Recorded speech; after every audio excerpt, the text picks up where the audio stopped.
he kind of rescued himself in a way. I was out delivering a pizza, and he was out there over in the kind of like the country ghetto part outside of Crutchville, and he started whining, like whimpering, and I turned around behind me, and there he was, and there was snow out, ice. I went back up to the person I delivered to, and I knocked, and I said, and he followed me up there a little bit, but he kept a distance. I said, "Whose dog is this?" And they said, "That's nobody's." I said, "How has he been around?" They said, "Yeah, just for a little while now." They said, "But yeah, he's nobody's. Some people have given him some food and stuff, but they said other people don't like him, and some other people had dogs there that didn't really like him either." Um, and I was like, I was like, "So it's not y'all or nothing?" They said, "You could take him." And I said, "Well, I'm going to. I'm not going to leave him out here." And I tried to get him at first, and he wouldn't let me. And so then I walked back to my car, and I was going to try to make. He followed me anyway, and then I got there, and I opened my door, and he wouldn't let me touch him, but he jumped right on in the car, boy. Got right in the passenger seat and looked up at me, and I got in there and started it, and then he started smelling me and getting a little close, and then he slowly let me start petting him and stuff. But yeah, he showed signs like he was abused, because anytime we'd get the broom or something or do something major, and that, like, he would start flipping out. And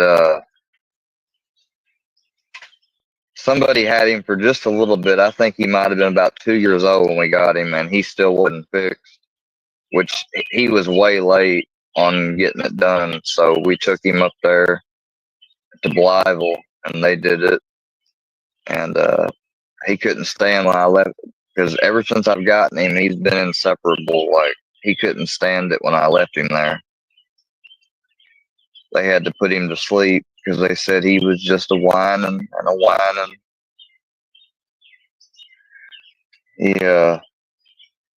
He's grown on me, and he likes Chase. I videotaped them a couple times out here running around. He'll be running circles around Chase. And what was it? I was petting on him the other day, and I got him to sit. I actually got him to sit once. Hey, buddy, sit, sit, sit, buddy. See, sit, boy. Come on, boy, sit, sit. Come on, no, sit. Good boy, good boy. That's not a proper sit, but I'll take it. Good boy. That's a lay down sit. That's a submission. That's a submissive sit. That's what that is. I need to get my lead sometime. Get my lead out here, put it on you, and train with you. Yes, I do. Yes, I do. Your owners are gonna need it. You can't be running wild all the time doing what you want. And no offense, but whenever it's wet or muddy out here, he's so playful, bless his heart, because he's still. How old is he? Because just about a month ago, I swear to God, he is about the size I could put him in my hand. When did you have him?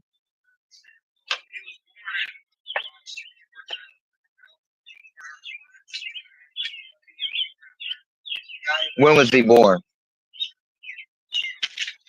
Couple months. So y'all got him what? A couple months old. So you got him once he was done weaning and all that. And when you had him here at first, he was so small, like Brownie was knocking him down.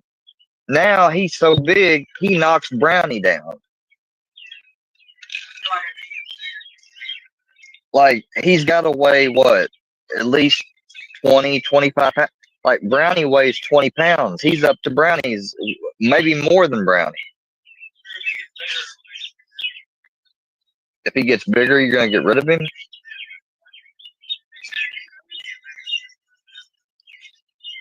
Well, let me tell you,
Yeah, he just got groomed and got his hair cut from the winter because his winter coat was finally overdue for being cut now that it's getting warmer. All right, see ya, Chase. My buddy, here, I'll help you. Hey, buddy, come on. Yeah.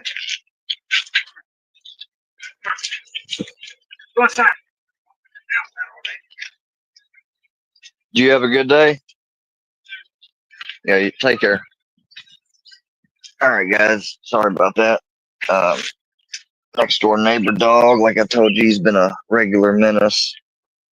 The only thing is, he helped Brownie get some exercise, some, but he was getting on Brownie's nerves right there because Brownie kept guarding me like he's supposed to, and keeping a watch on me. And he kept trying to get up in Brownie's face and stuff. And Brownie was, I've never seen Brownie get like that, but he started like grinning his teeth at him and like he snipped at him at one time. I'm like, damn. But that's technically what he's supposed to do. Like, I didn't teach him that or anything like that. Like, he was taught the guard thing, but that dog was just way overcrowding him. I guess that's just natural. To see if he was able to, like, if he could be sicked on people on command or whatever, that would totally disqualify and be a rule, a violation to do that, which I don't even know and wouldn't even try to attempt to teach him to do that anyways. He'd be dumb. While he might technically have teeth to be effective with that, he's so small and everything, it'd just be a stupid thing to teach a dog like him.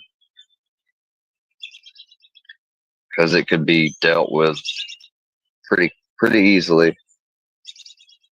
Not as easily as like compared to a Rottweiler or a Cane Corso. Those two dogs will fuck you up, especially Cane Corso. And I've had a couple friends that's had a few. I had one friend in Nashville that had a Cane Corso. I've had a friend here in Hayti that has a Cane Corso. The one here in Hayti passed away. It was a girl, but she still would fuck anybody up. He had her on a chain right at the front of his house, and there's basically a very specific path that if you wanted to avoid the dogs and not being able to be reached by the chain, you walked that path and only you knew it. There was no outlining that path either. Like, everything was pretty straightforward and made to look like, you know, almost like, yeah, walk anywhere you want, to those that are dumb. But if you walk in a specific way through there, then those dogs would never get you. But if you didn't know what you was doing, you're going to be puppy chow. Especially if that dog didn't know you. Like, I was able to go up to her eventually, and she never bit me or anything. She growled at me one good time, and growled when I was first meeting her, when he was letting me meet her. But she never bit me. She kind of growled and like pushed her head in on against my arm and my body, which was very uncomfortable and made me want to flinch. But he told me, not to move, don't flinch, and I didn't. And then eventually she started licking on my arm after she got done smelling and stuff. She started licking on my arm and rubbing her head on me, like, pet me and stuff. And he's like, go ahead, pet her. And I was able to pet her. It's a sweet dog, but that's the dog that's so natural to them that I asked him how hard it was to train her to be a defense or attack dog like that. He said, hardly. He said, I did a few things and rewarded her each time. He said, I think I did it maybe a total of like 12 to 20 times. he said after that, he said the rest is all natural. Her basically, he's like, I only let her smell me and my family's hands, and everybody else, she don't know their scent. And so technically, she's gonna automatically be aggressive toward those type, and that's how she was. But he knew I wasn't ever gonna try to like rob him or anything. So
all right, yes, my apologies. Sorry about that. Just having some technical difficulties with our streaming device. But essentially, something I was just talking about. He's not having technical difficulties. He's a fucking idiot. He's new, y'all. Later, he's new. Fucking. People don't What's up? seem to value or care or even give a thought of consideration to the value that other people place and have, and what their expectations are, No, and what nobody they're gives a trying to fuck about do you, faggot. and Nobody. accomplish on here,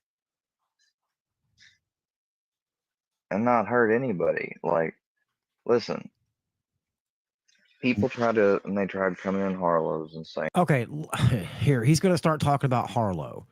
Did everybody here just watch that dumb bitch's fucking live stream she just did? Did anybody just watch that shit show?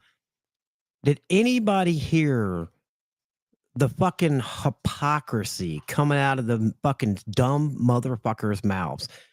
They get on there, and every time them fucking twats go fucking live, they fucking talk shit about everybody. And they expect nobody to come back at them at all. So MRE gets up there, and yeah, they were talking shit.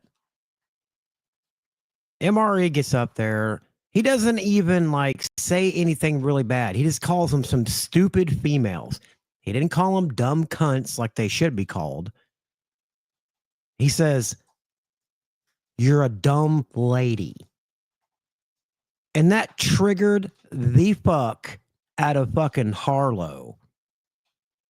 Did you hear her after she kicked him off panel? She was fucking seething. Seething. Like she couldn't fucking contain herself. I could hear the drool coming out of her mouth. Yeah, Megan. She was foaming. Yes, Squirrel. That's what I was just fixing to say. She was literally foaming at the mouth because MRE said, "You're a stupid lady," to that dumb bitch Bambi. And they sit there and talk about, "Oh, well, what kind of a person? What kind of a person are you if you attack a female? Oh, you're so bad." Get the fuck out of here. Yeah, shout out to MR fucking E, man. Up there fucking holding that shit down. Look, in the natural order of things, should you attack a female? Technically, no. It's a bad thing. But on the flip side of that, if a female is going to get on here and run their mouth like they're all big and bad, and we all know they aren't, then you have every right to go right back at them. You get what you give out. All right? And let me just school these dumb bitches on something that we have told everybody from the beginning. Okay? If you're going to befriend Square, then we are going to be there. Okay? We're not going away. Okay? We're not going away. Some people may choose to leave. That's their prerogative. But we're not going anywhere.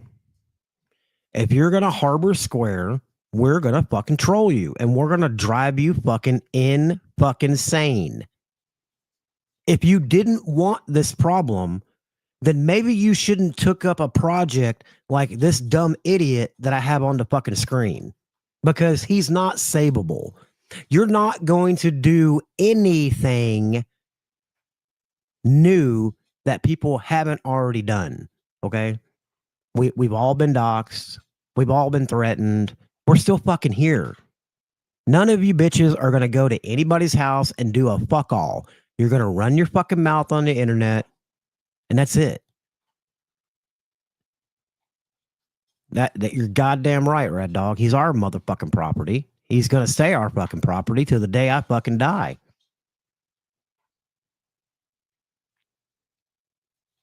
Mustard Squirrel is going to BRT Square at some point in the near future. Okay. There is a BRT coming. I'm just telling you. Project 43.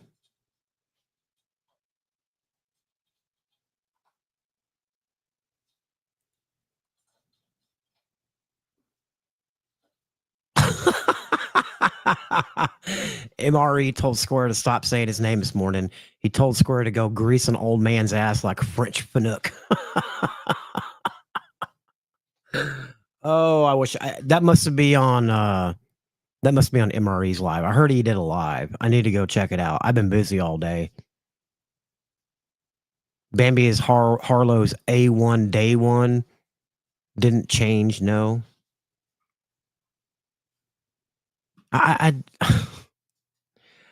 Ooh, they go live and talk shit. Oh my God, I'm so scared of shit talking. People have been shit talking this for 3 fucking years.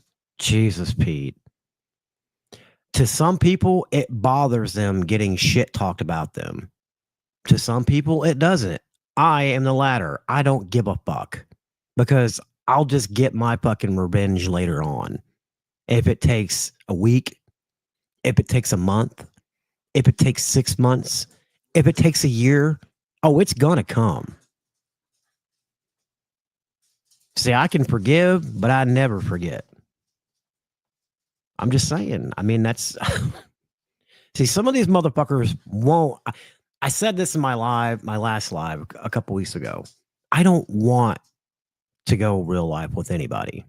I don't want to troll. I just want to stick to talking shit. Now, will I go outside of this? Absolutely. Now, will it be anything bad? I don't know. Probably not, but I mean, it might be bad in your eyes.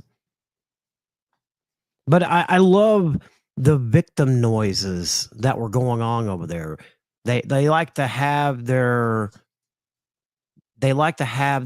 cake and eat it too. Okay, they want to get on and talk shit, but they don't like it when the shit gets talked back. What is this? Are you lying to yourself or others? Have you been trolling Square to the best of your ability? No, absolutely not. When did I ever say I was trolling him to the best of my ability? No, I took a break. I've been sick with COVID for a little bit. I'm over that shit. And I've been kind of sitting back just watching. I think I've said this before. Sometimes you need to fall back into the darkness and just watch from afar. And your eyes get opened a lot more when you sit back and watch.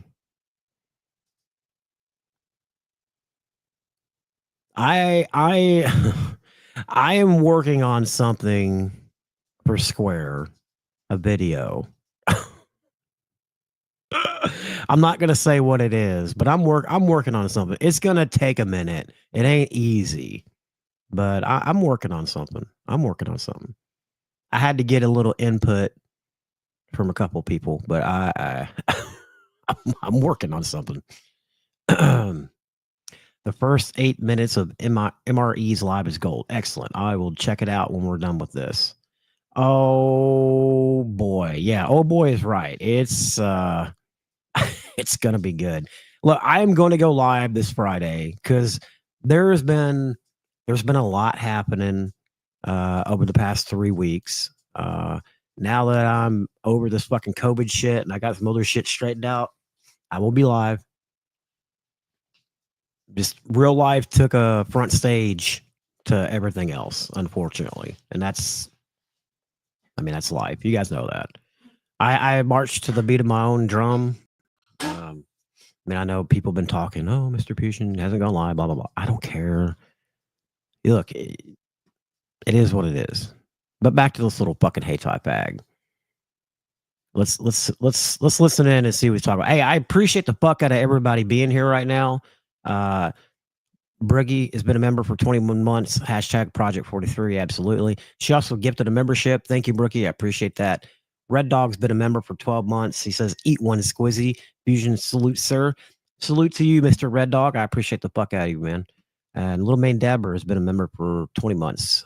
He says, Fusion salute. Thank you, brother. I appreciate that. He's reliving the refrigerator incident. Oh, boy.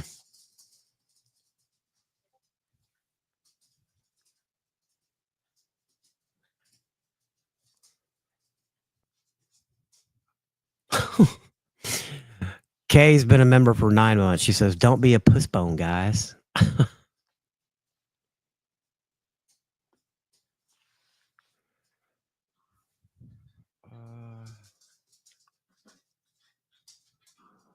Okay, here, I'm sorry, I'm catching up on comments. Let me put the snipe back on real quick. saying this. I tried not to talk during the snipe so we can get a clean one for Rumble. This one may not be. I'll try not to come in too much, but yeah, here we go. Well, I thought Square said he's not a troll, but look at his avatar. Yes, I got an avatar of fucking cartoon characters that's supposed to represent Yeah, and be based unfortunately off they of real do. life characters, but they're fiction. I wish they didn't, but I mean that's what the doctor told me it was when they gave me the test. So, I mean, I don't really technically think it was COVID. I think it was just a strong version of the flu. But you know, whatever.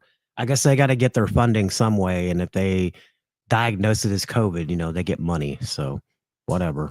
I'm over it now. It doesn't fucking matter. Fictional characters, so therefore they're not privacy violation because they did not use images from those real life people, only inspiration. And so therefore, here's the thing, which they've done the same to me. They've been using characters that technically don't take my picture or whatever. At least I don't think they do. I could be wrong. If I find out or if I look again and see that they are taken from any of my pictures and I can recognize and prove it, I'm going to go after that too. And, you know, but I haven't been over there. I don't watch their bullshit.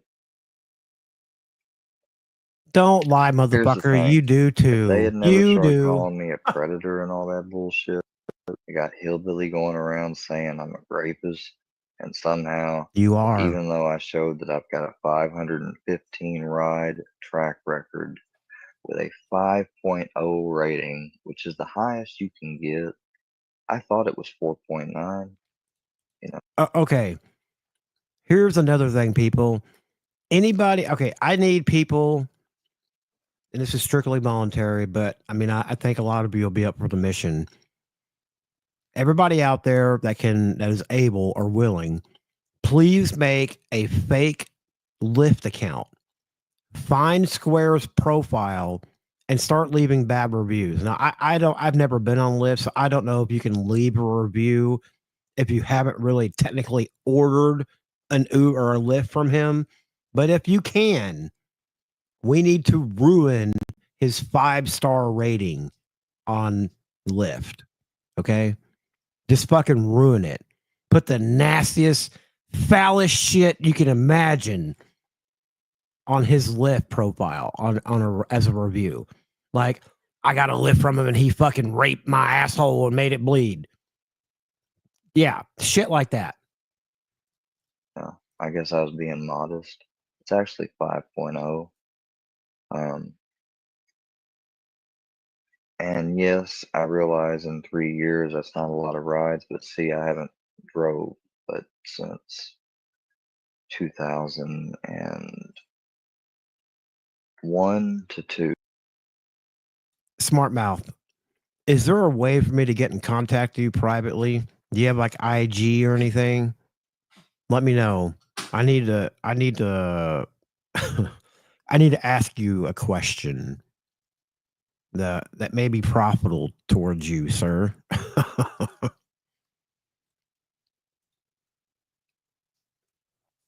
Yeah, let me know. I started at the late 2001 or 2021 into 2022. Eventually stopped about around right before the time that I started coming on YouTube. Okay, sorry, I keep interrupting. Look, I'm almost 7 hours from Square. If there's anybody in southern Missouri that would like to make some extra spending cash for doing something that's not illegal, please message me on IG.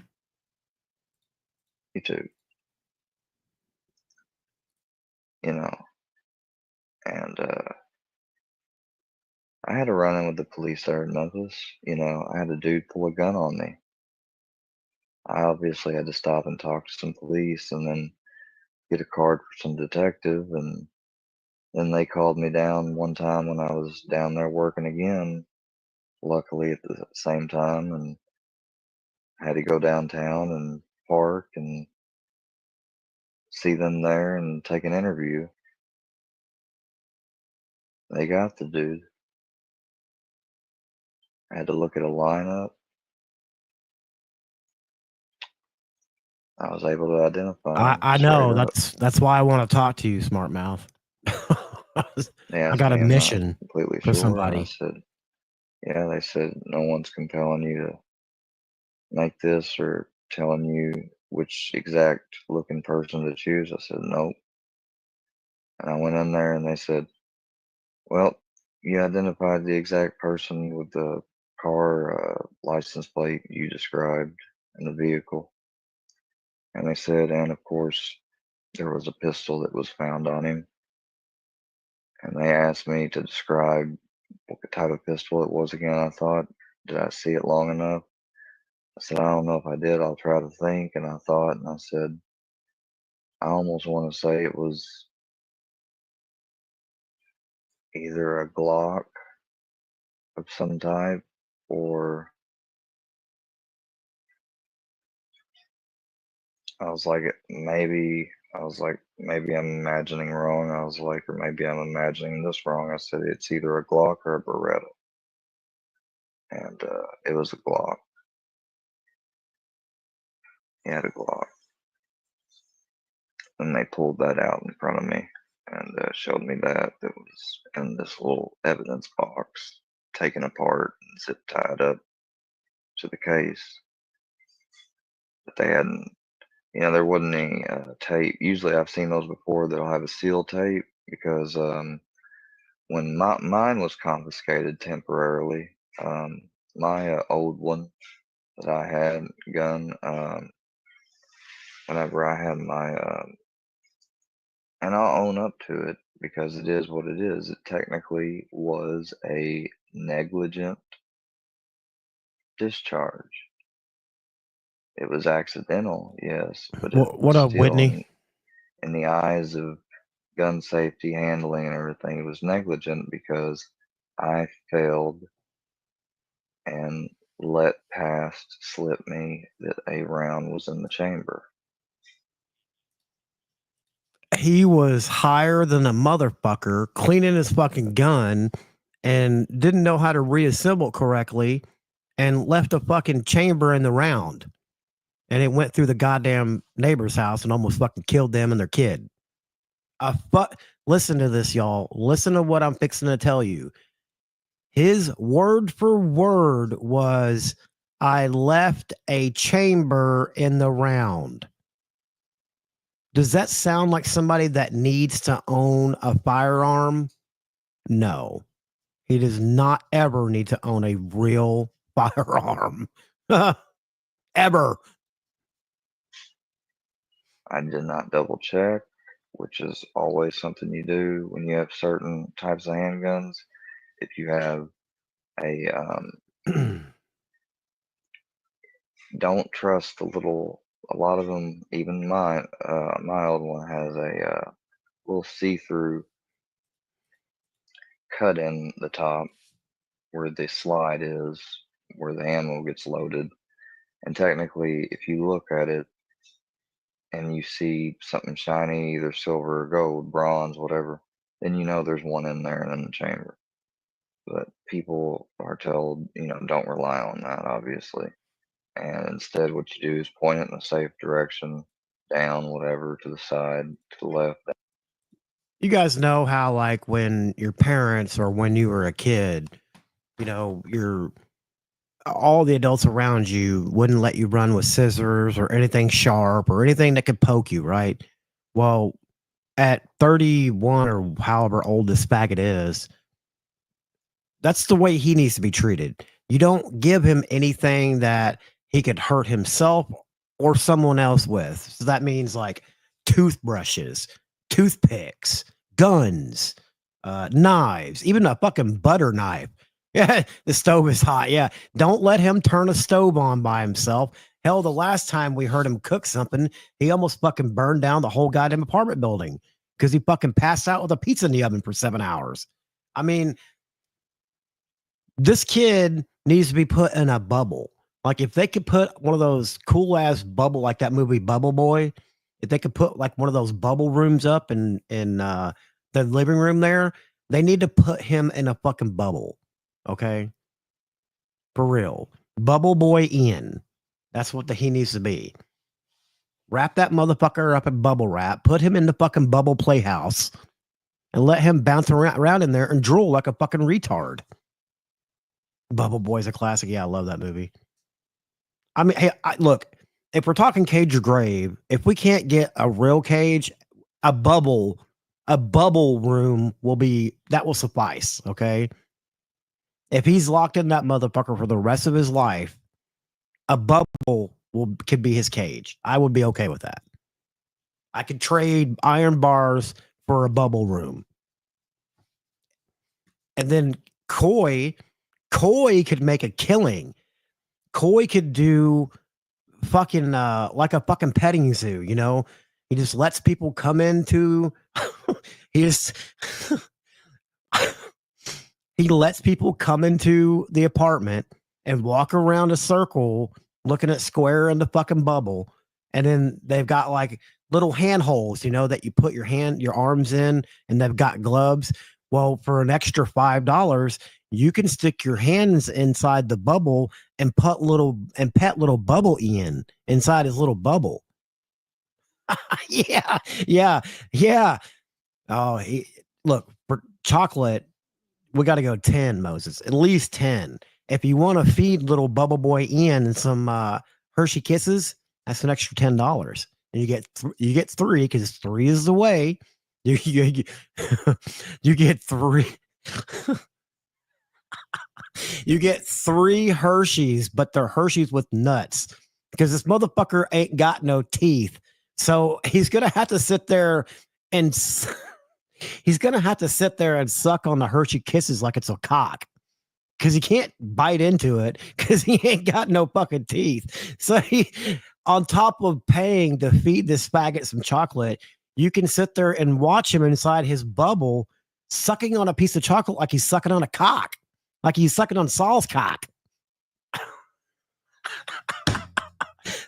Dude, I would hand my money to Coy all day long to feed that faggot Hershey Kisses. I would go bankrupt. That's how much this motherfucker is worth in his life. He's a bubble boy. Down, and without putting anything on in the trigger guard, you grab the grip of the bottom and grab the top of the slide and slide it back and look to see if one's in there. And then and if there is, okay. If not, okay. And you push the slide back slowly forward, keeping it pointing in a safe direction. Finger off the trigger. My problem is I didn't do that check. Hey, if you guys have a channel and the mods aren't dropping it, just ask one of the mods to drop your channel link in chat, and they will for sure. Because not everybody has a wrench, and you can't post it without a wrench. So if you want your channel shouted out, just ask one of the mods. They will be happy to shout your channel out and put the link in chat. So none of my pistols have a cut at the top of the slide to see if a chamber is in the round. Well, JM, you're kind of a noob at owning guns, JM. In fact, I'm pretty sure that you're on a list somewhere of people they watch that buy guns. So, but you're not cool like Square is, JM. Get your cool up, bruh. Get your cool up. There was one in there. I believed if there wasn't, I figured that I had cycled through them all. What I was about to do next. Listen to me.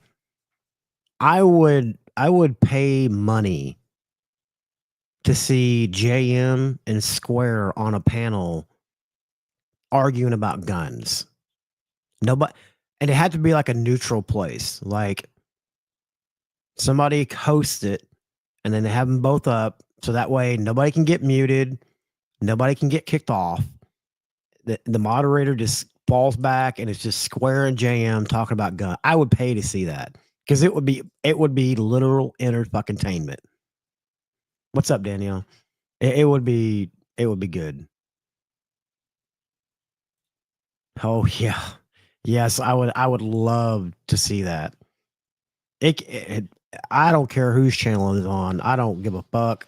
I'll pay to see that motherfucker. Was I was about to Yeah, Battle drop the Royal. magazine out, to separate the bullets from the gun. I'm gonna grab a smoke. I'll be right back. Because I would never dry fire a weapon with bullets in the gun, even if they were just only in the magazine and not loaded. And then I pointed it down,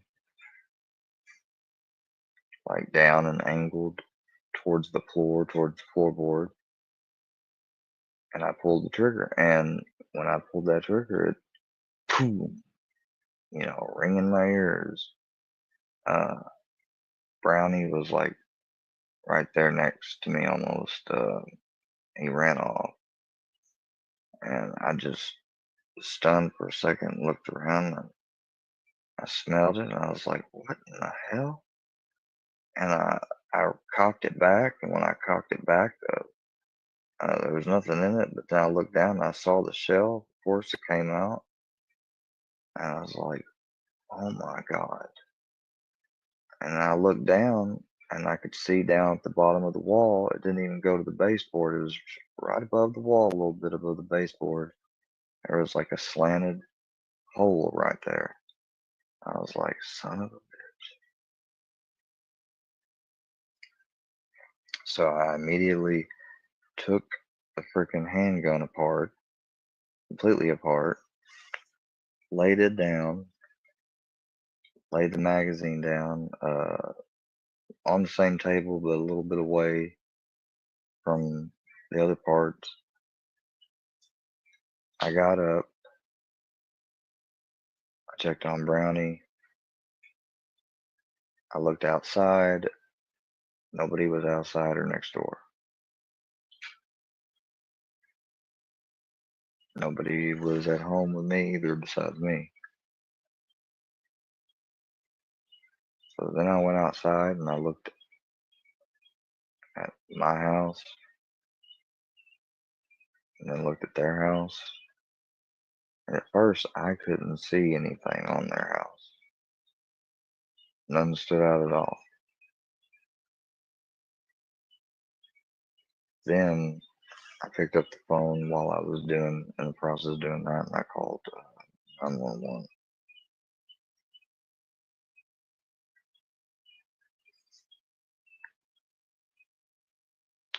And they took about like 20 minutes, really. I was surprised that somebody else didn't call in hearing it or something. But nobody else did. It was Sunday, I think, so a lot of people were gone, not in their houses, not around the square, which is where the police station is and stuff. It's pretty much empty besides the ones on duty, which could be out and about, both of them, which they were. So literally nobody heard it except me, Brownie.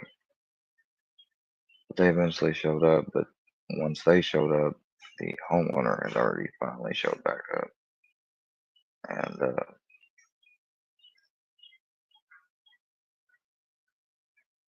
And he went over there first, and then he came over here. I think she asked him to come over there or something. JM, see if he'll drop a link for you. What's going on? And I was like, well, I said, a bad accident. I said, what happened was this. And I said, you want to come back here with me in my room? And he's like, okay. And I said, so I was like, I've had this for this. I told him the model and everything for a while.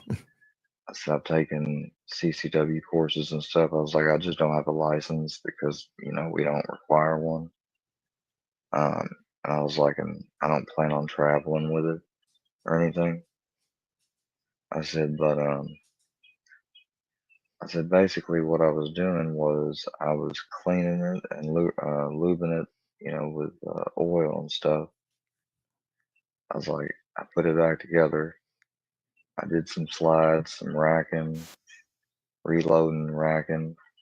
I was like, after I got done with all that, I ejected the mag, and I, I thought I was sure that there was nothing in the chamber. I was like, but I messed up, and I must not have Ain't double that the checked. fucking truth? Like, I have never seen.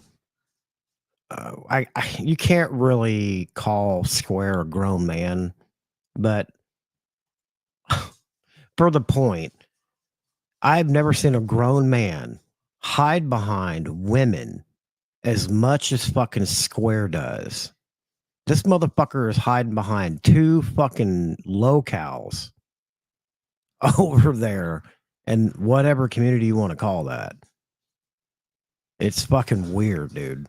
Like he sits up there and runs his fucking mouth and talks shit, but he won't ever confront any real fucking people. He never has. He's a fucking pussy. And he's hiding behind a couple of fucking skirts. Like, come on.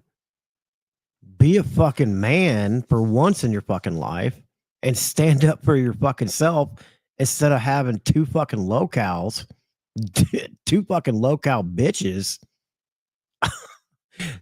do it for you. Like, goddamn, son. It's embarrassing for men out there everywhere. I'm just saying. I'm not sure if he's what channel is Squid live on. He's on Daily K9 right now.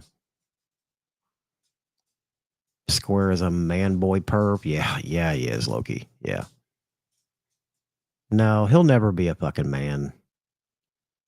He's all just think of how bad it's gonna get when Grampy fucking dies. You think he's fucking a weirdo now. Wait till Grampy dies and like his life crumbles around him because he has no plan in place on what the fuck to do. Just imagine what kind of a shit show he's gonna fucking be. He might go full Cyrax.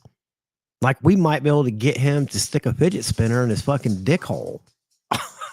He might get that desperate for a cash app. When he's homeless and Brownie's gnawing on his fucking leg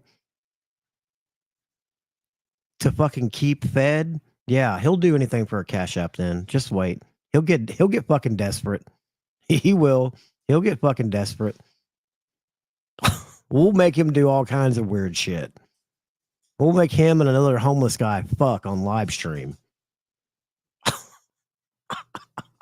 What's up, Seymour? How you doing, bro? Good to see you. I should have and normally do. I said, so I was going to reset the firing pin and the striker, and I dry fired it, or I thought I was dry firing it.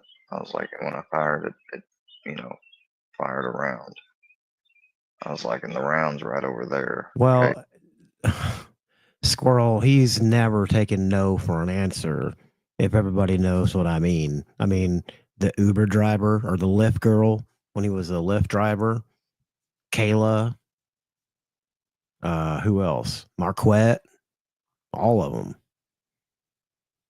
And did you hear him telling Harlow that he donated to her today so she could get StreamYard? That's a good little bitch, Square. Feed the two bitches that are fucking trolling your ass. Feed them. Pay for their shit. And when they finally get tired of you, they're going to kick your ass out and you're going to be fucking pissed like you always are. You got fucking pissed at fucking KC, at fucking Bird. You've been pissed at Bambi, talking all kinds of mad cash shit about her. Who else? Jen. All those people, man. You get fucking rickrolled. And yes, there's more than one meaning to rickroll, dumb fucks. And you get fucking pissed when you find out. It's same things fixing to happen.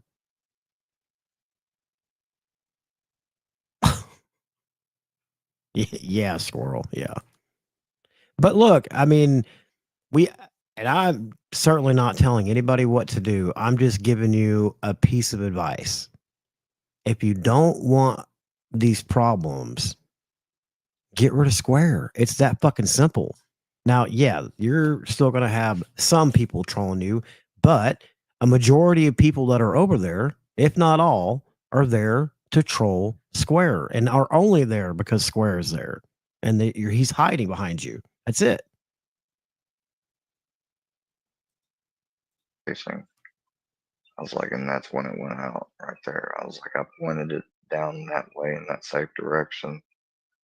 I was like, I said, and I went outside and I said, I guess it went into the grass or whatever because I looked over just in case to see if there's any way it might have went next door and it didn't look like he said it did. I was like, I was wondering because you went over there first. I was like, how'd it go through over there? Where'd it go through at? He said, well, he said, it looks like that when it went out down this way, somehow, some way, it curved back upwards. He said, because it came up in a northern direction, like a more curved upward direction, and came through the corner part of her window um, in the kitchen, and then it hit the back part of the fridge um, and stopped, inside there. Um, it didn't go all the way through the fridge. It just went through the corner part, top part of that window, and then the fridge. He said, luckily though, she wasn't home. Um, he says sometimes I know she has. I was like, I do too. I was like, I know she has sometimes little ones over there. I was like, but I think it's like a shared thing or custody thing or whatever. He's like, yeah. He's like, because they're not here this weekend. Because that's another thing the trolls have tried to lie and bring up. I was like, yeah, look at it, they weren't. He said, so she wasn't there. He's like, she's just mad really about her appliance and stuff. Um, he's like, probably best not to try to talk to her, go over there.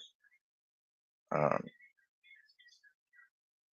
he said, I've done told her about, you and she knows you and your granddad. And I was like, he said, I'm sure that they're going to take care and pay for everything. And, um, you know, he's like, so I just give her some space. I was like, yeah, I've been nice with her. I've taken her trash out for her, not because I'm trying to get her to do me any favors or pay me, but, just to be nice, which I did all the time. And I said, so what about this thing? He said, well, I'm going to have to take uh, your stuff. He's like, I'm going to take the firearm. I was like, well, let me show you something if I might. I was like, there's the magazine right there, the gun. As you can see, it's empty. I was like, I just want to show you something. When I put the slide on, I said, when I slide back though, I was like, I can't show you without putting live ammo now. I was like, and I'm not going to do that. But I said, if I put that in there, sometimes when I go back, it won't, it'll either do a failure to feed or it'll fail to fully feed and get snagged up. And it gets really tight. And I almost have to really push hard to lock it in place back forward. I was like, but then if I don't want to fire and I just want to cycle it and try to push it back open, I was like, it doesn't hardly want to push back open. I can't hardly most of the time get them open once I do that. I was like, I have to take the mag out and I have to like try to break it down. I was like, and just push hard, hard, hard. And finally it'll pop. I was like, it's really, really hard. And I was like, I said, I don't know if that had something to do with it. I said, but it's been giving me issues on the top with the barrel and everything. And he said, it might have something. He said, I don't know. He said, we'll look at it and do some tests with it and different caliber ammunitions ourselves, just to check for you. He said, if so, then we'll tell you that we'll give you a little referral even to go with it. You can send to your manufacturer to get what we think might be wrong or whatever they find out's wrong with it that's causing the issue. So they took that and they took the casing and everything else. He did like a measurement of the hole in the wall, took pictures of that. What else? Um,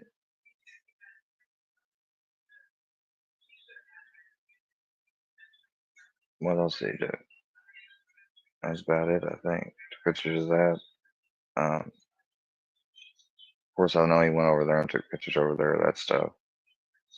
And he ended up telling me, he said, when my granddad then got back, he's like, my granddad said, so, what are they? He's like, what are y'all gonna try to do with Ian now over this? He's like, it's a bad accident. He's like, I don't know why he wasn't. I explained, I was like, well, and even the police officer was like, well, technically he's doing something that we all do. He's like, I do it with my guns myself at home myself. He's like, but you got to be very, very careful. You got to double check things. He's like, he made a, mistake. He's like, luckily nobody got hurt. He said just some property damage. Um, he said, I think what ended up happening, you might get a ticket for a gun going off in the city limits. He said you might get a ticket for that. And he said maybe something to do with the property damage or another. He said, I'm not exactly sure. He said, but it's gonna be. He's like, he said it's bona fide clear that it was an accident. He said you didn't. It's not pointed in a way that you were trying to fire at somebody next door and do them harm or anything. He said it's pointed at an angle where I could tell your story, checks out. He's like, you were just, cleaning it and stuff and cycling it, and then you wanted to reset it, and you pulled the trigger thinking it was just gonna, click, and then went boom, you know. He said, which, he's like, it's all right. He's like, he's like, there's a few of us. He's like, more than a few. He's like, matter of fact, he's like, there's a lot of police officers that have had at least once or twice, sometimes, worst case, uh, accidental. He said some people call them accidental, other people call them he said the correct term is they're negligent discharges.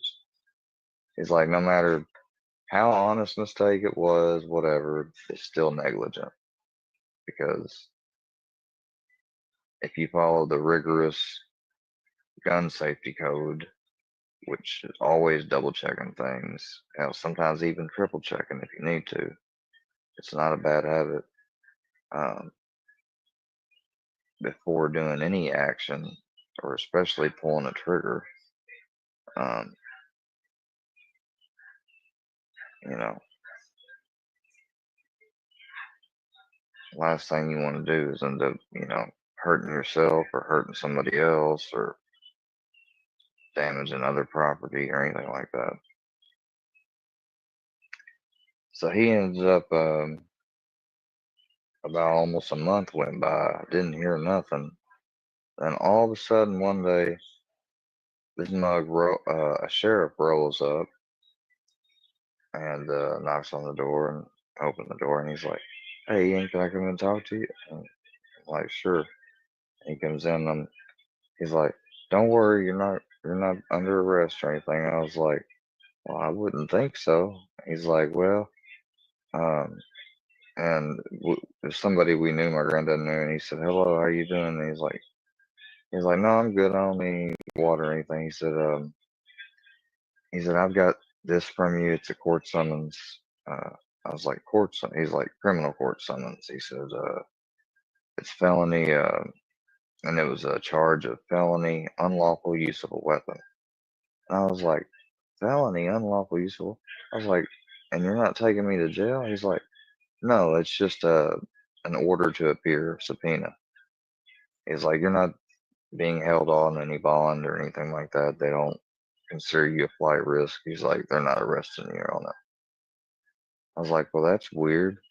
I was like, I don't understand though. He told me it was going to be an accident and just like maybe a city thing and stuff. He's like, yeah, well, he took everything that you gave him and stuff, and he's like, basically they submitted it to the prosecutor as is. He said he didn't give him a recommendation, you know, to just do a city thing or what. He's like, I'm just telling you straight up, he didn't give him a recommendation which way or the other. He just presented it as is.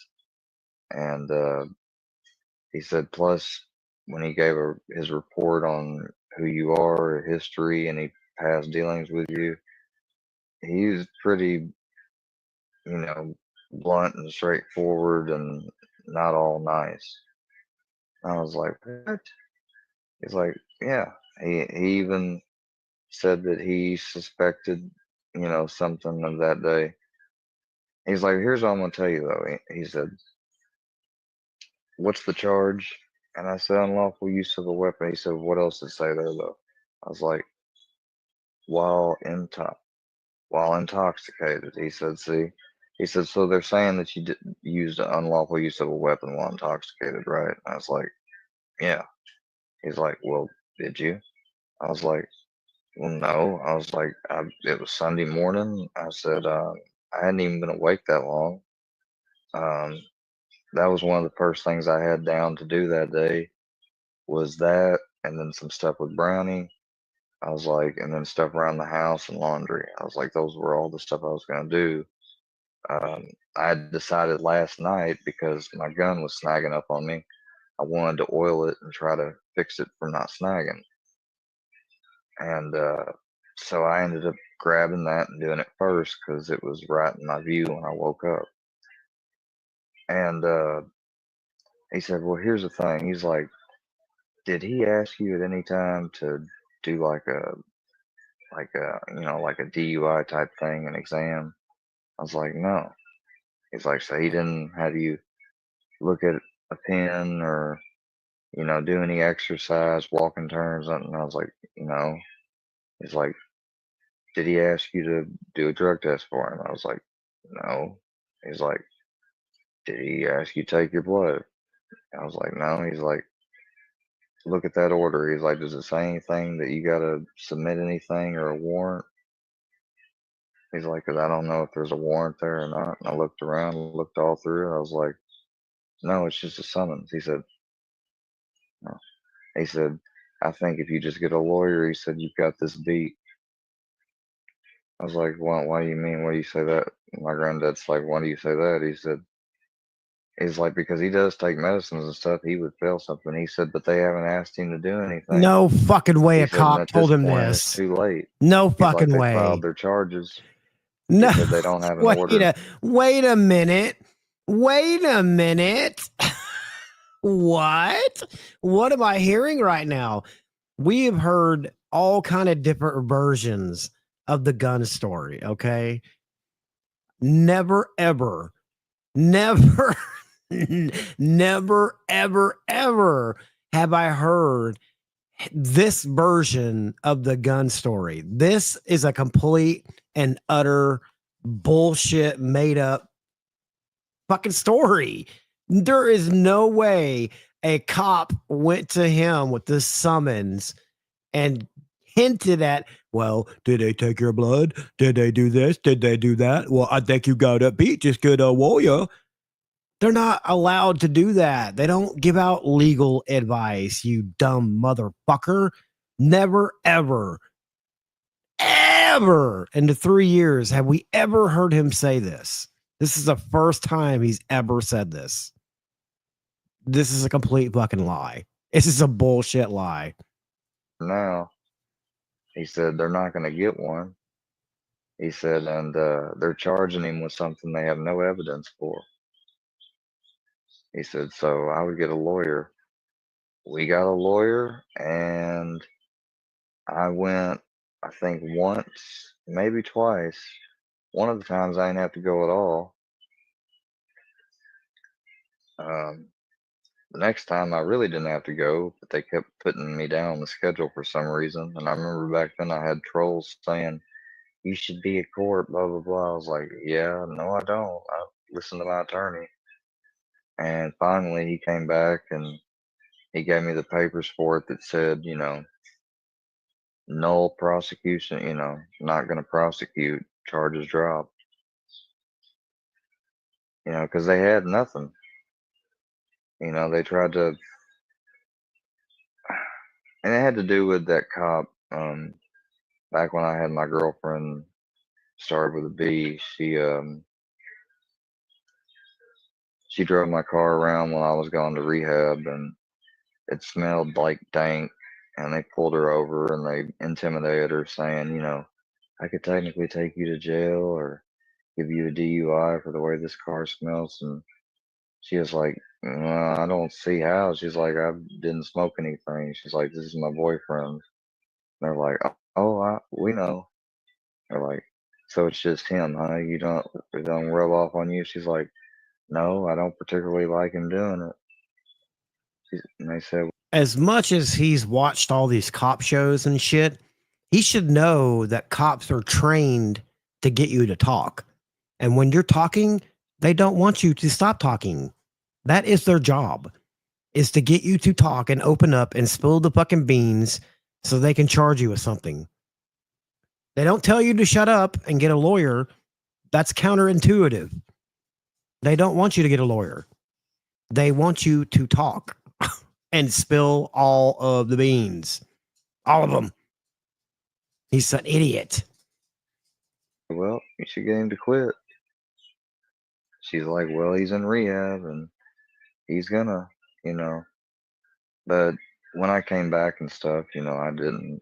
And that's one of the major things we argued about. She hated me doing that, but it's like I expressed to her. I said, you don't like it when I'm numbed up on medicine because of my pain.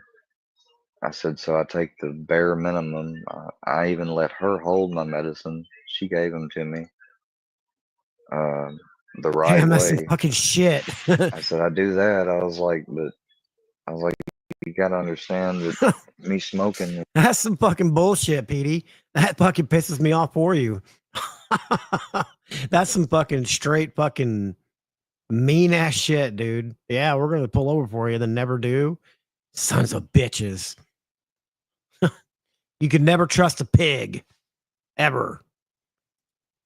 It's just a way to help take the edge off. I was like, I don't take Xanax or anything. And back then I didn't. I didn't take any benzos. A lot of people did. I was like, I don't take any of that. I was like, I don't drink. She could drink me under the table. I was like, you guys all drink. I was like, I don't drink. I was like, but I smoke. And she just didn't like the smell and stuff. She got high one time with me. One time she smoked. And she started, of course, getting a little paranoid. And she's like, this is why I can't do it. I get paranoid. I was like, you've been thinking that you're gonna get paranoid since before you even hit it the first time. I was like, if you think that nonstop, that's what's gonna happen. And I helped get her out of her bad trip, and she had somewhat of an okay time. But she's like, never again though. She's like, that stuff makes me hungry. She's like, it makes me hungry, makes me horny. She's like, and Do you guys remember that story that Square told us about the first time he met Kayla and how she was on all these different medications? And this is for his skirts that he's hiding behind. I know you guys have heard all the shit that he said about women in the past, but you're going to ignore it. But here's another fun fact, and this is straight out of Square's mouth. He told us that when he first met Kayla, she was on all these different kind of medications because I don't know, she had ADHD or some kind of psychological disorder. Okay, that she needed medication for. And anybody that has had any kind of mental illness or psychological disorder or anything like that, anxiety, ADHD, whatever. And if you've taken medication for it, you know that you don't just quit the medication cold turkey. You don't just stop, because it could have some pretty negative effects, including dying. Well, Square, when he met Kayla, decided that he didn't like her on all of her medication that she needed, that she was prescribed. And he took it all from her and threw it down the fucking toilet. Just and made her quit cold turkey. That lady could have fucking died. And that's straight out of his fucking mouth. But you want to back a boy up like that? I mean, thank God she didn't, but she could have. How irresponsible is it when you're on medication that you need to just yank a person off of it without their consent and then just throw it all away? Like, what the fuck, dude? Yeah, he did basically try to kill her. Basically, I mean, she could have went into a coma and died from that shit. You can't just yank somebody off medication like that. It's fucking crazy. I don't get why people will try to protect this dude. He is a absolute piece of shit. And I'm not saying I'm an angel, but compared to this dude, I'm a fucking saint. I'm just saying. Have a good one, little me. Appreciate you, brother. And it makes me not think as well and have bad judgment. She's like, especially with you.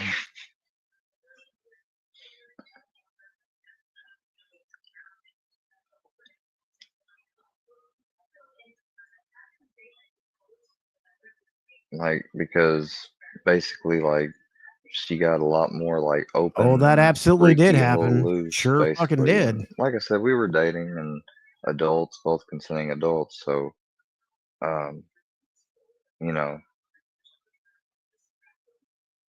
and I remember her saying like, "You have seen a side of me that nobody ever sees." I don't know. She's like,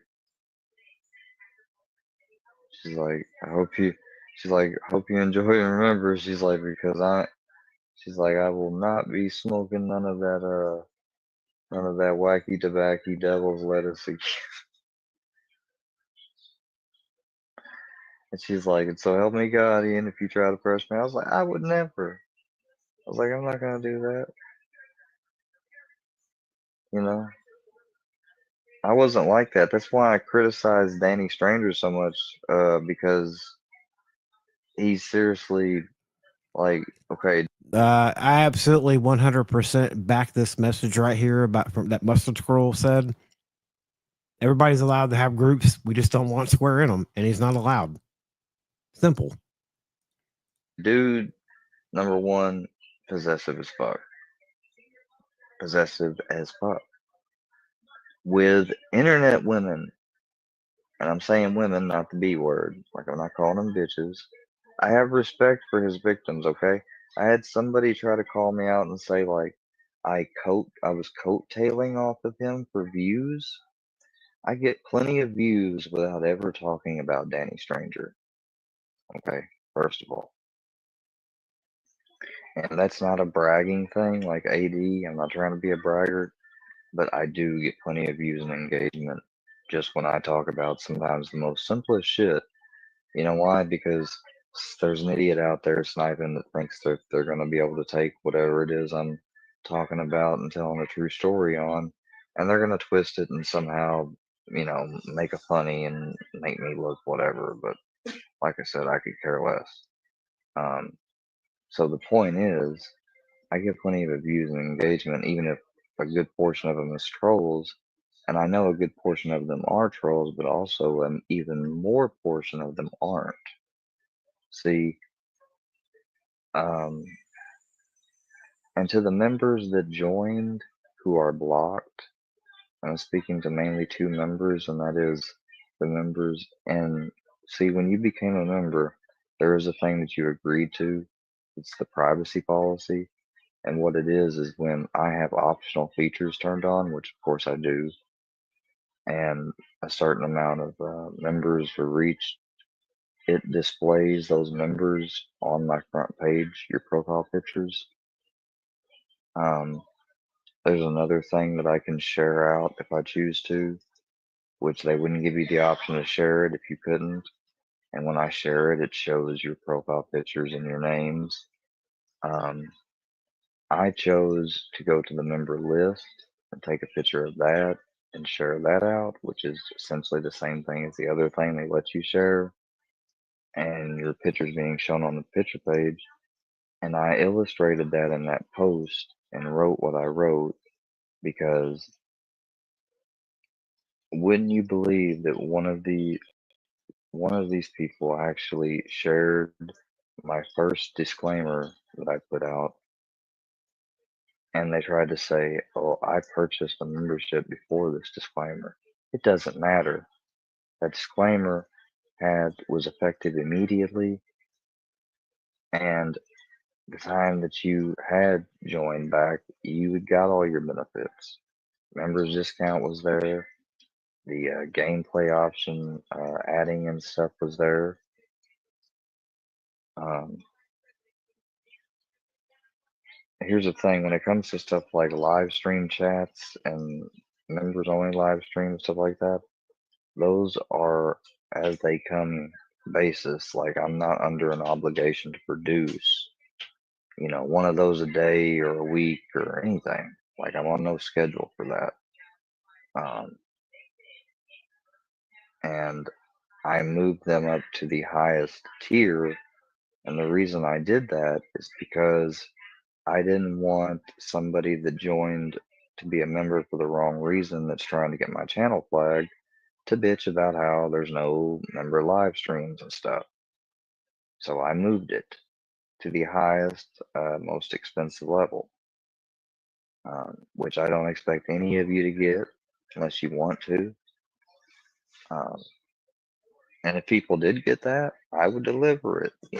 It might just be one member's live a week, but there, like I said, there is no minimal required amount that I'm supposed to put out automatically for offering that perk. If there was a requirement like that, I would follow it, or I just wouldn't offer it if I felt like I couldn't follow it and need it.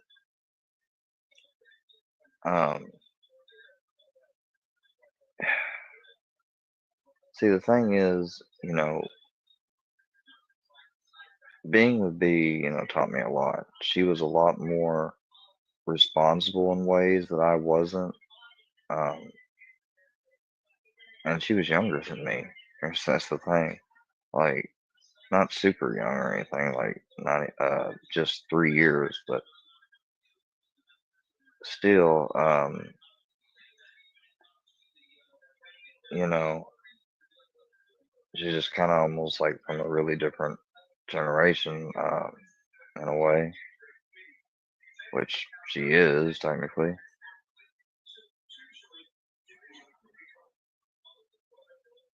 But she grew up in a rough environment. Her mom and dad both like used ice, you know, and so she hated drugs. She hated them. That's why she hated me, even just smoking weed. Um, which is another reason why, like, I went to her very sincerely and I sat her down. I was like, I was like, listen, I need to go to a place in Barnes, Michigan. I was like, the reason is because I was like, I need to go to rehab. I was like, I've been on this pain medicine for a long time. I was like, I'm addicted to it for sure.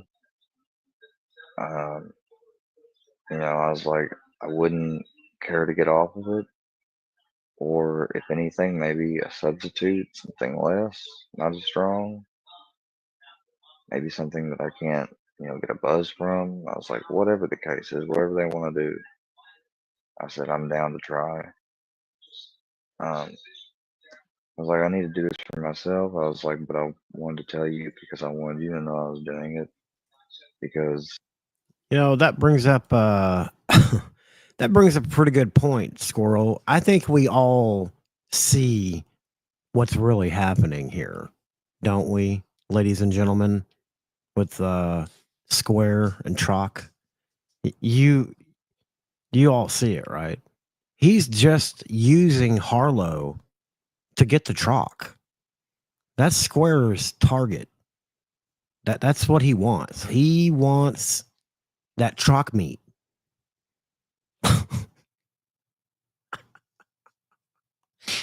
Square.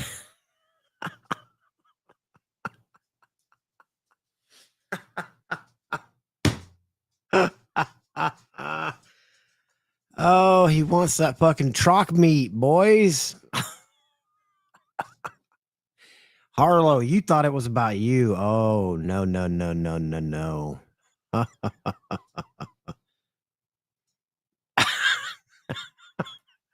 he, he couldn't get Bird, so he went to Harlow to get the Square.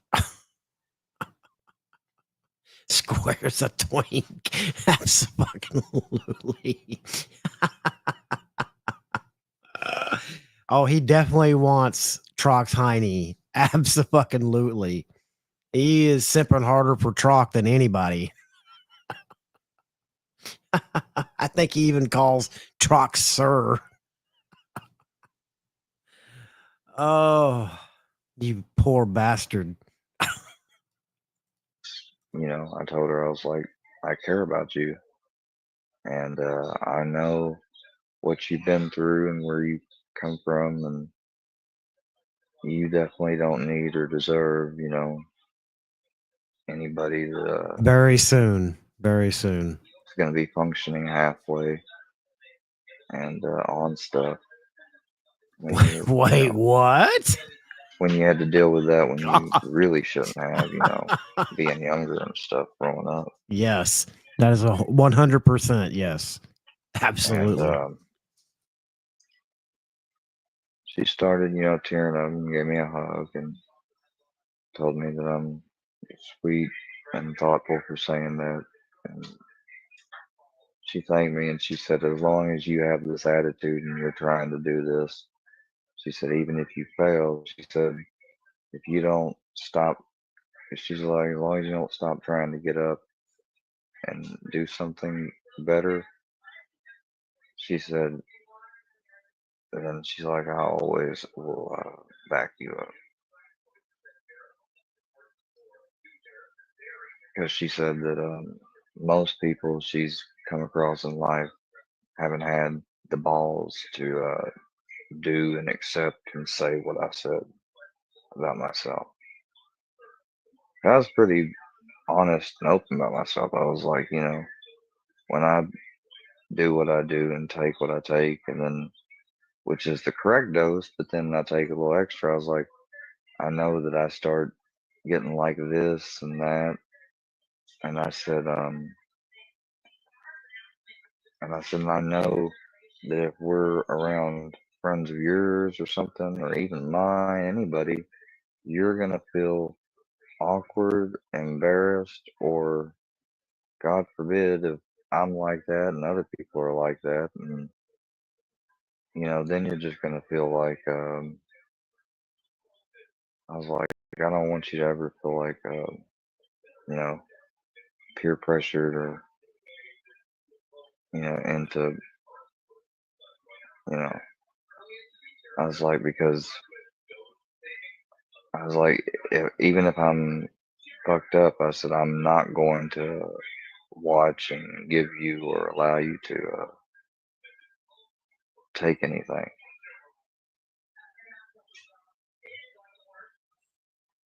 She tried one time and another, and I stopped her both times, and she really got mad at me, like hit me and stuff.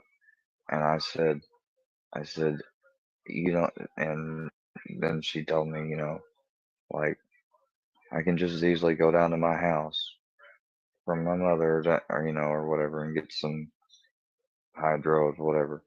And I said, what? And she's like, yeah, I can. And I said, you want to do that? I was like, I thought you told me that you hated that stuff. She's like, well, apparently you don't hate it enough. I was like, I hate being a slave to it. I said, but it's, she said, but it's what? And I said,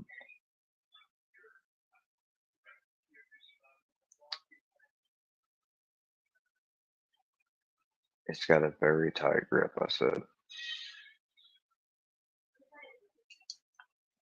said, if I'd known what the whole tolerance, accumulation, withdrawal effect, the pause, the post-acute withdrawal symptom. I said, if I had known about all this stuff that comes along with this shit, I said, I'm not saying I might not have still taken some. I said, but I would have specifically stopped myself, taken mandatory breaks, every couple of days or something. I was like, I would have made sure to avoid that cycle at all costs. I said, but I had no idea it was coming. I didn't know anything about it. I was like, the doctors didn't warn me. Only when I got to pain management, and by then I was really already addicted to them. They told me that, over time, these current doses may not work out for you. You have to report that with us. We may want to do another MRI scan, something else, some blood tests. And they said, once we do that, and if we can significantly tell, and everything seems to check out. And basically, what they do, they check things to see, are you bullshitting, just wanting to get a higher dose, or do you really have increased pain, which your blood tests, MRI, different things like that can show signs that there is, and verify it to them. And if it's not either of those, people can just straight up say, like they're not working for me anymore as much. And then they'll review and look and see how long you've been on that dose, talk to a superior, do a random drug test on you, not just urine, but blood and hair too.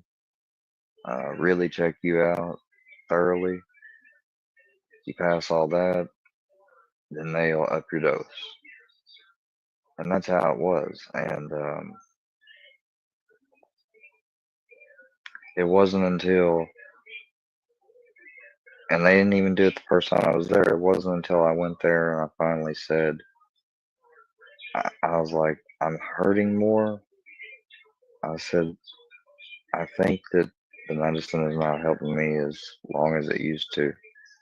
And they said, well, it should work the same amount of time every time. They said, but what may be the issue is you're tolerant. And they did those 3 different panel drug tests on me, everything. They also did all the MRI blood tests and stuff too, because I said, I feel like I'm hurting more too. So they did them both. And they said it was basically both. Um, I had new issues that wasn't documented in the last MRI in my back. Um, they could see the fractures in my sacrum very clearly, and they could tell that some of the cracks in it and stuff, while it had healed initially, still some of them seemed to have, with wear and tear, like split a little more, like made mini cracks and stuff, like gotten bigger. Um,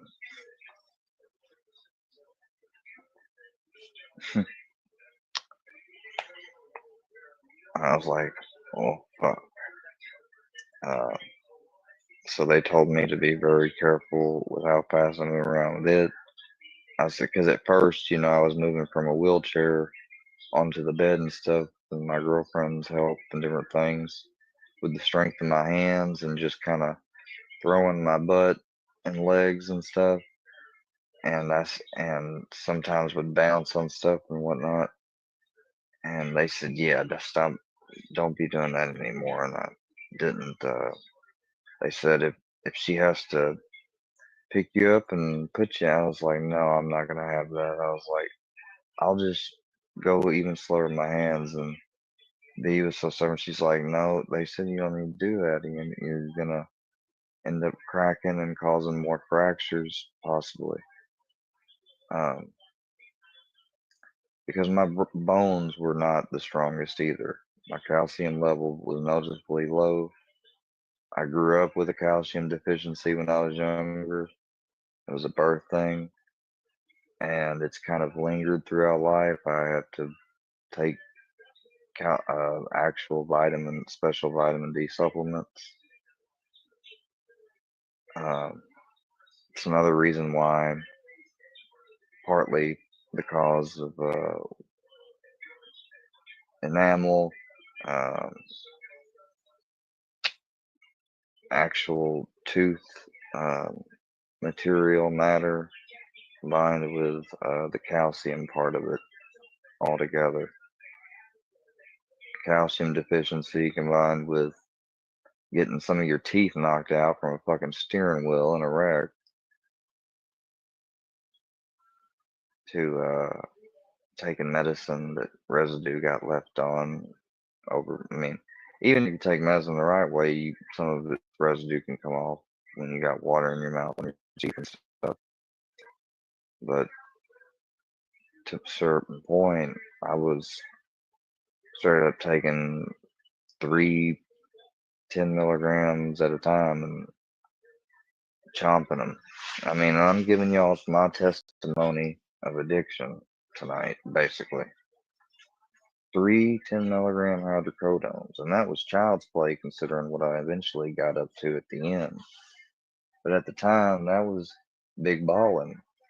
At the early, I might take one or two usually, but but if I got in off work and went to my boy Leb's and hung out, and would have some of those, of course, that I got.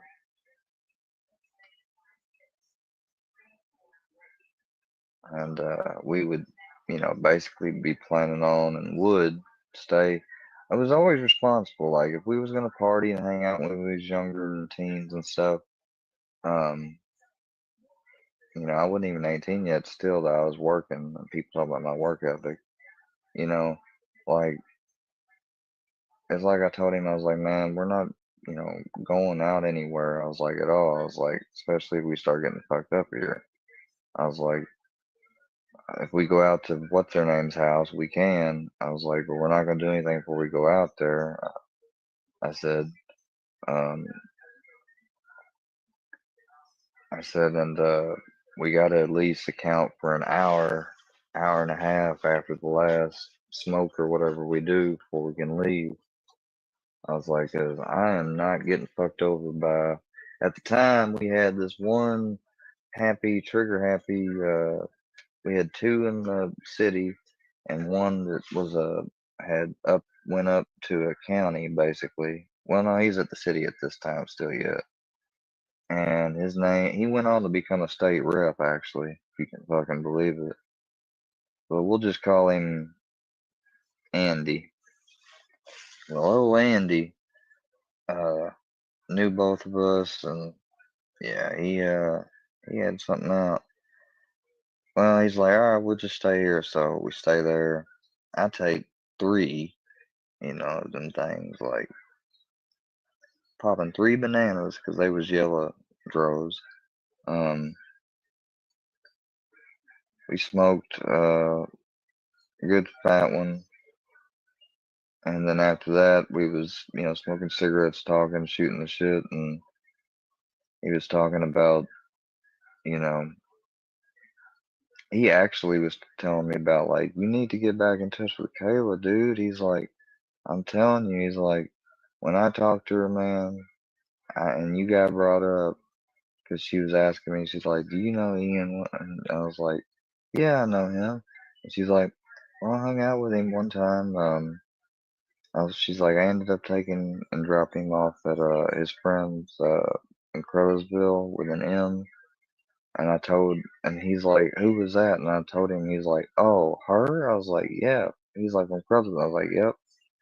He's like, "Why'd she drop you off there?" He's like, "Do you got something with her?" I was like, "No, me and her are like brother and sister." I was like, "We've never done anything." I was like, "But that night," I was like, I ended up losing my virginity. I was told him who it was with the Ree.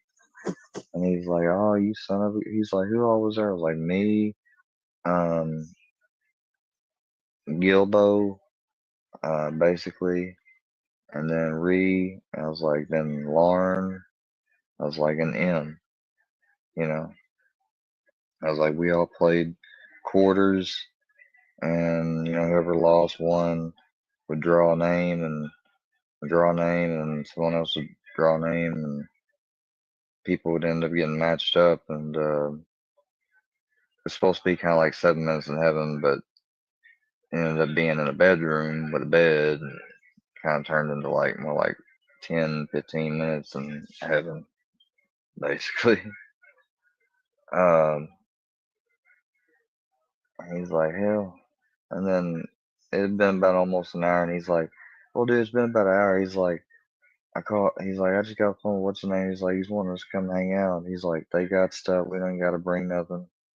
I was like, "Man," I was like, "I don't need to be I was like, "Dude," he's like, "It's just a what's his name." He's like, "All we gotta do is go." I was like, "All right, but we're going out the way though." He's like, "What do you mean?" I was like, "I'm going out of the way, taking the interstate, going through Wardell and shit, and coming through the back way." I was like, to get to his house. He's like, "Why?" He's like, "That's so out of the way." I was like, I know it's out of the way." I was like, "And that's the point." I was like, "That way we can hopefully avoid any 5-0 patrol." I was like, "Did you know Andy's out and he's just itching to pull our ass over again?" And he's like, "Man, I'm telling you, you should just take the straight way." And I was like, "Yeah, man, well, I told you once we decide we're going to hang out and start smoking and stuff, we're going to be here." And you agreed and was all right with that. I was like, I shouldn't even be doing this. So we drive and go, and I take the interstate. We start coming up close to the Wardell exit. And next thing you know, we see a sign that says drug checkpoint 1 mile ahead. And he sees it, starts flipping. He's like, "Dude, the fuck, I told you, man. I told you." I was like, "Chill out, dude. Our exit's right here." He's like, "Oh, great." He's like, "Yeah, watch what's about to happen." He's like, "We about to get flashed and pulled over." He said, "They put that there just so to see who the fuck will get off this exit, man, trying to avoid it." I was like, "Well, we was getting off here anyways." He's like, "That don't matter." And he's like, "Just watch, just watch." I was like, "I don't see nobody out." I pulled on out, went down there. I was like, "We doing the speed limit?" I was like, "They pulled us over. We ain't got nothing." He's like, "Yeah, speak for yourself." I was like, "Dude, you brought something?" He's like, "Man, I just brought a little bit of weed." I was like, "Dude, I told you not to bring anything. We agreed on that."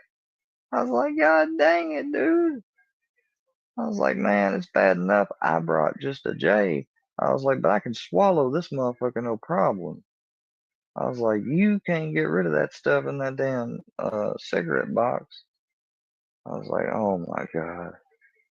Next thing you know, as soon as we just got past the little school there and past the overpass a little bit, a fucking car in the back distance with its lights on, very bright as hell, started speeding up so fast up on our ass. And he's like, "Dude, oh my God." And I basically kind of coasted, like let off my gas from pushing it, had my foot on it, not on my brake. And I was like, "Well, man, if they're gonna pull us over," I was like, "they gonna pull me over on pure suspicion, and I'm gonna make them look dumb by telling them, yeah, that this was our exit." I was like, "I can't." He tries to say, "Am I scared of the drugs?" And I was like, "Well, I was getting off here anyways, so did I need to come up there and go through that just before I then turn back around to come back to my exit and waste the gas just because. Like, they got right up on our ass, bright us, blinded us practically, looked at us, and I was like, he's like, dude, what the hell is he doing? I was like, he hadn't turned any lights on or nothing. And all of a sudden, we keep going, and they start to slow down to the point they're stopped, and then you see them turn off on a side road, and then you see them back on the road, and then they go back the opposite way, the way they came, and we came. And he looked at me, and I looked at him, and he's like, dude, that was the pitch. He's like, I tell you what, he said, I know why they didn't stop us or nothing. He said, because your license plate. He said, if you hadn't been a resident of this county, he said, and if you, he said, that's the only reason. He said, because it makes sense for you to get off here. He said, because technically you could live in Wardell. And he said, that's the only reason. He said, I bet you. I was like, whatever, man, as long as we're cool. We finally get coming through the back way up into town. And as soon as we come into town, we go around the city park. As we're coming around the city park, there's a stop sign and a road right next to the elementary school. And as we're passing by, boom, right there, a Tahoe, like Chevrolet with the police lights and stuff. And as soon as we pass by it, it pulls up right, gets, pulls out, gets behind us. And he said, "Oh my God, dude." And immediately, I had that J sitting in my palm the whole time, because we were still minors. And I put it in my mouth and I said, I'm eating it. I said, give me your stuff. I'll eat it. He's like, no way. I was like, well, man, you better put it in your butt or something. I was like, I'm not kidding. I said, because they find that shit in my car. He's like, no, it'll be on me if anything. I was like, no, dude, that's stupid. You don't need to go to jail. I was like, just freaking put it up. I was like, put it between your cheeks. There ain't no harm in that. I'm like, they're not gonna strip search you. He's like, they ain't even, hit us with the lights yet. And this time we're passing the next road, and then we got two houses to pass, and the What the fuck is he talking about putting between another man's cheeks? What the fuck am I hearing right now? Is this his like black book of foreplay with men? Put it in your ass, my guy. Put it in your cheeks. What the fuck, dude? Wow. Wow. Wow. the next third house would be our friends. And I'm pulling up to it. I'm starting to hit the brake, and I thought he was kind of sashing stuff in him a little bit. I was like, just don't move so quick because they're watching. And I start slowing down, and I just make the right and turn into the driveway, but I don't fucking use a turn signal. So as soon as I turn in the driveway, boo boo, they light me up. They Boo light me boo. up in my friend's fucking driveway. Boo boo. Talk about embarrassing.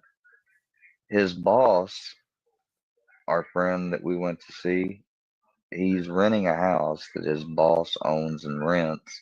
And his boss, guess what? Lived right next door. Yeah. So we got police lights and a spotlight on our car and police lights flashing all over their house, their boss's house, everything else.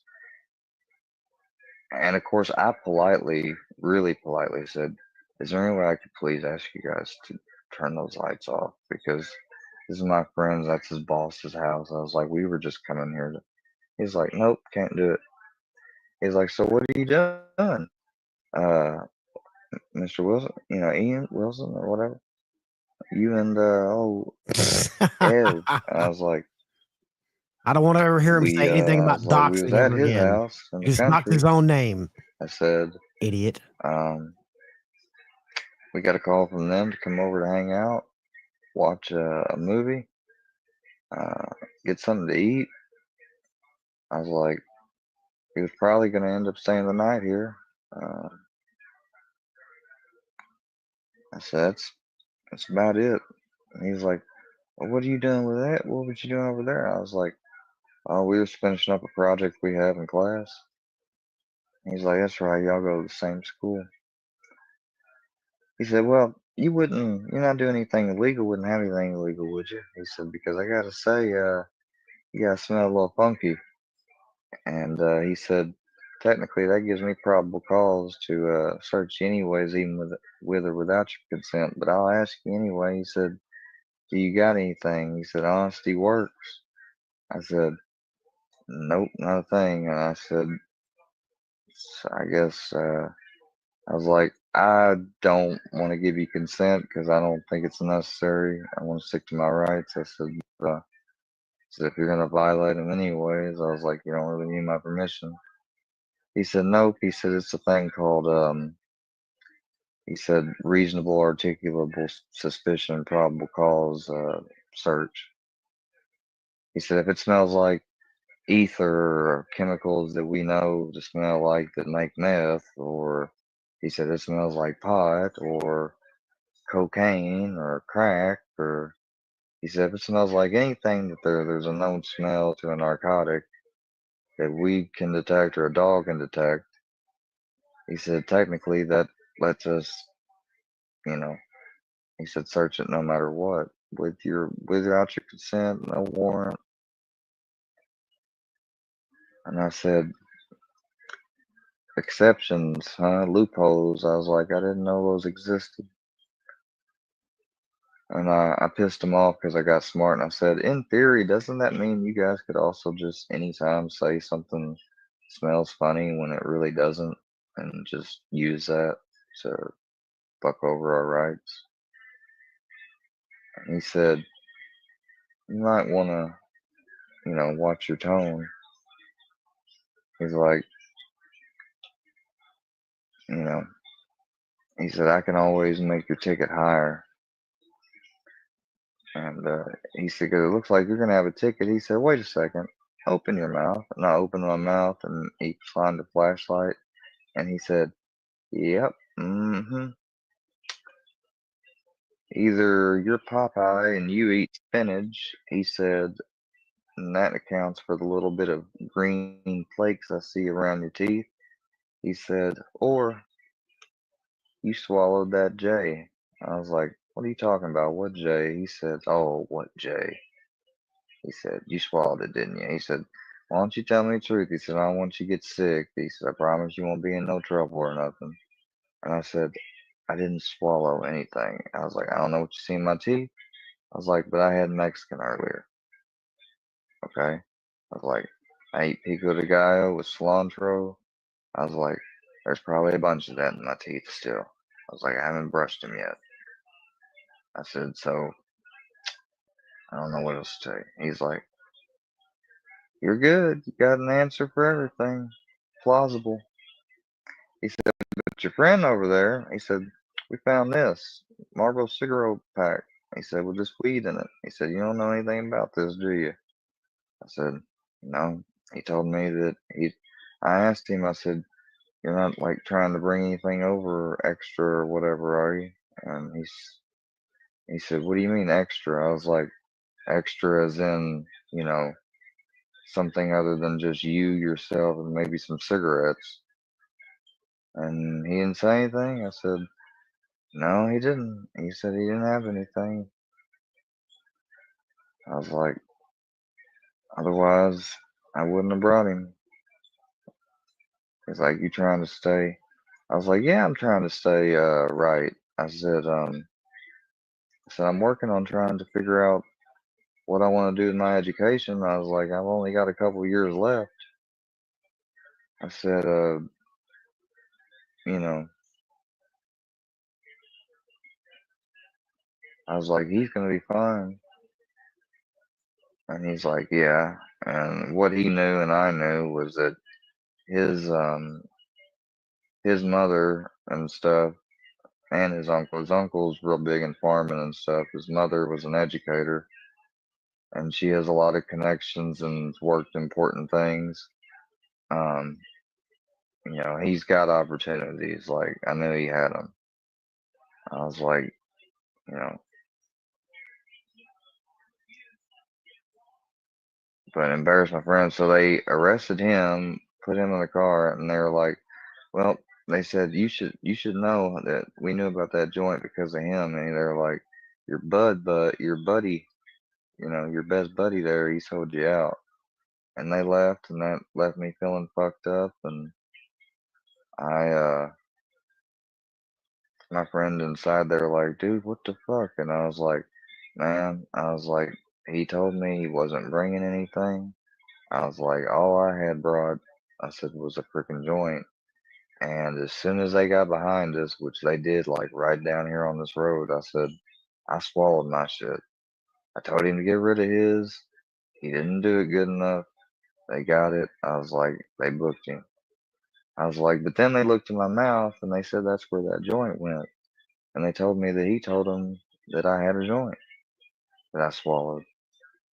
I was like, they ended up giving me a freaking seatbelt ticket, even though I had my seatbelt on. They gave me a $50 seatbelt ticket, which is double the regular price because I was a smart ass. I was like, dude, it's fucked up. I was like, I'm sorry about your house, your boss's house, your neighbors. I asked them if they'd please turn the lights off. They basically told me fuck off. You know, I was like, we didn't expect this. I was like, we was coming on the interstate. We passed a drug checkpoint, and we swore that one of the troopers got up on us, but they must have looked at my license plate, realized I was local, and left me alone because if I wasn't local and I'd gotten off there, they would have pulled me over for sure because they would have thought I was trying to avoid the checkpoint. I said, but we had a reason to get off there to begin with, and they must have accepted and believed that.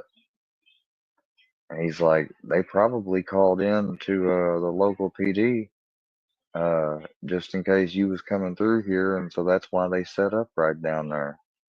That way, when you was coming around the back way in there, they had you. I was like, I didn't even think of that. And he's like, yeah. He's like, I guarantee if they ran you, uh, the officers here heard them run you, and they asked Highway Patrol where you were heading, and they probably told them you was heading towards Wardell, and they said, well, he might be coming, to Hayti, and so they posted up and waited on you. I was like, yeah, I didn't even think of that. He's like, that's exactly what they did. And he's like, well, man, we've had enough excitement for one night. He's like, no offense, but we ain't even gonna watch that now. Like, he's like, I'm worried my boss is gonna be mad. I was like, if anything, just tell him they was hassling us and tell him that so and so's grandson. I was like, tell him that I said I'm sorry, it's my fault, not yours. And so then next thing you know,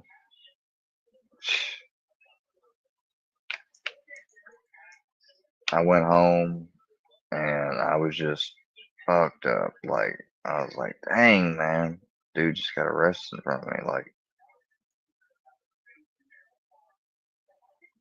almost kind of took me down in a way. Like, and I asked him later on, did he ever do that? He said he didn't, but then he did some other snaky stuff. Like, one time I was over there and I legit nodded off. I fell asleep, because I was taking meds. And I had like a whole little backpack pouch that was full of all the dros that basically I had obtained and stuff.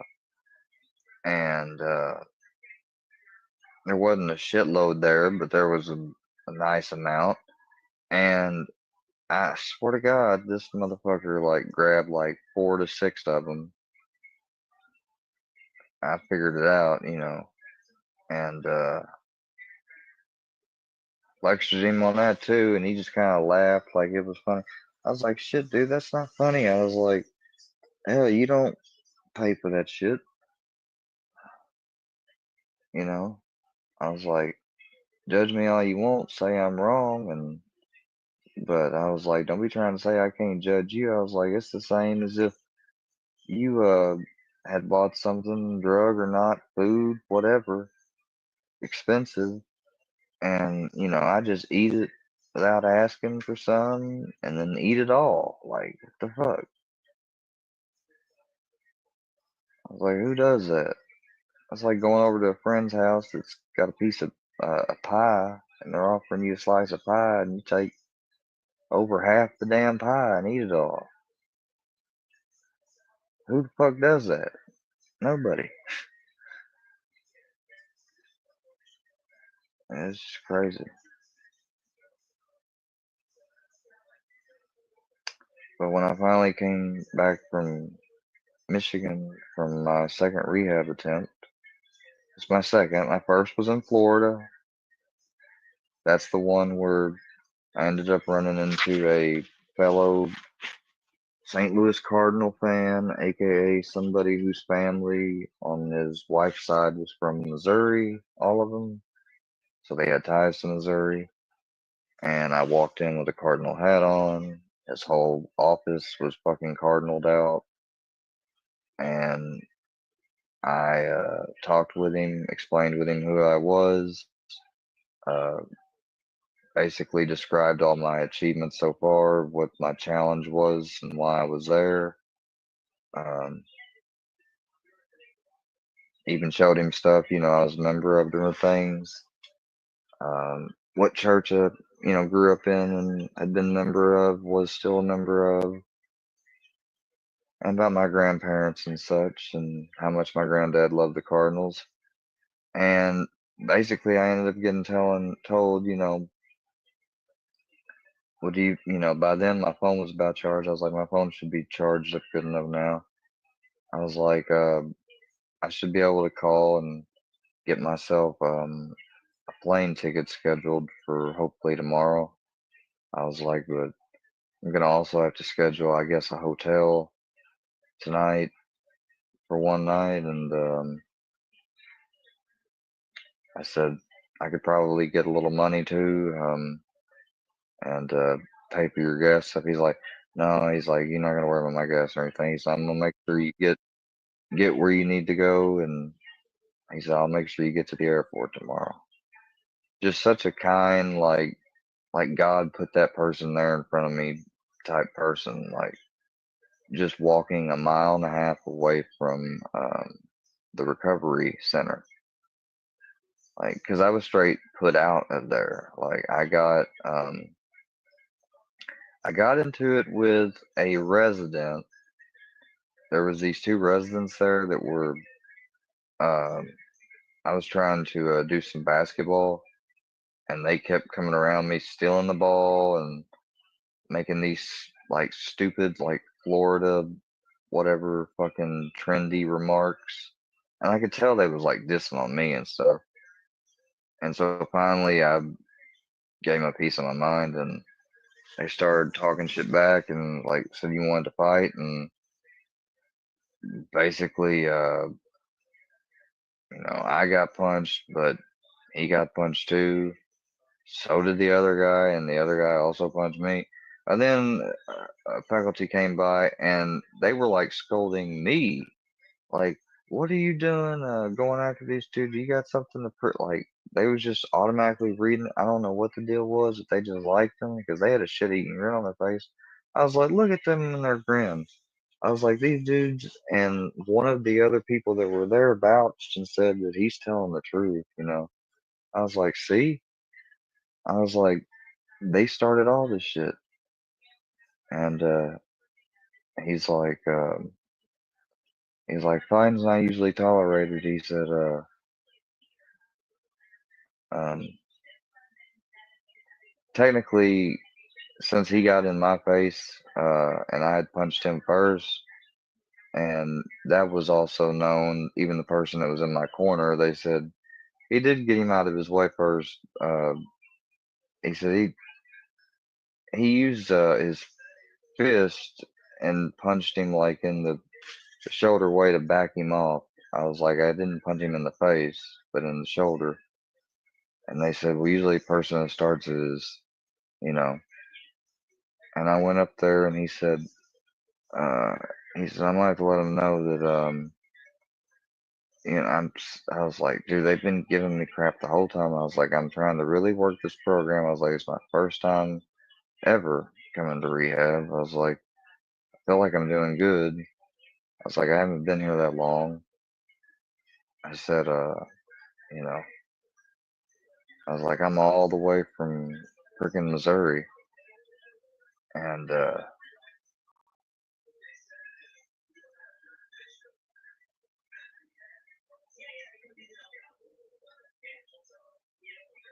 he said, honestly, he's like, they'll ask me to recommend it. He said, and honestly, I have to recommend that, he said, you're suspended. He said, I just believe, he said, because you shouldn't have ever touched him first unless till he touched you.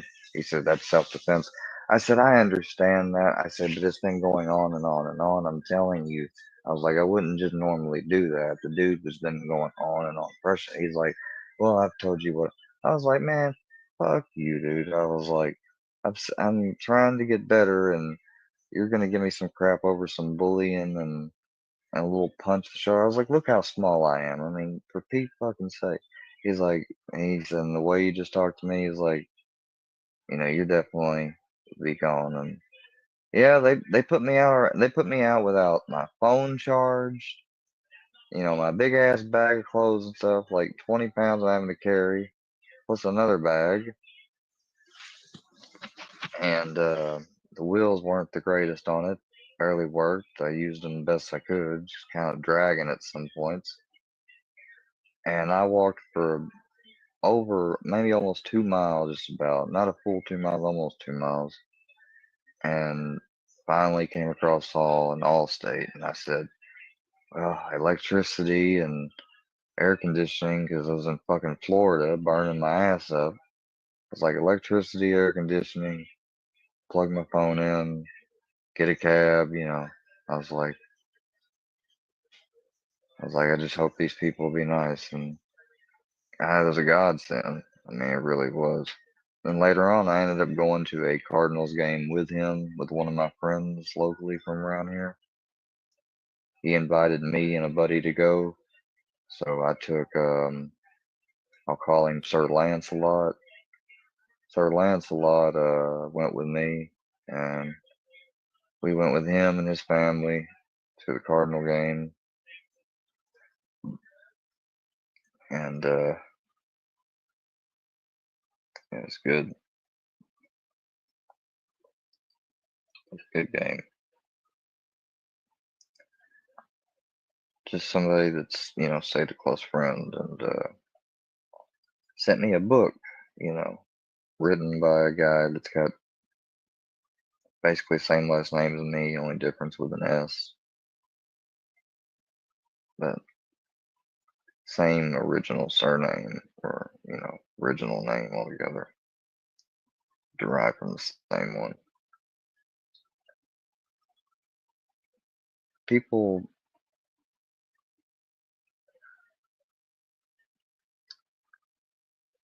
just take so much for granted.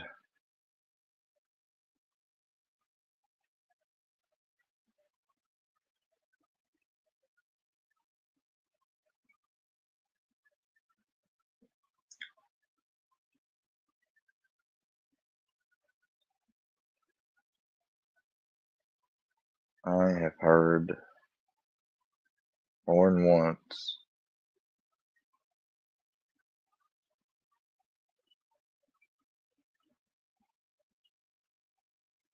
that I'm not forced, deemed, or ordered, but destined in the sense that it is a part of a destiny I can choose to adhere to and follow and be an inspiration for change on this plane of existence. In my local universe, of the whole universe, a sector thereof, people like Harlow, who have the double master spiritual energy People don't realize how powerful those people are. They are meant to inspire and leave directives, inspiration, and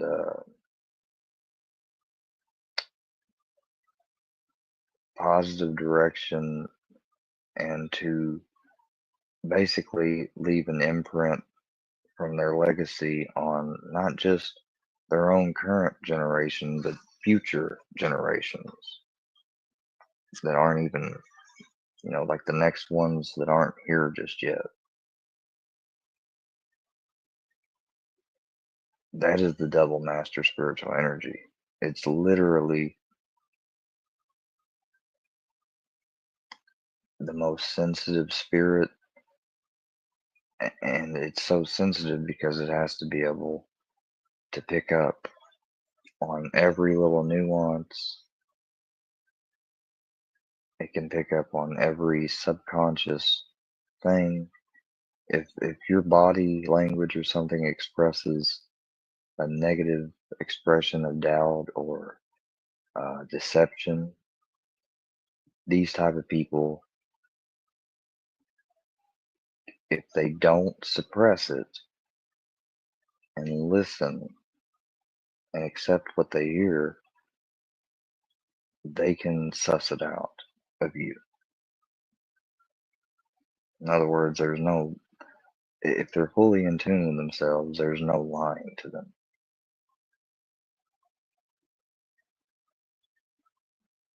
But most aren't. A lot of them have shut it down and closed themselves off because their energy, it's so much sensitivity. Like, a lot of people think I'm sensitive, and I am. I've got 4 9s. Anytime you have an expression of a spirit or energy of 3 or more, it tips the balance to being more in the negative or unstable positions and attributes. Being 4 9s means having 3 or more 9s is being overly sensitive, always feeling like you got to go out of your way for others and doing things for others. Uh, which can be a good thing, but where it becomes a bad thing is if I'm doing stuff for others and taking away from myself or my family. If I'm taking away from myself or my family in ways I need to take care of myself or my family with energy or money, what have you, that I transfer to helping others through time, money, energy, all sorts of different mediums, then that can be negative. In other words, an unrighteous action is not just a bad action necessarily. An unrighteous action can be as simple as um, if an action takes from oneself and gives to another, it's unrighteous, just as much as it would be for the self to take from another to increase the self and decrease their neighbor. A righteous action would be an action that not only uplifts oneself but uplifts the neighbor or the other person involved or everybody else.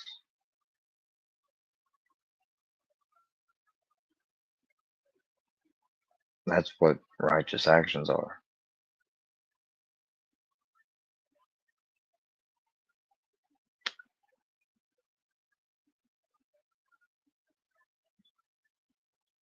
And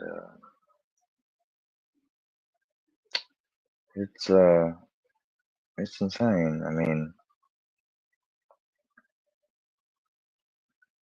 he wanted the best for me. I came back from Florida. I went to Michigan. I got massages while up there. I ate a lot of beef, burritos, and chili. Um, Started first taking Suboxone up there, or Subutex, I mean, actually. Not Suboxone, but Subutex. Um,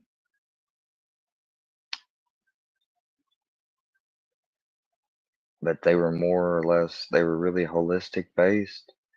The doctor wasn't there that much and was really unreliable. Um, they had a nursing staff that checked you and stuff, but a lot of the times, if the doctor was late or something, then you had to wait till a lot later. People had to get their meds. People would constantly have to go through withdrawal, and they would just say, "Oh, that's the way it is." It was very poorly run in a way. And when you would be hurting or sick or something, they'd be like, "Oh, let me give you a massage and stuff." Like, I can only get a massage so many times, and that doesn't really help when you're having cold sweats and stuff. Um, One guy was actually out there because he was addicted to weed. A lot of us straight up laughed. We was like, "Bro, you're kidding me." One dude's like, he was like, "Man," he's like, "No offense." He's like, I understand." He's like, "I can get it." He's like, There's no need to really laugh at you, man." He's like, "And they don't mean it." He said, "It's just a little surprising." He said, "Especially," he said, "I'm here because of freaking needle, man." He's like, "So we was child's play to me." And he's like, "Yeah," he's like, "But I can't go without it." He's like, "When I go without it, I'm depressed." He said, "I'll do anything to get it." He said, "I gotta have it." He's like, "If I don't have it, I'm like," he's like, "I can do some fucked up things." He's like, "I can get violent." He's like, "Not with my family or nothing, but with other people, people out on the street and stuff." I was like, "Damn." There's another dude there that talked about, "I used to rob people real shit." He's like, "Especially Uber and Lyft drivers." He's like, "Them mugs," he said, they pull up to give me a ride, and I get in. I act like I'm almost getting in, never really close the door. And he said, then I, stick them up, and I take it. I tell them to take the keys out their car and put it down there. I take it and then let them go. He's like, I don't, he said, "I never did try to hurt any of them." He said, "I never did have to." He said, "One guy tried taking off one time, whatnot." He said, "I had to hit him a couple times, but he finally came around." I was like, "Golly, geez." And they were like, "What were you addicted to?" And he said, "Oh," he said, "What wasn't I?" He's like, "If I could get coke," he said, "I get coke." He said, "I did amphetamines." He said, "Pills occasionally." He said, "X, weed." He said, "Alcohol." He said, "Shit." He's like, "I've tried shrooms and LSD and stuff before." He said, "If I could get that stuff more readily," he said, "I'd be doing them too." He said that. He's like, "My dang drug panel lights up like a Christmas tree." I was like, "Yeah, I bet it does." And they finally got to me, and I told them my little story, and they're like, "Dang, man, that sucks. I'm sorry you was in that wreck." They said, they're like, "Do you have guilt? Do you have trouble like feeling guilt even though they tell you, it's not your fault and stuff?" And I was like, "Yeah, at first I did, I was like, for a while, I said, like I had people reassuring me. I was like, I had their relative reassuring me. I was like, I just kept saying, if only I hadn't jumped at the opportunity to get off work early. Like, I was like, if I had just stayed there 5 more minutes, found something to do, go to the bathroom, stop at Walmart, anything. I was like, I could have avoided them. I was like, but I wanted to just go ahead and get home. And I beat myself up. I wish to God, like, that I hadn't been that in a hurry to get home. Like, I wasn't in a hurry, but, like, I didn't stop and do anything else. I didn't double check to make sure Saul had everything in order, which technically he did. He just could have used some more stuff for the kitchen brought up from the basement. So I could have done that. Would have taken like at the most another 10 minutes, and I would have missed him. But I didn't check down there or anything. And I was saying that, and finally somebody grabbed me. I forget who, and they're like, you need to stop. They said, you were driving like anybody else that day, very normal. He was like, you were not crazy driving. He said you weren't, going a crazy amount of speed. He said, now if you had, somehow he's like, if you had been going like 80 or something or what have you, um,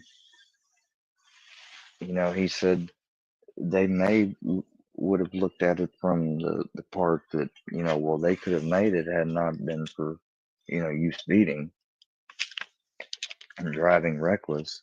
He said because they would call that driving reckless. He said, but they checked all that. He said they measured the skid marks of your car and theirs up until the point of the ditch. He said they took your blood. He said they took a sample of your blood, before saline. Then they took a sample after saline. He said then they took a sample after they had administered the morphine. He said so they had a undiluted, unmessed with sample. They had a messed with sample with saline. As a comparison, and they had one after, with the saline and stuff and morphine.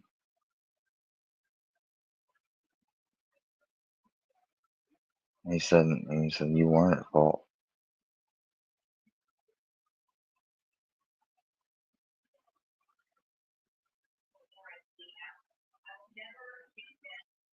He's like one of my close people said. They said I was worried because you smoked, and I knew you smoked. He said that they were gonna find marijuana in your system, and he said I did worry about that. And I said I've been doing clinicals. He said, so you haven't been smoking? I was like, nope. I was like, I even made sure to get a cleanse to get any residue out of me. I was like, because I'm working in a freaking lab, I'm like, they can literally piss me anytime or want to take blood from me anytime they want to, technically. I was like, I don't think they will because I talked to somebody and they said they usually have only done that if an accident or something happens with you, or if you look really messed up or something, or smell, or like, something. They said as long as you don't do none of that, you shouldn't. Um, but I still wanted to be double sure. And a part of me didn't know or trust for sure if it gotten everything out of my system. I was scared that I may still have weed lingering around because it takes so long, and I didn't really trust or know if this cleanse would have gotten it out fully or if it just covered it up for a couple days. So I also would make sure by going there with my little bag.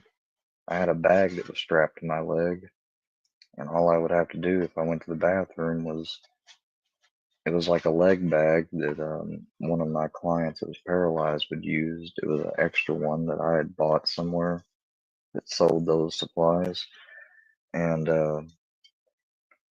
it would hold the urine. And what I would do is take hand warmers, hot hands, and activate them because they last for 8 hours, which is a full shift. I would tape them with duct tape on the bag, cover both sides of the bag with them. One here, one there with duct tape. And I tried at first having like, 2 on one side, 2 on the other, so 4 total. And that got it a little too warm. So I took one of them off.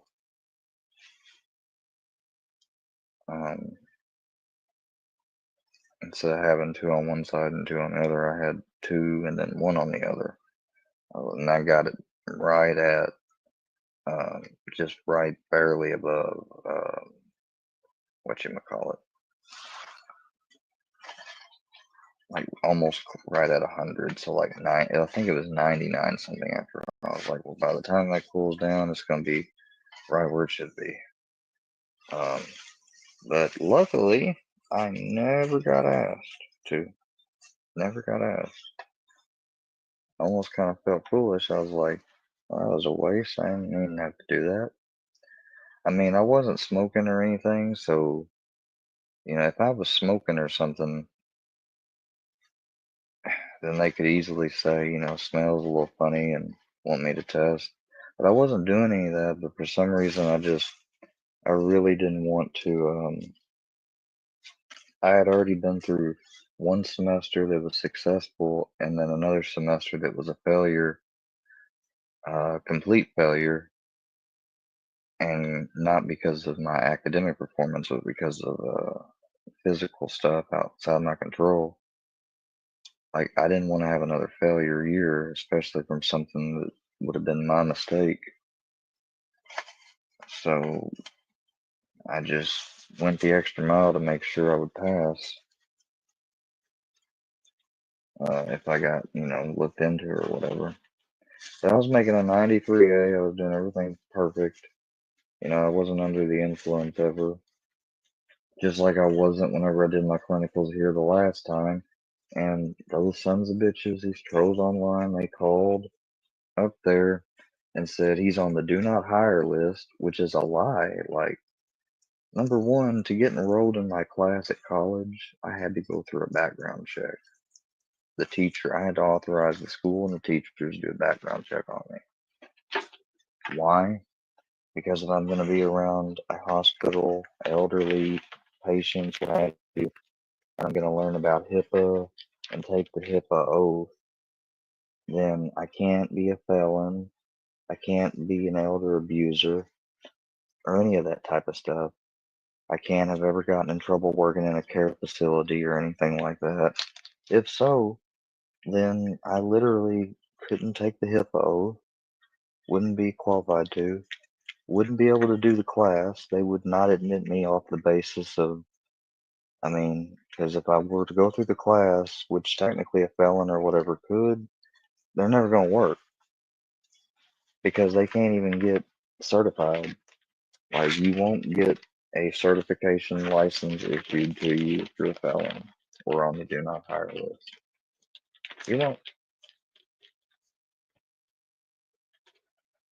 You can't even take. I think they even said no. You could take the class in theory as a felon, but they said they've got new things updated that were to be able to take the final for the class to pass the class entirely. Um, they ask to do a background on you. And if they don't like your background, they will not let you even test now. So yeah, you technically can't even take and pass the class as a felon. Be no need to though. Now let's say you never elder abused or anything like that. All right. What if you're just a felon from drugs or something? Nope. Doesn't matter. Even if it's non-violent, not related to elders, felons are on the do not hire list.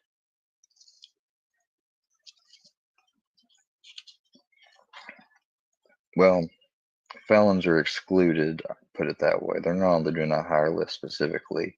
The specific felons on the do not hire list will be all felons with violent elder abuse related care center abuse, etc. There was my friend, we'll call her Uh, Allie Kate. Allie Kate has a Bachelor of Science in Nursing, meaning she is fucking head honcho nurse. Like she's went through and got her regular first LPN, then RN. Or I don't even think she went for LPN at all. I think she just went straight to RN. But then she went and kept going higher and got, you know, bachelor's and associate's, bachelor's, whatever order it goes, all the way up to a master's, bachelor, master's, whatever, in nursing. So essentially, she can get the job of charge nurse, no problem. Um, she don't even, she could technically get a job as a administrative type nurse where she don't even go on the floor unless it's absolutely necessary, um, and just deals with administrative stuff. But yeah, it's kick ass. I mean, I'm really proud of her because see, she went to school with me growing up through grade school from kindergarten all the way. She's actually the I told a story before where I was in kindergarten, pension, um, like girls. I guess maybe I had a crush on, liked, whatever. It's hard to believe I had stuff like that young in kindergarten, being just 5, but maybe I did. Otherwise, I can't explain why I was doing it unless I was just being mischievous. But I would pinch her. Um, and I had already gotten kind of like a warrant, like my one and only warning for that. So this would have been like a warning and then even another warning. So this would have been the third time. Well, I pinched Alley Cat, when we was on the bus because there was another building a little bit down the country gravel roadway that was the building for kindergarten and stuff. Anyways, so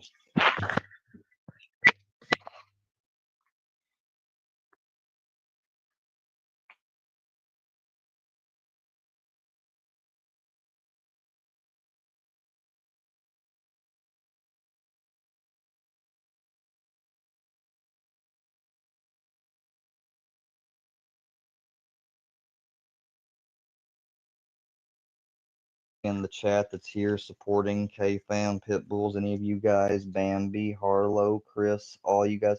Appreciate you guys coming in here. Sorry that I'm not looking at the comments, but kind of doing a Q&A story thing. I'm going to let some questions be asked and I'll answer them at the end, and then that'll be tying it up. I'm not looking at the chat though because I don't want to be distracted by any negativity. Mods, if you see any outright horrible negativity like the P word or murder or any of that crap, please hit them. Although I did a really good job at making sure certain phrases, words, and people that need to be respected who are resting in peace's name are not allowed to be used in this chat. So therefore, they're put it this way, they're not going to be able to get by using certain stuff like that unless they spelled it out in such a creative, different way that's not blocked. But I covered a lot of different ways, abbreviations, spellings, different combinations. It's sad you have to do that, but people don't care. People actually said I saw and heard the rhetoric was somebody saying, some nobody saying that I got the nerve and I actually complained and talked about my whining and screaming, hollering in pain, agony from my leg. But, did I die? Like, fuck you. Them other people died. Da da da da. Like, look, you know what the relative told me? Because I remembered some of it. You guys said that I said that those people shouldn't have been driving. That is not my words. Lord Jesus Christ is my witness. Sweet, I mean, I swear up under my Mimi, over and under my mom, and by the Virgin Mary and Lord Jesus Christ, that that was told to me by the relative I spoke to on the phone, trying to comfort me and let me know it wasn't my fault.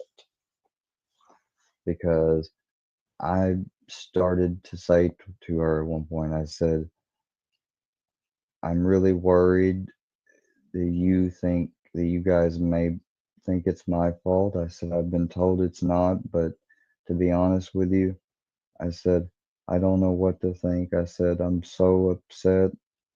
I said, I left work early. I said, normally I would have stayed longer. I would have completely missed your people. I said, I'm so sorry. I was like, I was driving straight and paying attention. I had both hands on the wheel. I said, like I was in the right hand lane. And I said, and I turned towards the left hand lane at the split second and hit the brake because I thought, well, I want to try to avoid them and at the very least, maybe just only strike or hit them in the rear end. I thought I would be doing better if I could, because I only had maybe a full second, a second and a half to think and react, and all I could think is to try not to hit them completely in the front. And because I knew we were hitting, like I knew that at the time they started to edge out, and as I was coming up, I could tell that that the timing was not right and off. I was like, we're going to completely match up, and we did. And I said, and I don't know if it's my fault. I don't know if I could have. I was like, maybe I could have just. I said, maybe I should have just gotten all the way over into the far lane as quicker instead of just trying to swerve and turn. I said, like I was beating myself up, and they literally said my first name. They said, please. They said, listen to me. They said, we didn't want, certain people didn't want them driving, but other family thought, you know, it's good for them. And if they want to, they can. And, you know, and they said, you know, to be honest, I think it amounted to they didn't want to have to be doing errands and stuff for them. They're like, I don't know really. I said, who knows? It doesn't matter now. They said, but the point is, she was very old and didn't have good eyesight. She said about the driver, and and they're like, they might not have, she may not have seen you or recognized you. Um, she said, regardless, though, she said they're in heaven and they're in heaven together. And she said, and it's not your fault. She said, it's really not their fault. She said, I mean, technically it kind of is, but it is, but it's just a tragedy, and she said that the Lord works in mysterious ways. She said, I think that this was God's time for them to come home.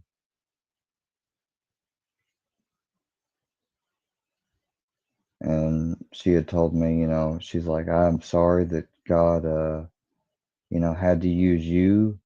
As she said, but we don't make these decisions or choose these things. She said, are you religious, hon? And I told her what I was raised and stuff. And she said, well, good deal. And she told me to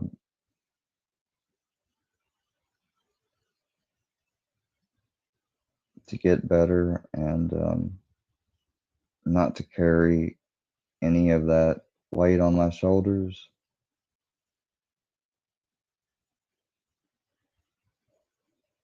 and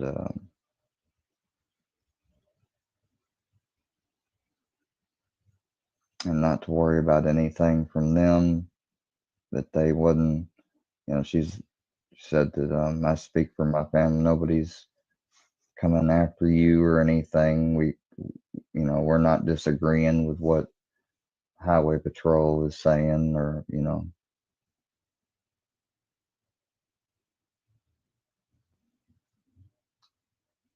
she, thanked me because she said that, you didn't try to refuse or object to anything being looked at on your side or anything. And she said you had nothing to hide. Um, you know, a nurse from the school right in front of where the crash site was on the highway there was a vocational tech school there, and a nurse had came out of there, one of the people that called emergency responders like I did, and she came up and talked to me, as well as after the first people that got there was Highway Patrol, and Highway Patrol even came up to my car and talked to me. And all of that was written down was said that the subject was alert, oriented, and conscious and aware, you know, um, was oriented to date and time and place, all of that stuff. Um, Suffered a minor, blacking out, knockout, whatever, and but was conscious when they arrived, and they did not observe any odors of alcohol, any odors of the only thing they observed a smell from was, and I was vaping when I had a vape. They said was nicotine vape juice, vapor. They didn't observe any smells. They inventoried and searched through my whole car. There was nothing at all. No blunt wraps, nothing like that, because I wasn't using it at the time. You know, I'm really glad that that happened at that time, because any other time, I perhaps, I wouldn't have been doing it while driving, but I would have been active, more than likely. And who knows how it could have played out then. But luckily, I was, a straight arrow at that point in time. Um, and they wrote down everything, that I was completely, lucid, aware, and they also had down that I seemed to be able to recall the incident and the crash, um, exactly as what the scene is describing to them. In other words, what I told them matches exactly up with what they are observing and investigating and looking at on the scene. Because you have to remember, our Highway Patrol Department investigates all wrecks,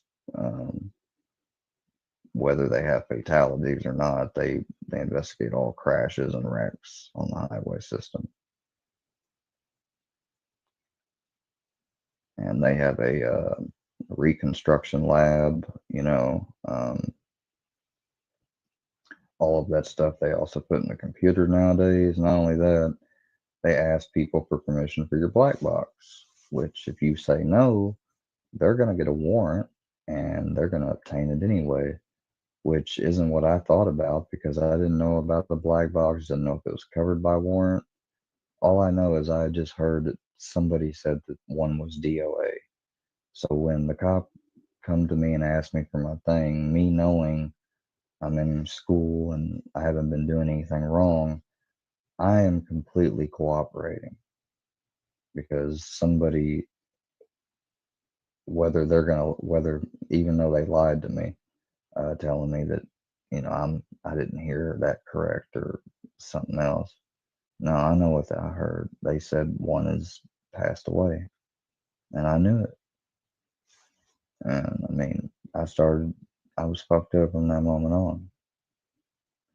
And you don't have to have sympathy on me if you don't want to. I'm not asking you to.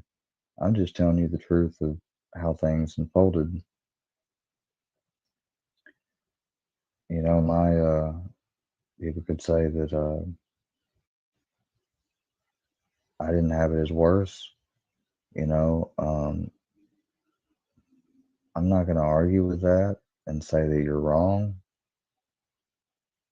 but for you to just assume that that's right, you know, I mean, it's just like their family member said that they were in their late age.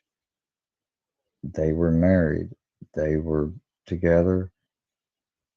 They passed away together. You know, one wasn't left without the other or anything like that, and left as somebody to need to be taken care of by family or a nursing home. Like, you know, when they could have been yelling and cursing at me, saying, "Why didn't you just, like, you're right, you should have not left work early. Why couldn't you?" Instead of doing nothing like that, they're like, you know, at least they got to be with each other as they passed together, and they lived a long age. They got to see their family and the family that their children and stuff. And like, she just had nothing but a positive look on it. Okay, that's the facts. And was trying to drill that into my head that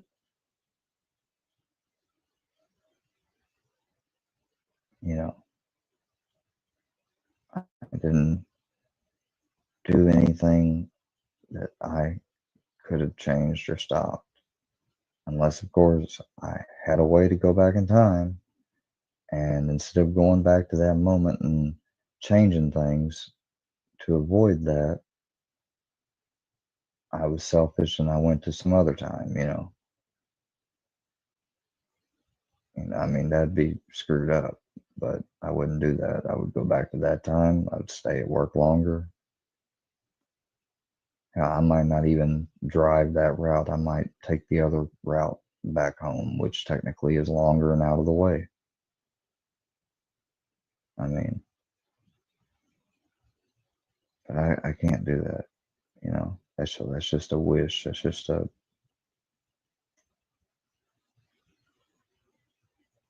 fleeting wish.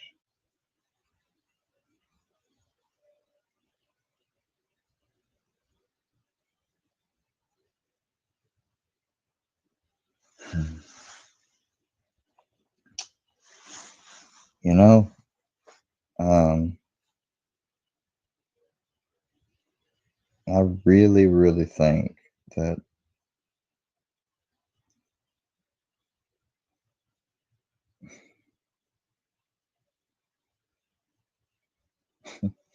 never will forget going on this date when I was living in Nashville with this chick at the movies. People may laugh at me about this. It's a little embarrassing, but it's the truth. I took this chick out to the movies on a date in Nashville named Olivia. We went there to see a movie, right? I completely, and keep in mind, not on pills at this time like that, but had smoked. And I ate a good amount of popcorn and everything, and somehow I just completely fell asleep. I woke up literally about the last 10 minutes before the movie ended. And yeah, I never heard back from her, and for good reason. Like she probably was wanting me to, put my arm around her, make out with her. I mean, that's what I usually would do on a date like that, anyways. But, like, I mean, that was horrible. And that's why I say to some of y'all, like, for a lot of these people to say that I'm on hardcore drugs or stuff when if I ever fall asleep or stuff, especially on panel, if I'm up late, that is bollocks. Like, I have always been easy to go to sleep, especially with even just weed. I can easily go to sleep. Um, yeah, that really did happen. And then I had another girlfriend that I got with and hooked up with the first time at work. I was working doggy daycare, and this chick was in college locally for vet type studies and had a dorm room and stuff. No car though. I had a car. I lived with my dad and stepmother. Um, she started her first shift with me there, and she was working all night. And so I took the dogs out. I was doing most of the stuff and kind of showing her, teaching her, talking with her, breaking the ice, whatnot. And I never expected things to go like as fast as they did or anything. Um, so I tell her, I was like, hey, I said, so you're in college and stuff? I was like, let me wonder, I'm gonna guess you drink. And she was like, nope. I was like, oh, I was like, you're a smoker. And she kind of grinned. I was like, yeah, you're a stoner. And she's like, yeah, sometimes. I was like, well, check this. I was like, I'm having a buddy that's gonna bring me by some, and I was gonna order a pizza for dinner tonight. I was like, are you hungry? And I asked her what kind of pizza she liked. I was like, I'll get half for you and half for me. And that's what I did. And my buddy came by, in a Dodge, I think it was a Challenger, I want to say, maybe just a Charger. Um, dropped off that quarter basically, and we got the dogs inside to feed and everything for the evening because it was starting to get dark. Um, there was two areas. There was one area with a futon, TV, DVD player, movies, stuff. Another area out near where the cat room was, with the futon stuff, no TV or anything like that. So, like, the two people working there had two different places to sleep, of course. We sat on the futon, kind of adjusted it to lean back a little bit. We sat there and started watching some movie. I can't remember what now. Maybe it's Harold and Kumar or something. I'd get up every now and then, rotate taking the dogs out. I didn't let her do it. I did it. And I just was basically teaching her and telling her how we did stuff. And I was like, it's really easy. I said, this is one of my first jobs I started doing was a job like this. And I was like, I just kind of came back to Nashville again. And um, I was like, just so happens to come across the ad for this and having the prior experience. I was like, I made, shift leader, telling her about myself, this and that. Next thing you know, like she kind of hints by like putting her arm around me, like leaning on me and stuff. So I kind of ended up like fixing her arm to where she's not putting it around me and mine around hers, and then like we're just kind of like watching, and every now and then we look at one another, then we look at each other deep and stuff, and just started making out. I mean, and then it just went from there, like boom, boom, boom, boom, boom, boom, boom, like right there at work, even. Not trying to get too explicit for some of y'all kiddos. No minors, only adults. 18, 21 and up, 18 and up. But anyways, I will call her Alex. So Alex, yeah, like I was pretty, I'd fallen for her really. Like she was, since the Muslim Somalian chick I dated in high school, middle school and stuff, like I was just now fresh out of high school, a little bit longer than she was. She was even more fresh, but still, she was in college and stuff. but we had smoked, and we basically were dating. Like, I go to her dorm room, would stay over at her dorm, um, take her out to eat, do stuff. Like, we dated for good several months. Uh, then somebody that I used to do work with at a call center that I had messed around with one time, who was also African American, but they were like they were like 20 years old, well, more like 12, 12 years, maybe at the most 13 years older than me, you know. So they were older, but they still very looked good being in their 30s and stuff, and was very, attractive. And they needed a ride basically to Alabama, which the part of Alabama where they were going, it seems like it's far, but it's really not that far from Nashville. So I end up saying yes, of course. And like, I didn't ask for nothing or demand anything or whatever. Um, but she basically then ended up texting me like the night before, and um, she's like, "Why ain't you called yet?" And I was like, "What do you mean?" She's like, "Well, aren't you gonna come over and hang out with me this last night? I'm still here." She's like, "I thought we was." She's like, she's like, I don't want to sound corny, but she basically said, like, I was gonna take care of you, and have some fun with you, obviously, since I don't have any money to pitch in and stuff, and you're doing this for me. I was like, well, I didn't know that. I was like, I would have done it for you regardless as a friend. I said, if you want me to, I was like, I'll definitely. She's like, yes. She's like, yeah, smoke. I was like, yeah, of course I do. I was like, yeah, obviously wanting some smoke too. But went and hang out with her, and next morning took her all the way down to Alabama to this friend's that she was going to be staying at, and trying to get her life back on track, whatever. I just can't believe I met her at the call center, how I did, and that we ended up like we started off just being people that smoked outside, talked. Then she ended up knowing that I smoked, and I knew she smoked. So then we started smoking together, sometimes outside of work.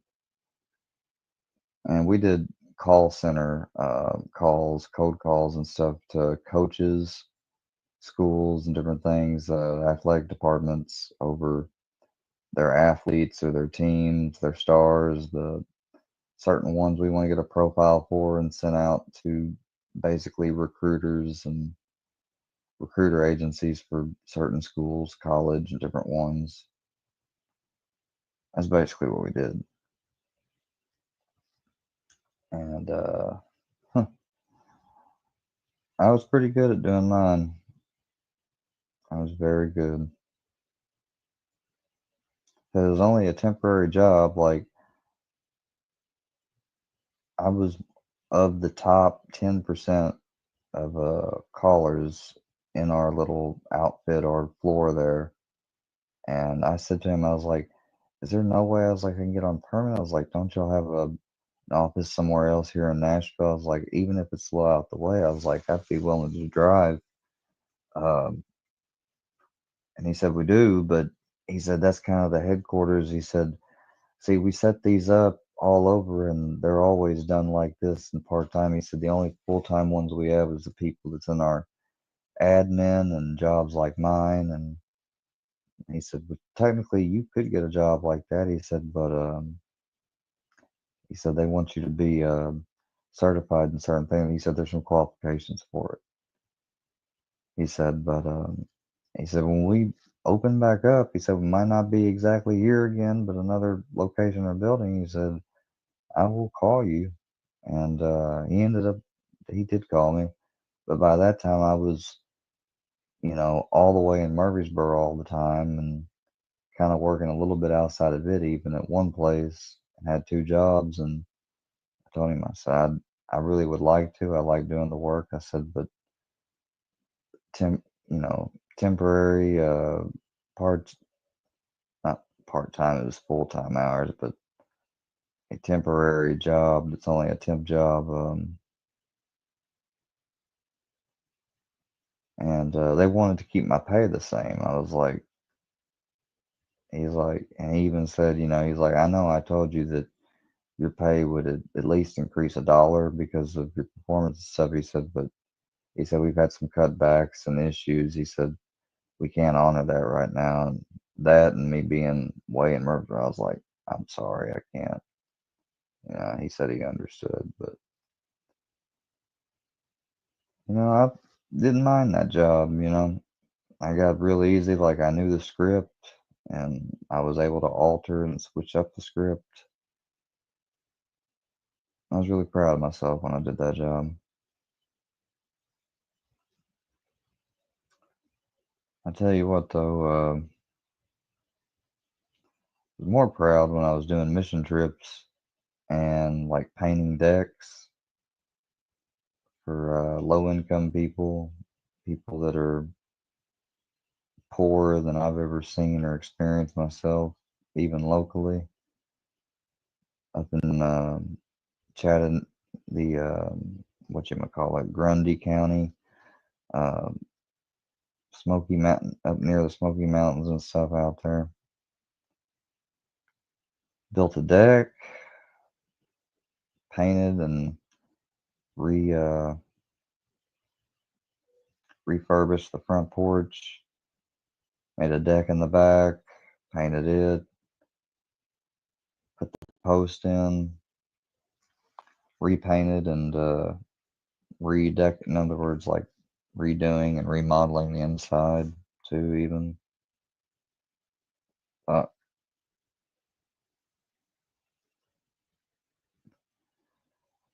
remember doing all that, and I thought my dad asked me. He said, "So how much work?" Like I kept up with it. He told me he wanted me to. He wanted to teach me something. He went through it. He said, "All right." He said, "Back when I was working in construction, he's like, this is the hourly rate. He's like, this is all your stuff, your data you told me. He's like, this is what I would have made right there, roughly." He's like, this is what the stuff is today. He said, and this is also in counting a little bit for inflation and stuff. And he showed me what I would have made, and I was like, he said, so technically you would have technically made more than what I used to. He said, but with inflation and everything, he said, in reality, you're kind of not far off from making the exact same amount I made. It just seems bigger. He's like, it's not really that much bigger. And he's like, here's the thing though, you didn't make anything. I was like, yeah, I didn't make anything. He said, and that's the whole point of doing it for the glory of God and for his people. He said, you never know, me and you might end up in a situation one day where we have to depend on a mission group or neighbors or somebody to help us in some way, help fix our house or whatever. He's like, I don't want to ever be in that situation. He said, but he said, some people are, son. And I really didn't want to go on that mission trip. And my dad knew that. And my grandparents knew it. But somebody had asked my dad to see if I would go. They really wanted me to. And he promised them like he'd get me. And I was like, next time, can you not make a promise that has to do with me and you making me do something?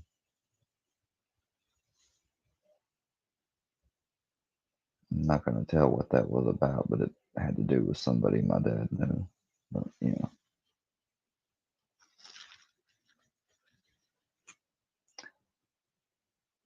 I'll tell you another thing I did that I always thought was cool and proud of doing was when I was at church, whether it was the small town church where I live here in the other town of just a couple, 100 people. I ran the electronic part of the church. In other words, the microphone, the stereo, the level of volume for the piano, organ, music from cassette tapes, CDs, volume for if something was like a PowerPoint shown or whatever, computer wise and stuff. Same thing for the Methodist Church when I was in Nashville with my dad. I got to end up basically helping run the subtitle stuff and the stuff that would be on the screen. You go through in slides and different stuff, and got to control the volume and stuff there as well. Microphones.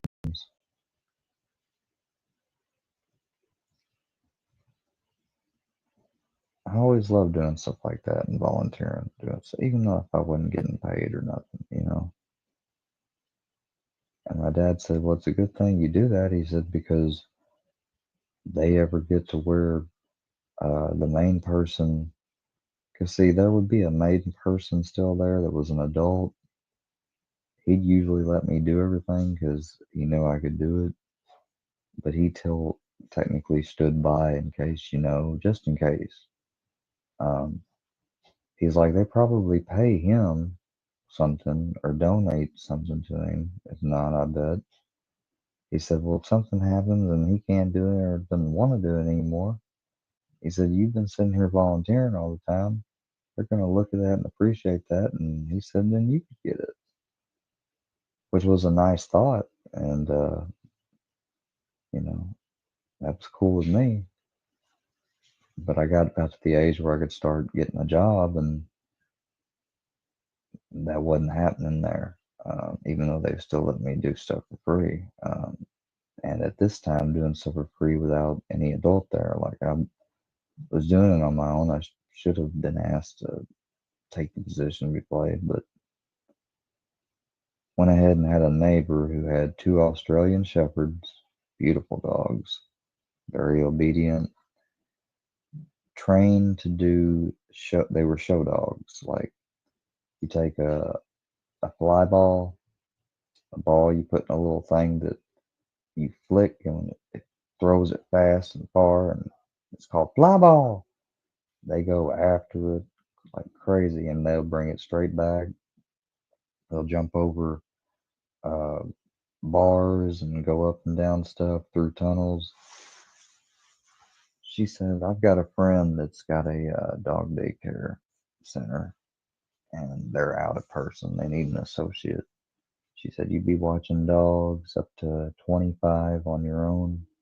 Any more than that, you'll have a partner. Um, it pays this much, this many hours, which was about full time. And I got on it. I was still going to school at that time, though, and every now and then our power would go off and it would reset my alarm clock every damn time, along with our heater. So I'd wake up cold as hell because the heater would be off still. The alarm clock would be flashing, because it got reset to 12. And that happened once. I explained it very thoroughly, and they said, that sucks. I'm sorry. I even said, I'm scared it may happen again. I said, they tried to say, whatchamacallit, set an alarm on your cell. And I said, I'd set one on my phone. I said, but I don't believe it'll go off because when I charge it at night, I was like, I turn it off. I was like, it might. I was like, I'll try it anyways. And I did. I did set it up, but it didn't go off. Well, that happened again another time. And I went back that time, and my boss was literally outside doing my job with the dogs. And I came out there and I shook my head and I said, and she said, it's all right, Ian, go ahead and go ahead and get your stuff, clock out, write down all your last remaining things, leave your company stuff here, please. She's like, and just don't worry about it. She's like, I will. She said you can come by and get your check when they normally are done. She said, or I can mail it to you. It's up to you. And I said, yes. I was like, please. I said, I had the same issue with my electricity. She said, I told you about your phone. I said, I did set that up. I said, but it doesn't go off if the phone is turned off and plugged up to charge and a surge happens. She said, it's just convenient you keep having these surges. I was like, it's not convenient. I said, it has to do with the fact that we're using space heaters. And I guess just us having these two good sized space heaters running is causing an overload on it enough every now and then that it trips the power in the breaker. And she's like, we don't really want to be here. And I said, that's not true. I love being here. I was like, I love dogs. She said, yeah, I know you do. She said, but you don't want to be here. She's like, that's it. Don't worry about it. And I was like, whatever. I just gave up. And I was really disappointed at that time. It was that time when Scientology recruiters came. Like they called me, they got my number from Celebrity Center in Nashville, and it was good old Aaron. Um, what was his name? Aaron Small, I want to say. Aaron Paul, and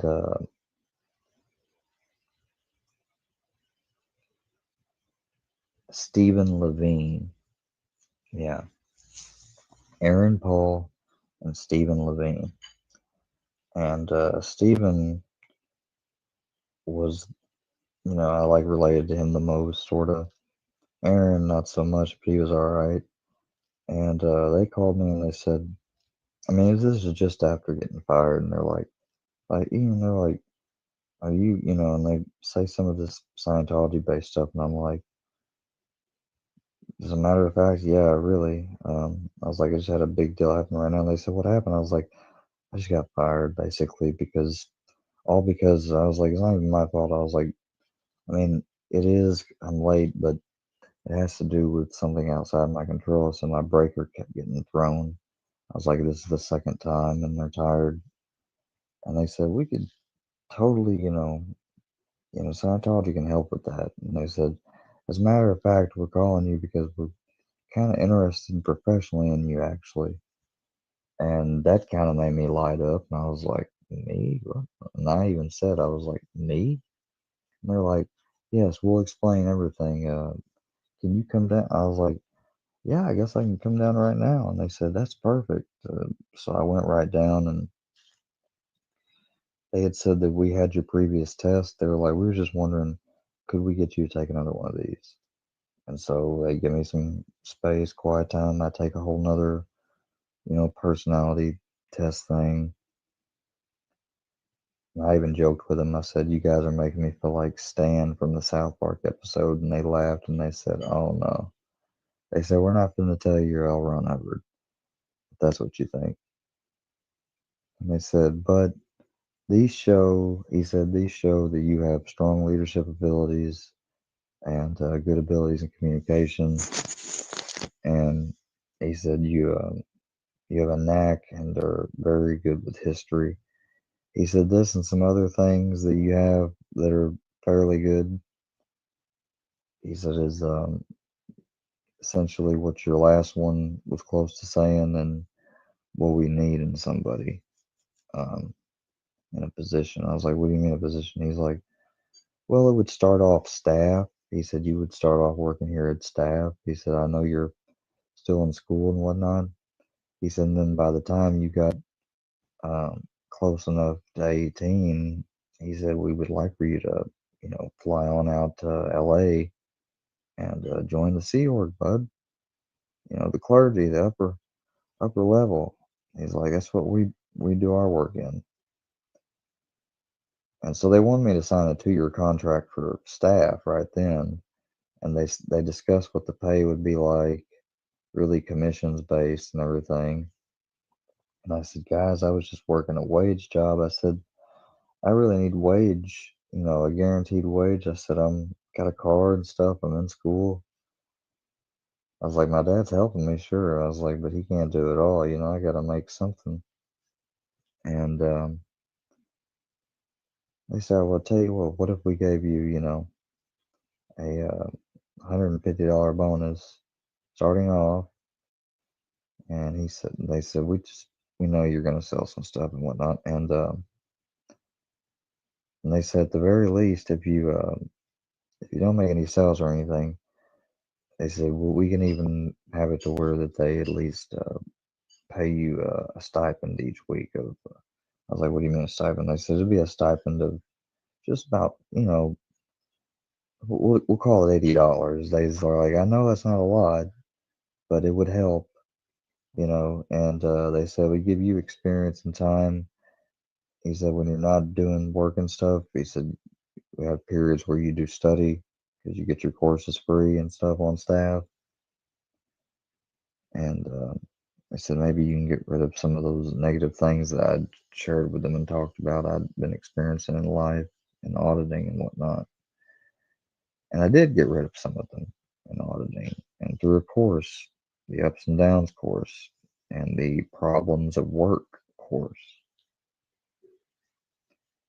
So you could say that I know what the problems of everyday societal 9 to 5 work in a company and different things. I know what the general problems are and what the root of them is to get to fix them technically. But knowing the stuff and putting it, and utilizing it completely is a whole different. Don't even like to, with the experience I ended up having with them later. But I went ahead and signed that contract at first. Again, religious contract. Um, and then I came across another dog daycare job, and I just knew I had to take it. And so I took it. I got the schedule. I looked at it compared to the Scientology schedule, and I said, well, some of it can be doable, but there's this day and this day definitely cannot be, have to be reorganized, whatever. So I tried to talk to them, reorganize. They couldn't believe that I'd picked up another job, and I said, it's guaranteed. And they're like, well, they're like, look, a lot of people in the staff here, if they don't sell anything, they only make $50 a week. $50 a week. They're like, and we pulled strings to get you 80 a week, even if you didn't do anything productive or make any commissions. And I said, I get that, guys, and I'm grateful. I said, but I was like, I've got to make, more money. Um, and it was just crazy. They were trying to tell me, well, what if we could tell you that there's people in your life that have money and they don't even realize it, they don't know it, but we could make them aware of it, look it up for them, and we could show you how to, you know, get to talk them into being able to spend it for, to help you out. And I said, I don't know. I was like, I don't want to do the stuff that we do for selling this stuff or whatever on. I was like, I can't do it on my grandparents. And I was like, I won't. And they ended up basically saying, Steven said, and I'll be honest with you, they want to just drop you, but I told them that you're good. I was like, I've got no problem coming here, Steve. I was like, the one day where I have to work, I was like, I can come in later and stay in late, and I can do something like mopping, whatever, and make it up if I can't do any regular work because it's too late. I was like, it's on me. I was like, or I could just do my study time then and always work all the other times and the other days. Don't take a study break time, and do any studies in the Scientology stuff. And they ended up letting me do that, you know. And so I went through those 2 years. I finished. I completed basically and ascended on to staff, certified as the auditor and stuff. was able to. I did all right in commissions and the money made in those 2 years. Other than the $80 guaranteed each week, I probably made no more than about $500 in 1 month, and no less regularly than 200 each month. That was the average. It was around 200 and something each month. Sometimes get a really good month, be up closer to that 500. The best month was just at like, it's like 525 something. But here's where the problem started then.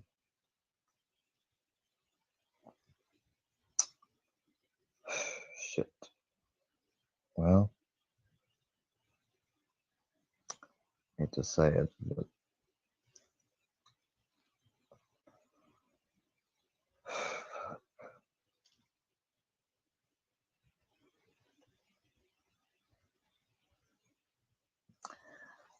I had about at least full 3 months where, and it was like the first, some of the first, not in a row, but first few months that I was there after getting that settled out, getting a second job, like I had one and then two and then a third month. I didn't make anything, just straight, just the $80 each week.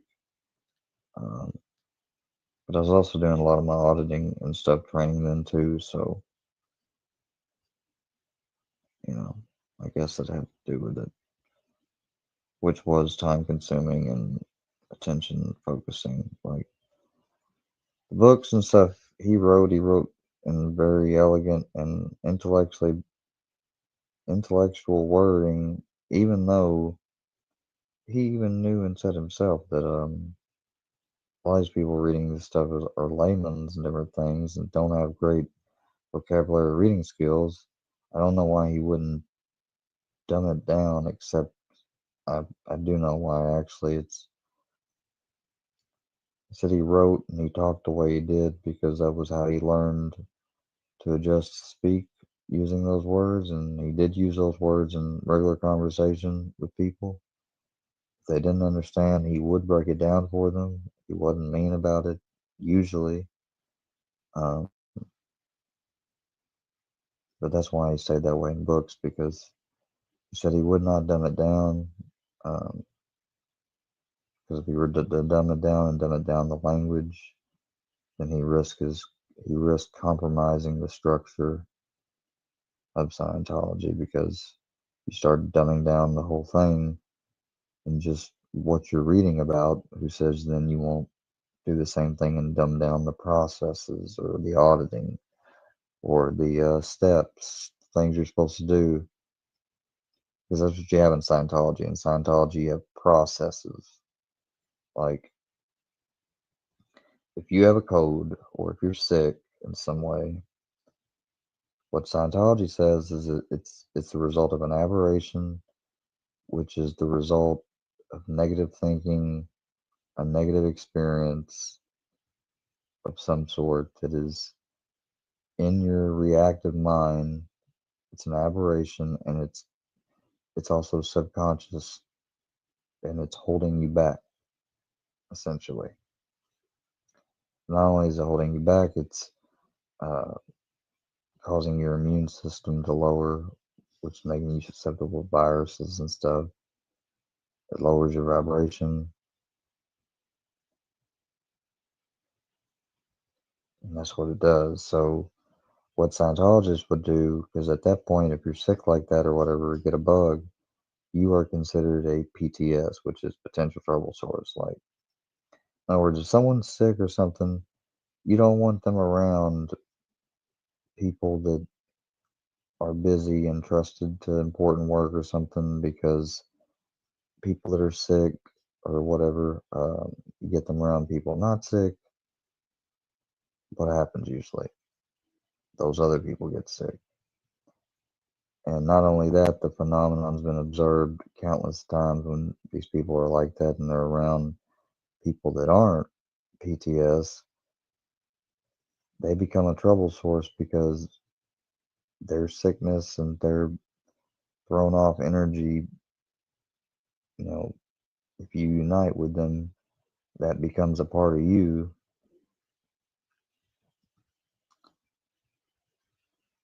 Basically,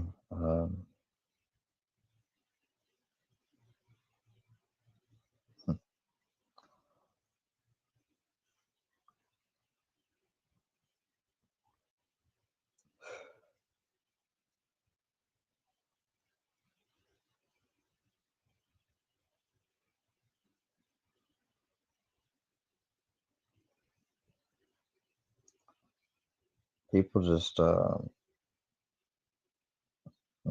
where do I even go from there?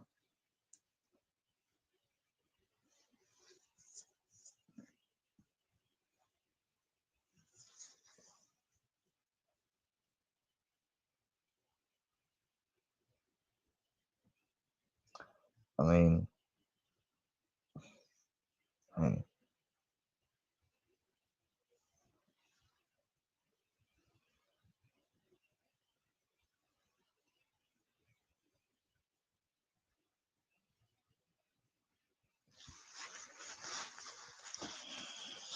basically, if a guy, falls off a ladder and breaks his arm, then he's either a PTS or he was around a PTS. Somebody who was next to him is sick or is a PTS in some other way. You could be PTS technically if you have just been reading negative things about Scientology. Um, Reading, looking, observing, having people on your line that are anti Scientology can make somebody PTS. But take it a step further, these people start regurgitating, believing, and practicing this mentality and telling all the people that they're close to in Scientology that they're not just a PTS now, they're a full blown SP, which is a suppressive person. SPs are like, they're supposedly supposed to be in original literature and thought and stuff written by L. Ron Hubbard. It was believed that SPs were such a small percentage of the population, basically about the percentage levels of what people expect of psychopaths and sociopaths. Now, I don't mean people that are antisocial or even serial killers or stuff like that. I'm talking about real, full fledged, clinically diagnosed, could be considered clinically diagnosed as a psychopath or sociopath, or even rare, a psychopath sociopath. Those are technically what Scientology views as are the SPs. And in other words, somebody that's an SP is an enemy of Scientology. Uh, they are an overt aberration. They have no ethics in considered by Scientology. Ethics in, that's language that means they haven't done the L. Ron Hubbard's ethics course and went through it. Because if they had, then they would have ethics in. If they went to a organization regularly, there's an ethics officer. Sometimes you have to go before and see and stuff, especially if something happens or if somebody rats you out for being out ethics in some situation. Then you have to go through like an interrogating type quasi police thing where they find out what your transgression is, you admit to it, and then you do basically penance. You may write a bunch of stuff, you may be advised that you could donate money to the church, and you don't have to, and you can get out of writing anything. Like what they would have you write would be something for people in the future that make a similar mistake to basically read. You know, it's fucking weird.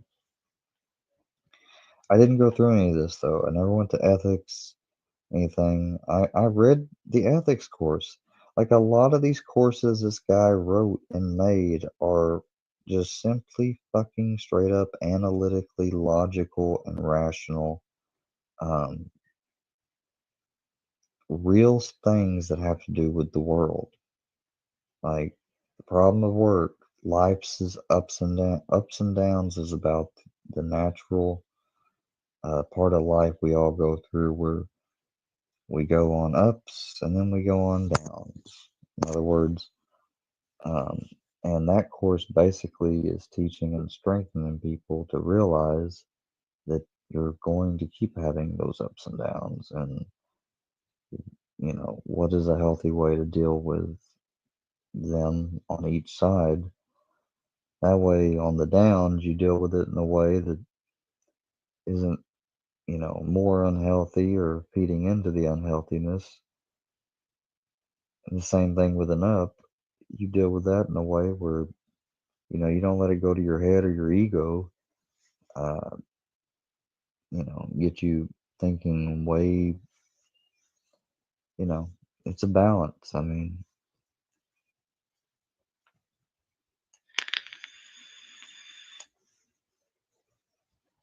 oh man, like, I just, shit.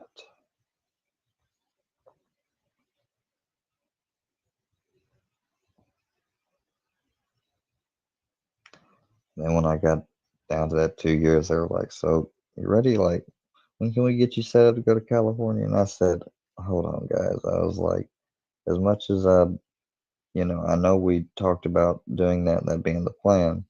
I said, but technically, I did just sign the 2 year contract for here. I was like, I've completed that obligation.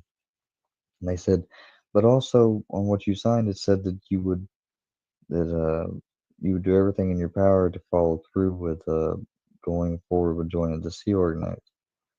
I said, okay, and I'm not saying I'm not. I said, but I've got to graduate. I said, I was like, I've got some personal things going on right now, a lot of personal things. I said, I was like, and technically, like before I come out there, and I asked this back then, I even said, what if I have somebody that is interested in learning that stuff, the stuff that I've been learning, and like we're serious or whatnot. I was like, can I bring? And they said, yeah. Um, and I said, well, I kind of want to, I want to live a little. I just turned 18, or I'm about to just turn 18. I was like, I want to live a little. I was like, I don't want to straight jump into that. I said, if it's anything, they said, well, it's twice, three times more formal, strict, and serious than this. But I said, that's what I'm saying. I was like, I didn't have a, I was like, I didn't have the hardest time. I was like, but I did have a kind of a hard time with staff. I was like, you guys are really, I was like really structured and really rigid. He's like, that's that discipline, man. He's like, you need that discipline in your life, Stephen was saying. I was like, I don't doubt I do. I was like, and you guys have helped me prime the first, 2 years worth. But I was like, let me get y'all's cards and your numbers. I'll give you my number. I was like, if you want to call and touch base me, you can. He did one time and then he stopped after that, like he never did. Well, fast forward, I get with Kayla and stuff, and we've been together, and her parents finally divorced, and like I have to help her move out of her house. Like we were at her house, and when I was first dating her, she was still at her house, like almost the first 6 months. Um, Fucked up thing is, you guys talk about like some people like to lie and say I hurt Kayla and stuff. Kayla hurt me a lot of ways, and I don't mean just physically, but emotionally. Like when I first started dating her, she literally got drunk as fuck one night with this other dude. Now, this one dude, he was gay. Like he was a friend of hers and he was gay and had nothing to worry about with him. But this other dude wasn't and like was straight up trying to flirt with her. And like I even straight up let him know when I'm like, dude, you know me and her are talking, right? He's like, really? I was like, yeah, man. I was like, we had a thing when we were younger. I was like, but I was like, I was too shy back then and stuff. I was like, I didn't. He's like, oh, you could have fucking. He's like, you crazy. He's like, if you was around back then and she was drinking, he's like, you could have. I was like, yeah, I didn't though. I was like, I was shy and stuff. Um, but anyways, I end up leaving, and then I find out later on. I straight up asked her. I was like, Kayla, I was like, be honest with me. Please be honest with me. Otherwise, this may be like a deciding factor and everything. And she kind of like was looking at me, and then she kind of looked down and kind of like, you know, posed herself. I was like, did you have sex with him last night? And she's like, apparently, I said I wanted it and I got it. That's what she said. But technically, I know she got stone cold drunk. I don't think she's drunk to the point she passed out or whatever, but she's definitely very intoxicated and stuff. I wasn't even able to drink at the time, 19. Um, but they, I think, well, no, she wasn't yet either, but one of them, I guess, was of age to get it. Um, I told her right then, I said, look, I was like, I care about you. I had a crush on you at 16, that time that we hang out and got together. She's like, the first time or really the first? I was like, no, no, the second time, the other time when you were driving around and I was like 15, almost 16. She's like, oh, okay. And I said, but you got to tell me like you won't do that again, like, or if you're gonna drink like that again, like you'll allow me to stay around you so I can keep that from not happening. I was like, because otherwise, either we're talking or we're not. Like, I don't wanna. And she's like, well, I'm not talking to him. She's like, I definitely was talking to you. And she's like, I'm sorry. She's like, I completely didn't think about you or consider you or give a fuck. And she's like, I kind of got that way when I went to Memphis and stuff. She's like, I've lived kind of vicariously, like taking risk and just living for today. And I said, you got so much more than that. And she didn't believe she did and stuff. And that's when I started finding out all the medicines that they had put her on and stuff out there. And being kind of Scientology at that point, anti-psych, like I asked her, I said, can I try to help you and your body and everything and your mind? But you trust me? And she said, yeah. I was like, I'm gonna flush all these meds. I was like, do you take any of these regularly every day? She's like, no, I never take any of them regularly every single day. She's like, I kind of take them as I need. She's like, it's not what they're supposed to, but she's like, I'm supposed to take them regularly, but if she does, she says I'm like a zombie and stuff. I'm like, you don't even need them every now and then. I was like, do you trust me? And I helped her flush them all, and she started to cry, like especially after her dad called and was abusive towards her verbally and stuff. I got on the phone and kind of intervened, like, cause she threw her hands up into the phone. She's like, "Do you want to talk to him?" And I said, you don't have to be that way, towards your daughter. She said, and he was like, who is this? I was like, told him who I was, and he's like, oh, so you're the newest boy. I was like, listen, I'm serious. Would you, I was like, I don't know who she's been with before. I was like, I know she hasn't had it easy. I was like, but I was like, you're supposed to be her father. Um, and I don't have anything but respect for you because I haven't met you, but when you when you make her cry and stuff in front of me and I didn't hear her say anything ugly or nothing for you to cause her to be that way. I said, I kind of, the writing on the wall tells me that you're being the asshole. I was like, and you don't need to be that way. If you will please respect, excuse me from saying asshole. I was like, this is not how I want to first talk to you. And he said, "Well, you seem like all right guy." He said, "But he said she's, she's been doing this forever, and she doesn't get her way. It's, screw everybody else and everything. If she doesn't get everything exactly how she wants it, he said you'll end up learning that soon enough. I'm afraid."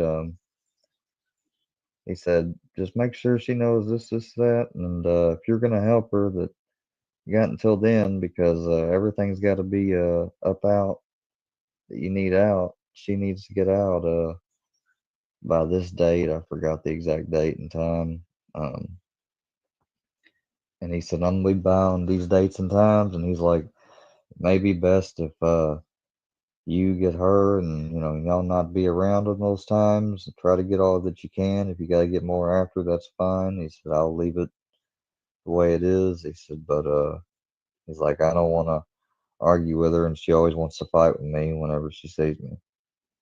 And I said, "Maybe you should start trying to change that." And he said, "Okay, I don't need lectures from you." He said, "I get you just trying to think you're helping." He said, "But that's my dog, hang up, click." And Kayla went, "Ian." And I was like, "Yeah, Kayla." She's like, "Ian." And I was like, "Yeah, yeah, what is it?" She said, "I love you." And I, she just hugged me, and I hugged her, and I said, "I love you too." I was like, "I really, really do." I was like, "I could see myself forever with you." And I meant that with Kayla.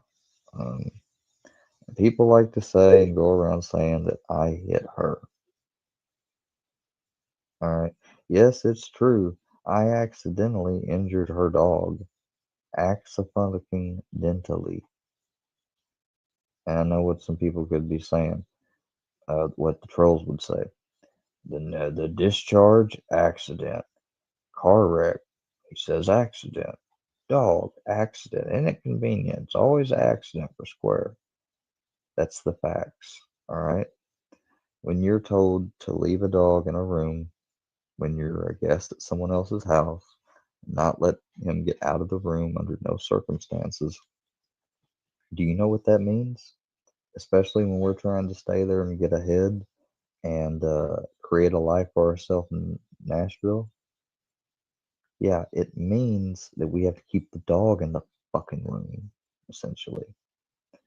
Now, the mistake was, and Kayla even blamed herself partly because she's like, "I'm the one that told you to always walk in front of me." And she's like, "And every time she's like, I would make sure." And she's like, "And I didn't, and I walked in front of you." And she said, and I was like, "No," I was like, "It's me because I tried to close the door and I thought I could close it in enough time, but I didn't account for how fast he fucking is because he was way out of the way. But by the time I was slamming the door, like he had almost teleported, zoomed, and he was almost through except for his back hind leg that got caught." And but she sat there and she told me later on, I was crying and I said, "You must think I'm like horrible, evil. You probably don't know what to." I was like, "I'm surprised you have." She said, "I don't blame you." She said, "I saw that you, after it happened, you immediately dropped down to your knees, your mouth was wide open, and you started to cry, and and tell Zipper how sorry you were. You wrapped him up, and you delicately carried him out, and then I grabbed him because you had to close, lock the door, and get in the car and drive.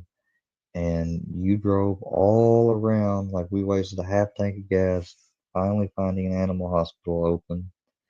You went in there, you asked and begged, pleaded for them for help, and you said that if it's a must, because we don't have really any money, you said I will call somebody and get a card that you could charge over the phone if if that'll work. I was like, please. And they looked at him. They said he's not that bad at all. He's just got a leg fracture. And I said, why did he?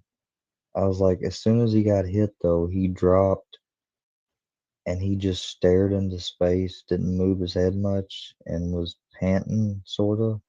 I was like, I was so worried because his eyes was just drooping off to the side like he was in La La Land. They said he was, they said that was shock. They said he went into shock as a result of the injury and, probably the pain and stuff. They said it's common for dogs. It, he basically went into shock, and they said you guys did the right thing by keeping water near him because he would take sips of water every now and then. I was like, even though he's in shock, he's like his body still knows he needs water. Um, they said, but as soon as we got him back there and we gave him some meds and stuff, um, they said he snapped out of shock. Essentially, any case of it left, they snapped out of it,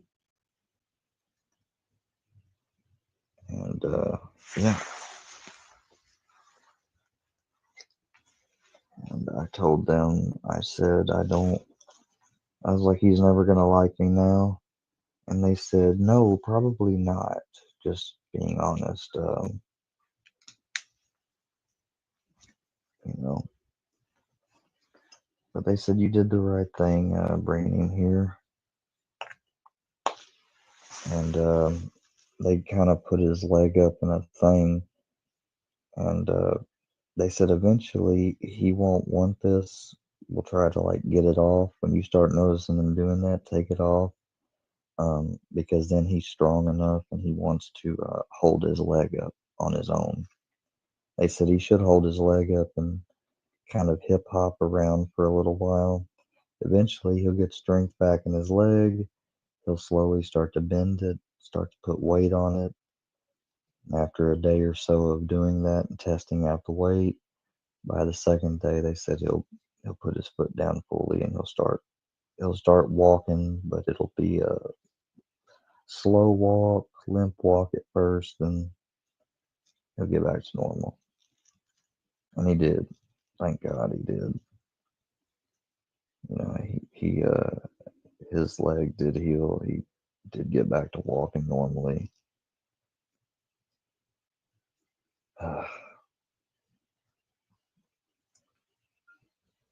It was crazy.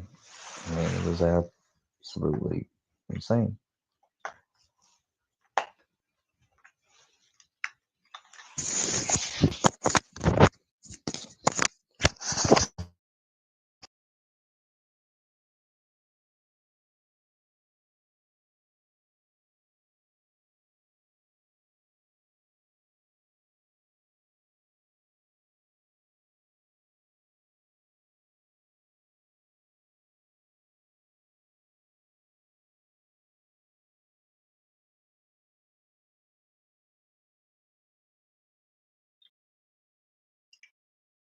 Miss Harlow, who's watching that's ugly? Are you still there? Elora, Tennessee? No, I've never lived there. But what dog have ear mites? My dog, or you talking about the puppy dog that's bigger than my dog? Or are you talking about the little dog that kind of looks like Toto? I'm looking at the fucking comments now for once. No, I never stayed in Elora or Huntland. No, I never did, Z.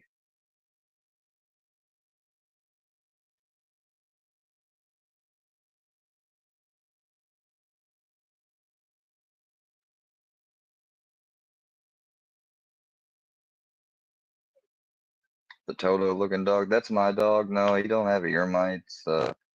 Vet didn't ever find any of that.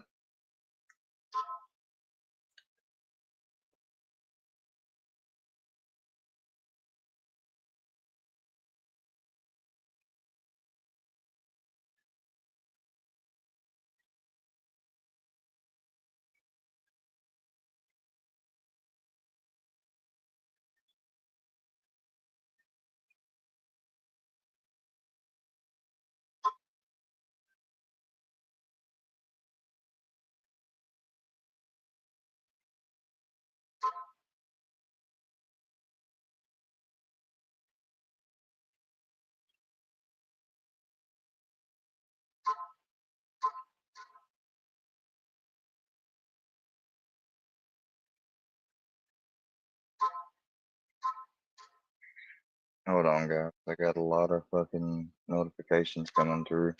The dog with the Toto looking dog, who's a Chihuahua,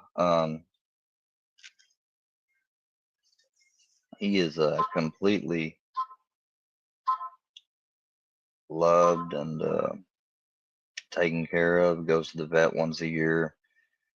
If he had ear mites, I would have treated him or whatever. Now, unless he could get them very quickly or in between vet visits, I don't think so. We also give him what you call it, flea preventative pill once a month. He also takes a natural supplement made out of real food ingredients, like blueberries and strawberries and stuff for his immune system and allergies. Like, yeah, I said immune system and allergies that he has. Also, what else? Um, oh, it helps his skin and hair with biotin and stuff. And then he has his 8-in-1 multivitamin and his calming supplement, which has things like valerian root, hemp seed, like hemp seed powder, uh, regular hemp powder, stuff like that. What else? Chamomile and freaking a whole bunch of different things.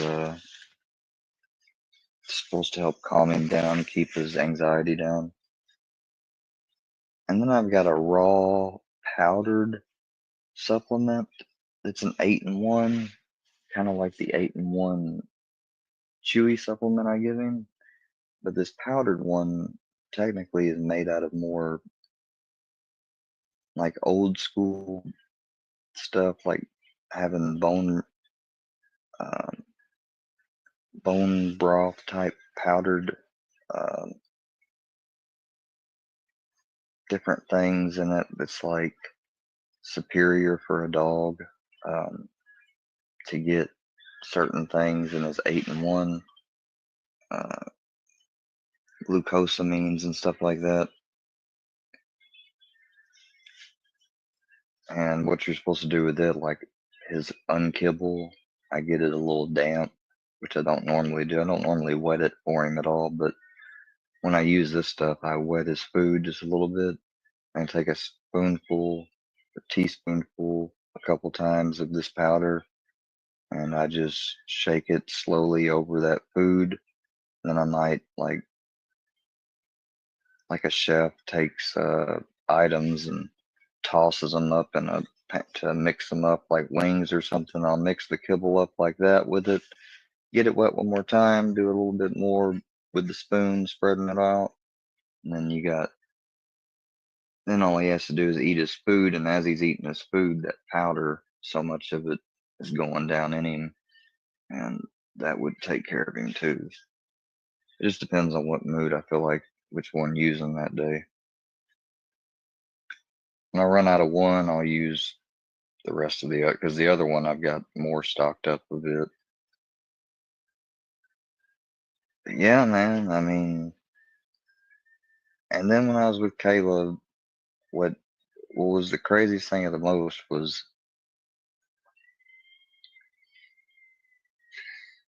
like she opened up my world. Like she even called me. She's like, you were sheltered," and I was like, maybe. I mean, a bit. I was like, my grandparents wanted to. I was like, they were protective. She's like, yeah, I can tell. Um, I didn't know certain things she knew technically, and she'd laugh at me. And finally, one time, she was like, "How do you not know?" She's like, "Okay, wait a second." She's like, "Let me see your ID." I was like, "Why?" And she's like, "Because I want to see your ID." She's like, "You told me that you," and and at that point, I was like, I looked at her and I said, "Please," I was like, "Please don't think." She's like, why? Because you lied to me? I was like, yeah. She's like, yeah, She looks at, she said, 93. She's like, that means you're 19? I was like, yes. She's like, why did you lie to me? I was like, because I was worried that since I'm technically like 2 years younger than you, that you wouldn't date me. Okay. I was like, because, guys date younger girls sometimes, you know, a little bit younger at least. But I was like, usually you don't, the way I was thought and heard was that girls wouldn't be with a younger dude, really. And she's like, I don't care. She's like, more pissed that you lied to me. She's like, but when you didn't know about so and so, she's like, I knew that you had to at least. She's like, I was expecting maybe a year. She's like, but I didn't expect 2 years. She's like, you sneaky little. She's like, you did know a lot and are well read and stuff. Like, there was other things that made me believe you. She's like, but then when you didn't know that simple thing, uh, she's like, that kind of made me think. And I said, yeah, I'm sorry. I'm like, it's just that, you know, I told her, I was like, I really like you. And she said she really liked me too. And then we met her friends out at Blyville, and you had fucking Deanna, who literally tried to come on to me, hit on me, probably try to get me to fuck her. Um, and I did the right thing. Like I told Kayla, I could have kept it a secret from Kayla, could have left her back and acted like I had to go home for something, been back later, and then I could have drove back out to Blyville, could have went to Dee's, smoked with her, and like, cheated on, but I didn't, thank God. Like that time when I went up there and I was smoking and she tried to basically start coming on to me, like she was putting her hand on my stomach and stuff and like starting to move it downward. I was like, yeah, I can't, and then Kayla went up there and confronted her and shit, and it was crazy. I was like, she's like, are you sure she was coming up? I was like, I did to Kayla what she's doing to me. I was like, unless this is normal, casual stuff you do, and then every now and then I just move it a little bit more south and a little more south. I was like, unless that's normal and not seductive, I was like, you tell me. Because I didn't even lie to her. I was like, I'm not even gonna lie.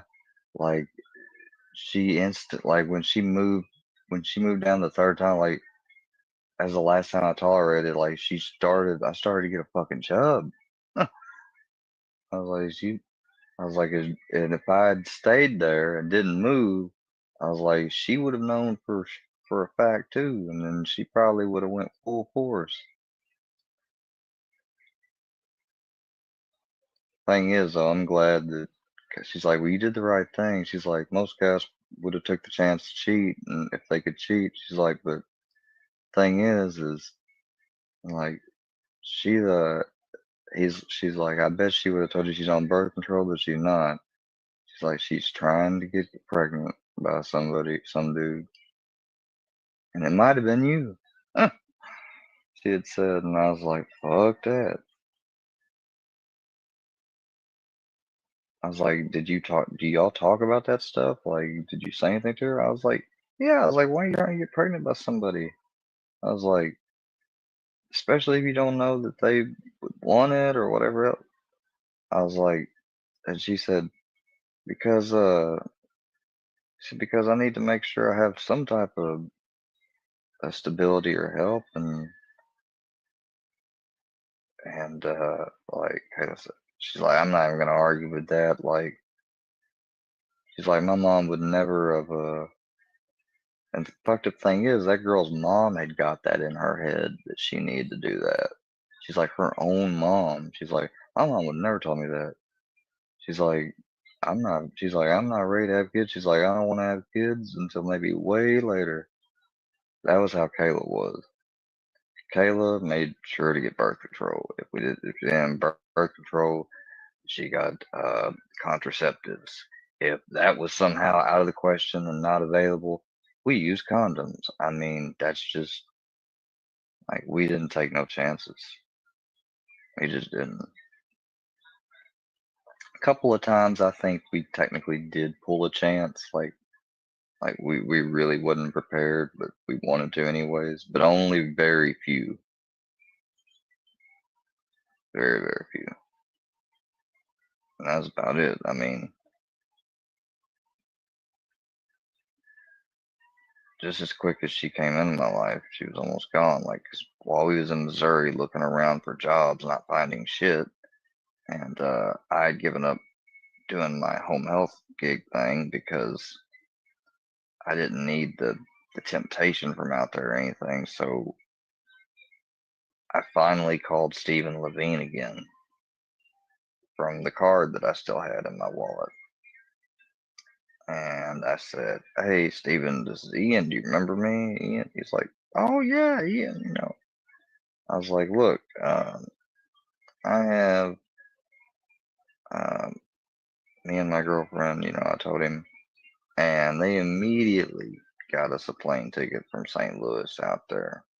All I had to do, and I had a court thing currently too. I was like, so I told him, I was like, "Well, I'm gonna have to come back to go to court and stuff while we're making up our minds, you know." So we were supposed to be going out there to check things out, and then I was gonna end up coming back for court, you know. And of course, but that's not end up what happened. And they ended up talking us into staying out there, and I didn't go back until the last minute for court, but I did go back, and then I came back, all that stuff. Um, Paying for unbelievable parking, you know, the rate, leaving my car at the airport, stacking up while I was out in LA. But the first night we was there, we was learning everything and talking about setting it up. When I found out, like, well, when we get out of the EPF, we would be in all male, all female dorm bunks. And I was like, even after the basic part, I was like, no, I was like, we're together, we're a couple. And they're like, well, we only consider couples that are married here. And me and Kayla talked about it and very fast, you know, with their influence. And they could tell that I was upset, and that was like a no go for me. Like, I had to have my own room with her. So we got married, which it was Kayla's birthday that same day. They got a red velvet cake, especially for her. Like I said, they know how to sell things out and make you feel special. She was happy about that. Happy being 21, just turning 21 and being in fucking Los Angeles. So we get married that day, and then we have one more night before we start the EPF, and then go and move into the all same gender dorms bunks.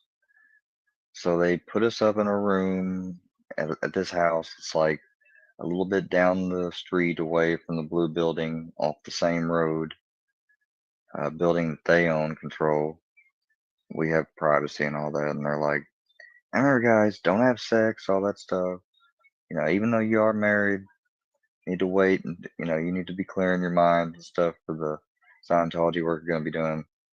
And I was like, well, hang, they said we can't have no sex. I was like, how do you feel about that? I was like, what if I said that I wanted to say screw that, since we're going to be doing this for a few weeks until we get out, and we'll have sex till then again? She's like, oh, no matter what they said, no matter what happens, she's like, I've had sex with you, you know, we're having sex. And we did. It was an amazing time, man. It really was. Except for what started next was going to the EPF and starting that shit, having to fill out our life history report. I'm talking about they ask you to remember and want to know every little thing that they can think of, come up with, jog out of your memory from literally from the earliest you remember since birth. And that's how they time it. Earliest, if you can earliest remember something at 2, they want you to write down that thing at 2, no matter how insignificant you may think it's just an imagination. They still want it written down. from then all the way up to the present. And you know why they ask for this life history file? They give you this thing that you read and stuff that says this is a confidential religious between clergy, between you and the clergy and the church. But notice it says you, clergy, and the church. So two different entities, the church and the clergy of the church, can see your file, view it, know everything about it, and you're supposed to feel confident and private enough where you can list anything you've ever went through, any weird experiences, any crimes. They would call it high crimes and misdemeanors, or for short, a lot of times they prefer to use the word overts. It's basically you being overtly hostile, or if you stole something on purpose, sober, you did that, that was an overt. A covert is you doing something under a manipulative, sneaky way, you know. It's basically when you're doing things to, get an outcome that requires you to have to do it in a sneaky way so people don't find it. That's a covert, overt and coverts. You see what I'm talking about? It's a whole fucking damn new language and dictionary you have to learn to know how they talk. Because if you don't learn their definitions and stuff, like they could be sitting next to you, two Scientologists having a conversation, and you can't understand a word they're fucking saying because they're using all types of abbreviated.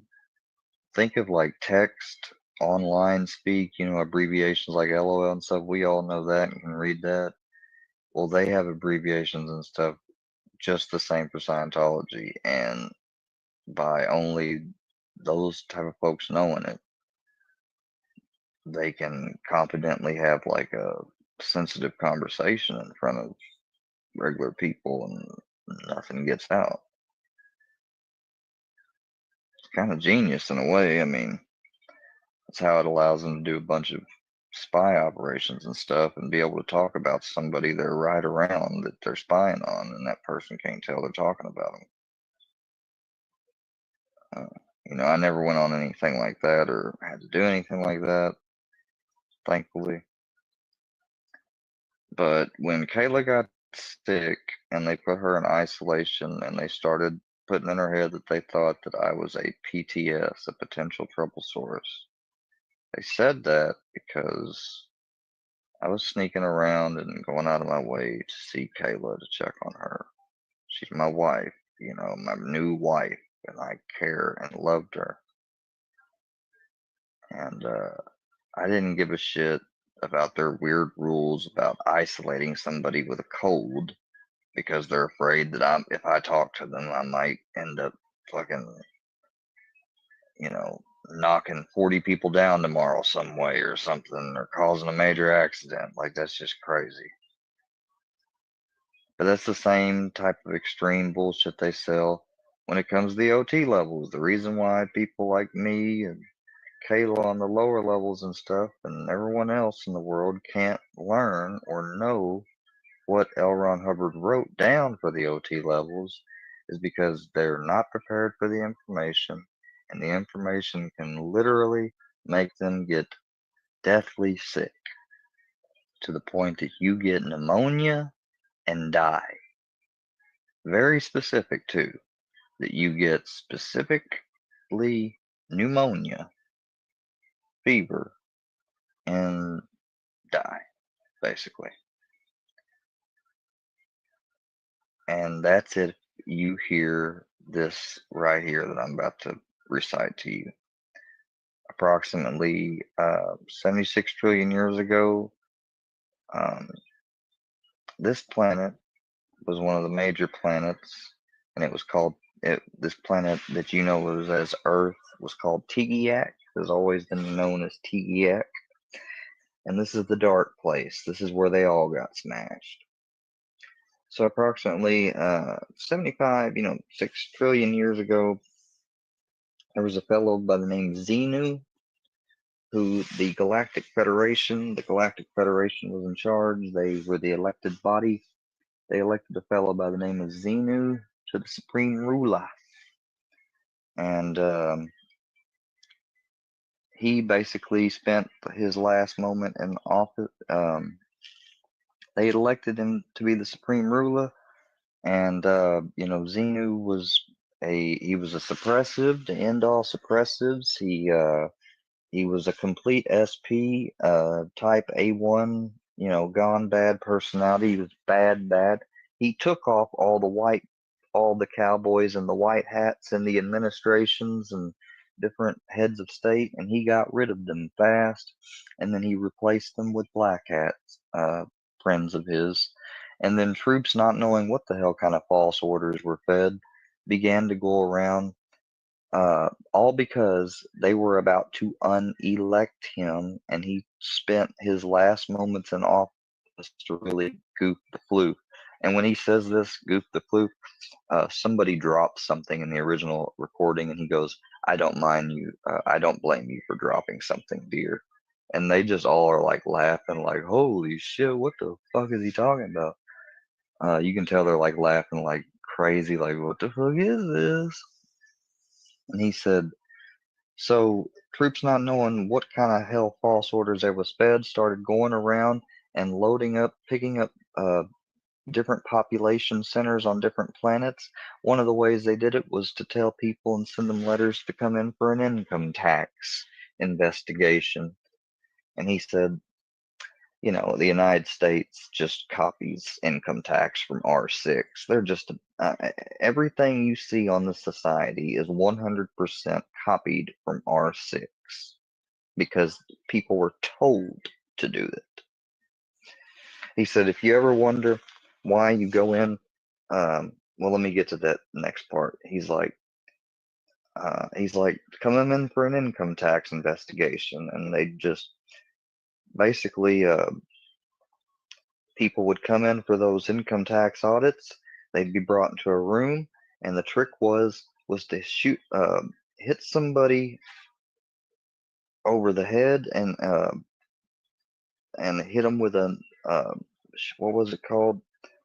Hit them with a preparation of frozen glycol. Oh, what was it? I may have to pull this up so you can hear it yourself. I don't want to misquote any of it. It's really fucking crazy, don't get me wrong, but that's the whole point. Dude was a science fiction writer, right? He's a science fiction writer. That's why these upper levels are crap. And that's why he made them, how they had to be secretive. They're almost like kind of akin to a secret society, perhaps, in their initiation rites, because some of them have they have strange initiation rituals or unique, not widely read or heard of, maybe secret things to be told to their initiates that may be in fact truths. They may be points of view or statements or principles that most people have never seen anywhere else before. And so at first they may seem crazy, but as people think over them and go through the initiation and they get out, when they're out in real life, they start to connect the dots and see the similarities and how, oh yeah, that was true, like, oh wow, I really see that. Yeah, now I get it. But not with this. This is a complete science fiction story,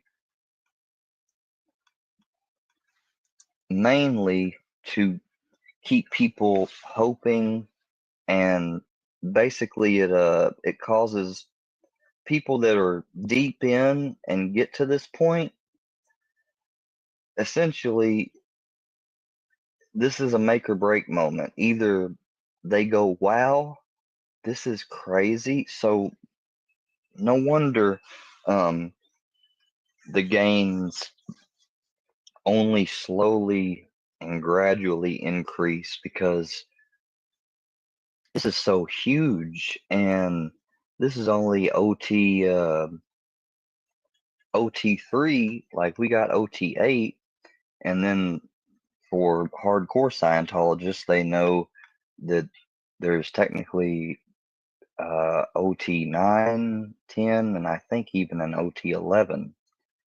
But those levels have never been released, not by the official church. Now, there is an organization of Scientologists that still practice Scientology and the stuff written by Hubbard.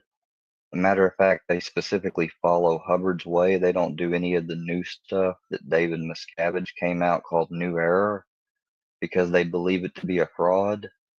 And one of them actually has some extra secret OT levels that supposedly are like the real deal. There's some of the real deal from, and that's because one of the people a part of that team of freelance Scientology, they're called free zone Scientologists because they don't adhere to the church or give credence to the church. They're not connected to the church.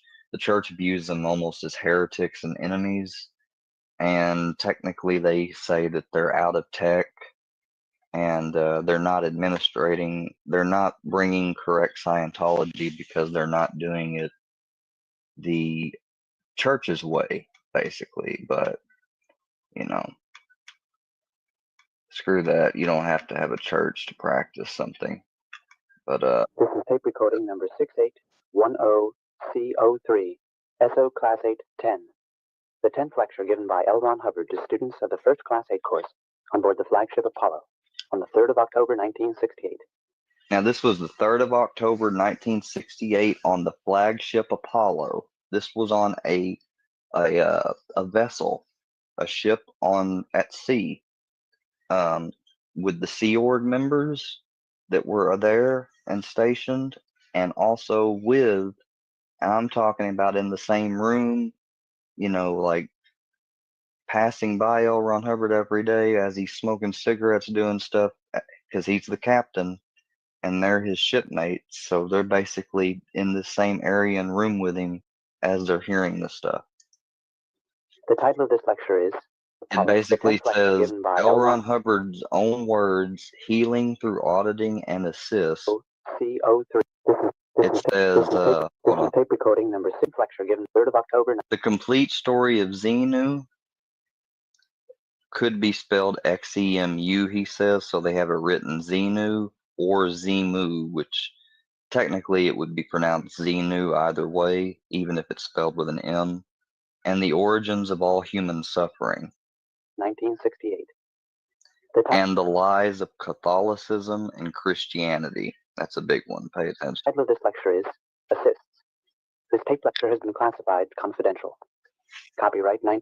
See, classified confidential, meaning unless you're at the appropriate level or have been deemed okay to, back in this time, I bet if L. Ron Hubbard said they're okay to listen, which would be highly irregular because he's very structured and rigid. So even he would follow his rigid structure, but basically only anyone he allowed or it was at the correct level could listen to this or hear him talk about it publicly. 1968 by L. Ron Hubbard. All world performance rights reserved. This tape has been re-recorded by the audio unit of the flagship Apollo of the Sea Organization. Hey everybody, it's Alex, and I'm here today with the longest video I have probably ever uploaded to YouTube. What this is a lecture by L. Ron Hubbard from 1968 talking to students on the cruise ship Apollo, I'm sorry, not the cruise ship, on the Sea Organization vessel Apollo about OTA. So you have to remember, in 1968, at this very time, L. Ron Hubbard was so far into Scientology that he had written Dianetics and a lot of courses even so far up that he had written and completed clear and even gotten up to some of the upper OT levels. Now, I don't know how far up the OT, I think they only at this point may have up to OT 4, maybe 5 released. OT 6, 7, and 8 came later on. As a matter of fact, I think they were released almost just a few years, maybe 5, 6 years before L. Ron Hubbard passed away. I could be wrong on that. But regardless, there was even more levels, though, beyond that. And the reason why people are so fed up that go through all this, especially the actors and stuff we've covered and watched on here and reacted to before, like Jason Begay, because these people didn't join the Sea Org. You know, they were actors, they had a life, they had a profession, they had a way of life they were not going to change, but they still wanted to benefit from this. So what did they do? They became parishioners, they became donators. They donate money to Scientology, which is so funny. They call it donation when technically they're charging parishioners for auditing. They even have a billing sheet set up for how many hours time you get and spend for auditing courses, all that. You have to sign up and pay an initial fee to take most courses. Then you have to pay for the book, you know. Um, then you also pay for the time for any time that you need a course person to help you get through it, especially if you're having trouble with some of the words. That's why people that are not well read or don't have a wide vocabulary or are adept at using a vocabulary to figure things out, which they teach you. One of the first things in Scientology they teach you is never to go past a misunderstood word. Reading something and coming across a word you don't understand and just skipping by it or pretending to think you know what it means but not have the exact definition is wrong. Um, it cheats your progress because basically everything you read after that word you didn't know fully, even if your definition is close, like it's a synonym, it's relative, it's kind of the same thing. It's not the exact definition. And so they say that because of the way your brain works and functions, that if you don't clear a misunderstood word, everything you read afterwards, you're not going to retain.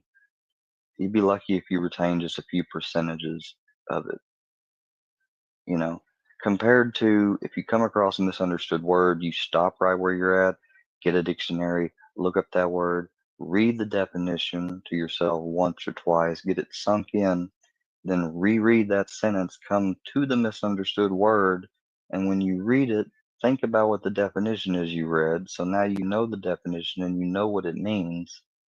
Finish the rest of that sentence, and guess what? You've retained it all, and you'll keep retaining it as long as you do that. There is actually people, scientists and people at schools have tested this out because they called it an L. Ron Hubbard, hocus pocus theory. Because a lot of people would say, well, I've studied stuff through college and a lot of times didn't understand certain words, guessed, neither would be right or wrong, but I still retained enough to pass and stuff. So they tested this out. And while it's not impossible for someone to still pass or something, because people did pass, their grades and score would be at a C level when they didn't clear the words compared to the ones that did clear the words, and they had a constant um, high B to low A grades at first, and as they learned more and more words and cleared more and more words, it went up. Their literally their scores went up, so you can almost say that there was a measure of IQ that went up as a result of doing that. That's what I'm saying. L. Ron Hubbard, while he was sort of a con man and fiction writer, he was smart in the fact that he went and studied all these different cultures while they were out going everywhere on the seas. And a lot of these courses he created and put together are based on and use techniques and things he learned from other cultures, essentially. I mean, basically, that's the truth. Um, you know, and but Jason Begay and others get upset, and he said, "I'll give somebody $1 million if you can demonstrate me clear," because a lot of people are clear. More people are clear than they are OT. But to be clear means that you have a completely perfect recall of your whole present life from the current time all the way back in the past, all the way up to the earliest points that you can remember close to being a baby. You're supposed to have a complete, perfect recall of everything to the point somebody could ask you something, as long as they're very specific, you should recall it. Not only that, you don't ever get sick. You naturally don't um, unite with or surround yourself with people that are either a potential trouble source or definitely an SP. You know, you'll see either of them coming a mile away. And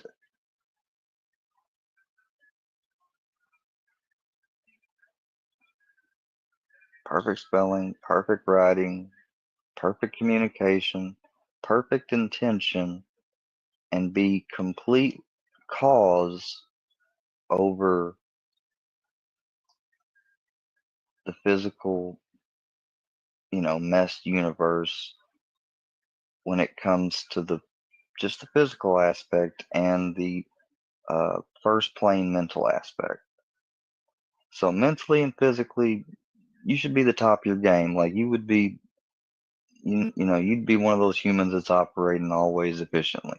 Basically, is what a clear is, and nobody, even all the people who have attained clear through doing all of the auditing and then being told, David Miscavige comes out of nowhere and says, "Guess what, guys? We found more stuff and realized that it was all done wrong and not everything was complete. So we need you to retake all this stuff and go through it again." Many times people have done that. Still get up to the level of clear, and guess what?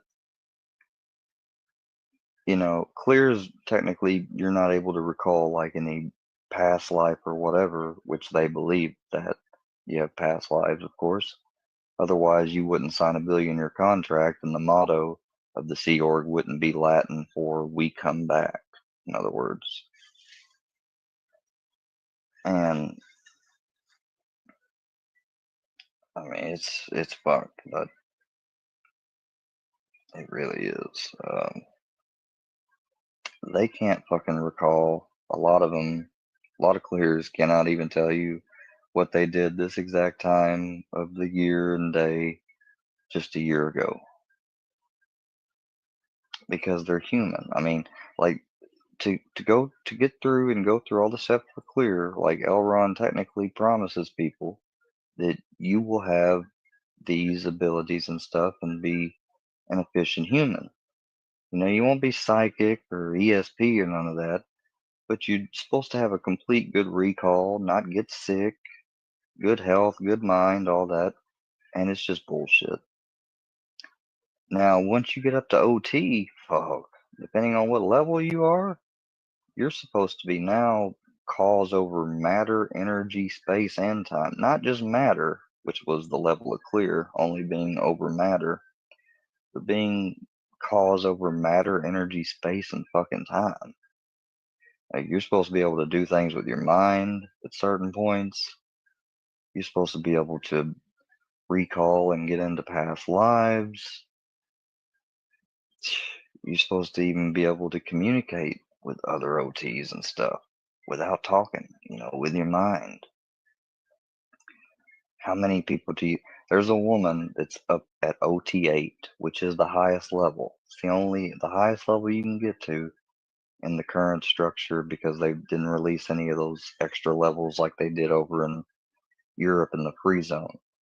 Um, this woman is at OT8, the highest level, and she cut off some of her family and stuff. Feels horrible about it.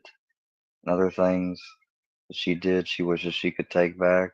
She says, "I'm at the highest level." She's like, "I'm supposed to be just the bee's knees and everything."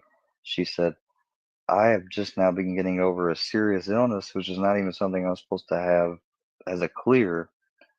And of course, Scientology recommends me just to hardly do anything but take supplements and stuff like this and audit and everything like that." She said, "If I had done that," she's like, "I would not be here today. They warned me against getting chemo and all that stuff. They said that I'm going to cause myself to regress." And she said, she said, "I'm the same in the same space mentally than I was when I completed OT8." And she said, "It didn't regress anything because I could do the exact same things that I could do right now." Um, you got people like, rest in peace, Lisa McPherson, who was found dead doing an introspection rundown, which is something that happens when people are put in ISO, which is short for isolation, and they're in ISO because they're sick or something. They might even have been in ISO while being in the RPF. The RPF is the Rehabilitation Project Force. It's the boot camp for troublemakers, basically. If you're in regular boot camp or the EPF and you fuck up enough, break some major shit, they put you in the RPF, which is worse than the boot camp. Like, you think sleeping conditions, food, and the schedule is harsh in regular boot camp. In the RPF, you may be lucky if you sleep on the floor or have any type of mattress or sleeping bag whatsoever, other than just some sheets. You may be lucky if you eat 3 times a day. Like, it's that bad. And while in there, they said that they found Lisa McPherson severely dehydrated, emaciated, like she'd not been eating good, and covered in cockroach bites. They ruled her death an accident. How in the fuck can they rule that an accident? And guess what, though? Happened in Clearwater. Guess what? Scientology has a lot of people, representatives, people, city council in Clearwater, and has Clearwater police on their payroll, just like LAPD. That's why Shelly Miscavige, even if a welfare check is done or anything, you can't ever subpoena a body cam of them doing a welfare check and having her be on camera, because they don't even do a lawful welfare check for her, all because she is the wife of the leader of the Church of Scientology. And if she says he's okay, or if they have someone get on the phone and pretend to be her, it's good enough for them. They don't need to see her. They don't need to ID her fully. And that's just bullshit. What woman stays in hiding this long who's married to the prominent leader of a billion-dollar religious organization, classified as a religious organization in the US and some other countries, but not in every country?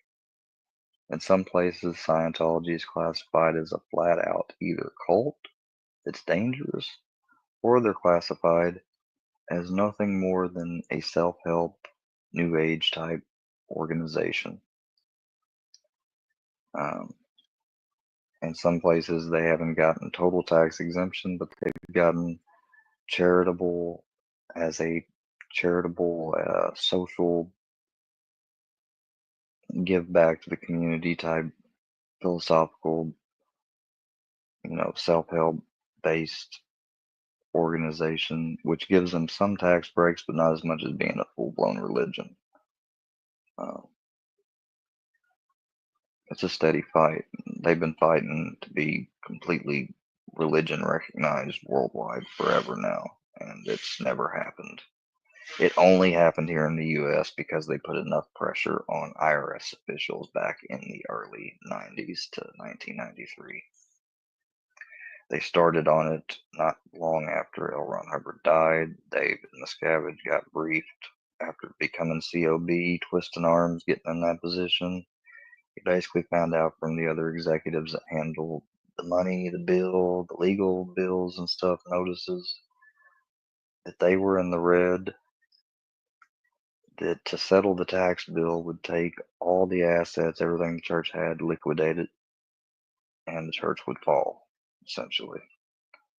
So it was, they said it was essentially do or die to get that tax. You know, either we get it and we survive, or we don't get it and we die. You know, they made a magazine called Freedom Magazine. Started writing about the IRS all the time, and it's salacious stuff like National Enquirer type. To the point so bad that possession of Freedom Magazine by anybody in the IRS or at their office was banned. Then they had all these people start working at IRS places that were Scientologists, straight up, even some accountants that started working there in prominent spots, Scientologists. Then it became a litigation nightmare. IRS Scientologists suing non-Scientologist IRS and back to back, and Scientologist citizens suing the IRS and suing the commissioner and all that. He finally got a powwow with the commissioner, Fred Goldberg, and he looked at Marty and he said, was he being serious when he said about that we could get all of these simultaneously, individually separate things, cleared up, done with, like they never happened, if we could just figure out this tax thing to do with y'all's organization?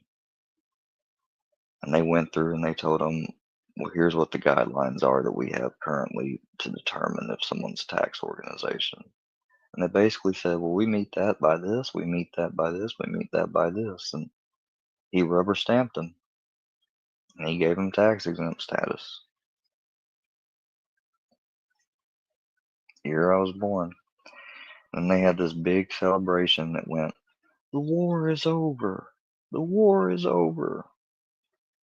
Dropped all these balloons and had these bands marching and people dancing. And it's like Marty Rathbun said. He said, if you look at that stage, that event that night, you see this weird, these symbols, these weird symbolisms. He's like, it's some of it's Nazi symbolism. He said, he's like, I couldn't believe what I was witnessing that night. I kind of snapped out of it for the first time. And he said, this was a coup. Like, we committed the largest domestic espionage operation ever in the United States history on U.S. soil as a seeking to be religious entity also.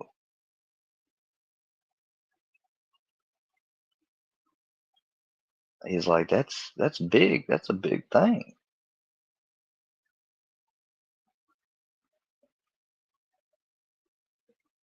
He said, I immediately saw a sigh of relief on the commissioner's face when I told him, yeah, you damn right he's serious. Like, he was just visibly relieved. He said that all these lawsuits were going to, be dropped and thrown out. So they basically kind of did something that we see a lot of these troll groups do online. They took a lot of their members and fan base, their devout followers, and they had them apply pressure on a single organization to the point that probably almost to the point they're about to cause some blood pressure go overboard, have a heart attack, constant headaches, worry, all the bad publications in the magazines and the lawsuits. They didn't do it with the carrot or the stick. He said, no, we went after them. He said, David said, I want you to do the stick and the carrot. He said, we don't do the carrot and the stick. He said, we do the stick and the carrot. In other words, you go at them hard and you beat them and you're mean to them hard. Then later on you come by and you say, gosh, gee, there's something we ought to be able to do to work this out. And he said, and after you've been that intense on somebody and you come to them like that and they never did think you would, he said, they're ready to settle it and get it over with. Like, heck yeah. You know, they don't even remember the fact that it's the same people that's been, you know, putting all this pressure on me and whooping me. They just want to get it over with.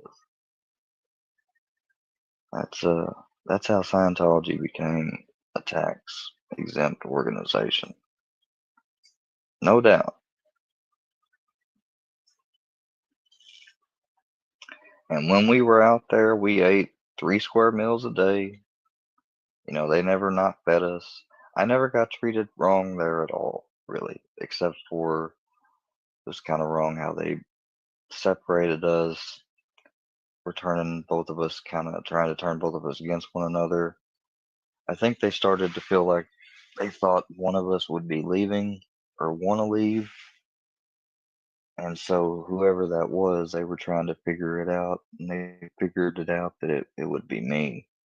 So they put their hooks into Kayla so that she wouldn't, you know, leave. And she didn't. She stayed for another 2 weeks after the fact.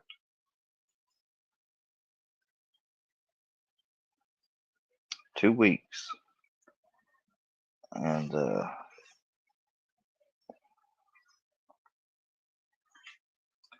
you know, I regret. Uh, I don't regret some of the things I learned from them and stuff. And like I said, even sometime later on down the road, I may end up getting another course I never did do from there or something that I was interested in and stuff. I would maybe learn stuff from it free zone in a way, stuff that you can apply practically to your life. Because there's so much different subjects and things about life that they have courses on. But I would never get deep into the policy directives and ethics, following all that.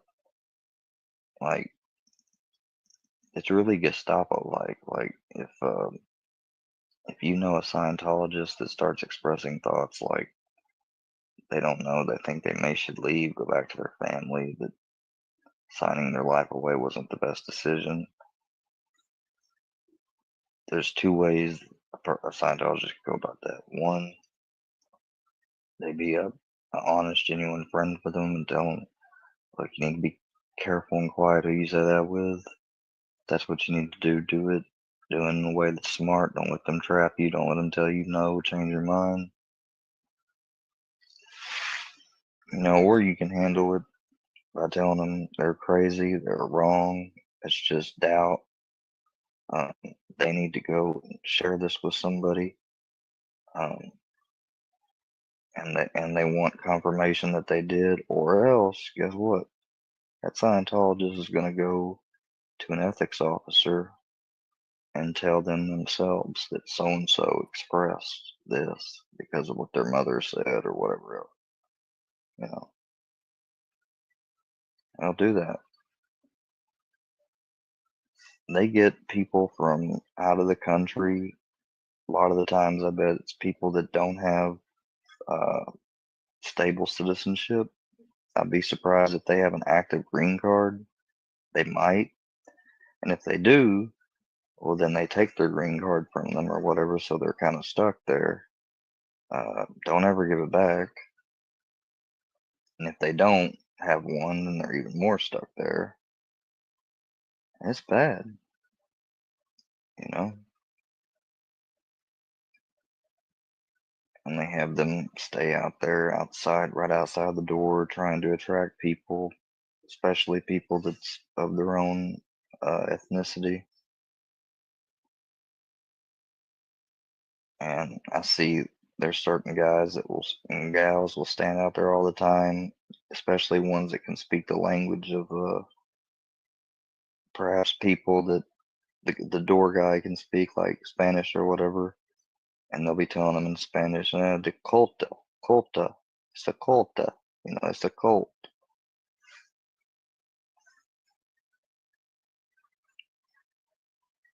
There was a dude having barbecue and stuff out there. Had a permit and everything to be out there, but it was like really close, like right in front of Scientology and near where Scientology was doing a thing too that they had booked. And it was putting out, info, what Scientology would consider bad info, bad intel, or bad PR. And they had these goons in plain clothes, not Scientology clothes though, that are working for the church, probably either Sea or maybe just staff or some type of people affiliated that get some type of benefits. And what they do is they're provocateurs. They'll go over there, start an argument, and next thing you know, one of the guys like flipped the table over with all the food they were preparing to cook and serve, got it all dirty, like, you know, all to flip over that sign that they had out about. It's just crazy the stuff that they like will still engage in and do, but they've gotten a lot careful and do it more kind of organized, but not as aggressive and over organized all the time. Like they try to do it in ways that come from people that really don't have any ties there permanently, and they use those people. Tell them that they'll, like I've heard of them telling some of them that, you do this, you help us out with these troublemakers and stuff for a while, and show you're loyal. We'll get you in and take care of you. You have a room and everything else like that. Some of these guys will be like in their 40s and 50s and are down bad, and they never have any intent on carrying that through. And if they do, they'll just be a regular Sea Org member. They won't have their own room, unless they're married and the spouse is joining them too in it. Because unless you're married, you do not get your own room. And even when you're married, your own room with your spouse is practically like a room that's barely big enough even for one person, much less a couple, too. But at least it is your own room. And you can't have children, If somebody gets pregnant while they're in the Sea Org, like they either give you the option to adopt, abort, or leave the Sea Org because ever since the 80s and 90s when they used to allow children, they went through enough BS dealing with all that, the organization feels and stuff, that children are basically a unneeded, unnecessary burden to the life of a Sea Org member, and become a hindrance to the organization and the people, the would-be mothers and fathers. So therefore, that's the policy. There are no children in the Sea Org. None. Nope. Now, sometimes they'll, like, if people are joining and the family wants to join with their whole family, they have young kids. Some places I think still do have like young orgs and stuff to help babysit to a certain, but not like from the baby level all the way up. Like they got to be somewhat matured to a certain extent and educated, basically. This video is, like I said, about 27 minutes long, so it's a touch hefty, and it's all lecture and it's all talking, but it's very important because it proves 100% without a doubt and confirms two things about Scientology, something that Scientology currently. Okay, folks, we're going on 5 hours, and now he's getting into stupid ass videos. I'm done with this motherfucker for the night. I'm just done. Oh, I can't take anymore. I can't listen to it no more. I've been flipping back and forth between different shit. He's getting boring now, so I'm out for tonight. Thank you guys for coming out. I appreciate the fuck out of you guys. Share my shit. Share my shit.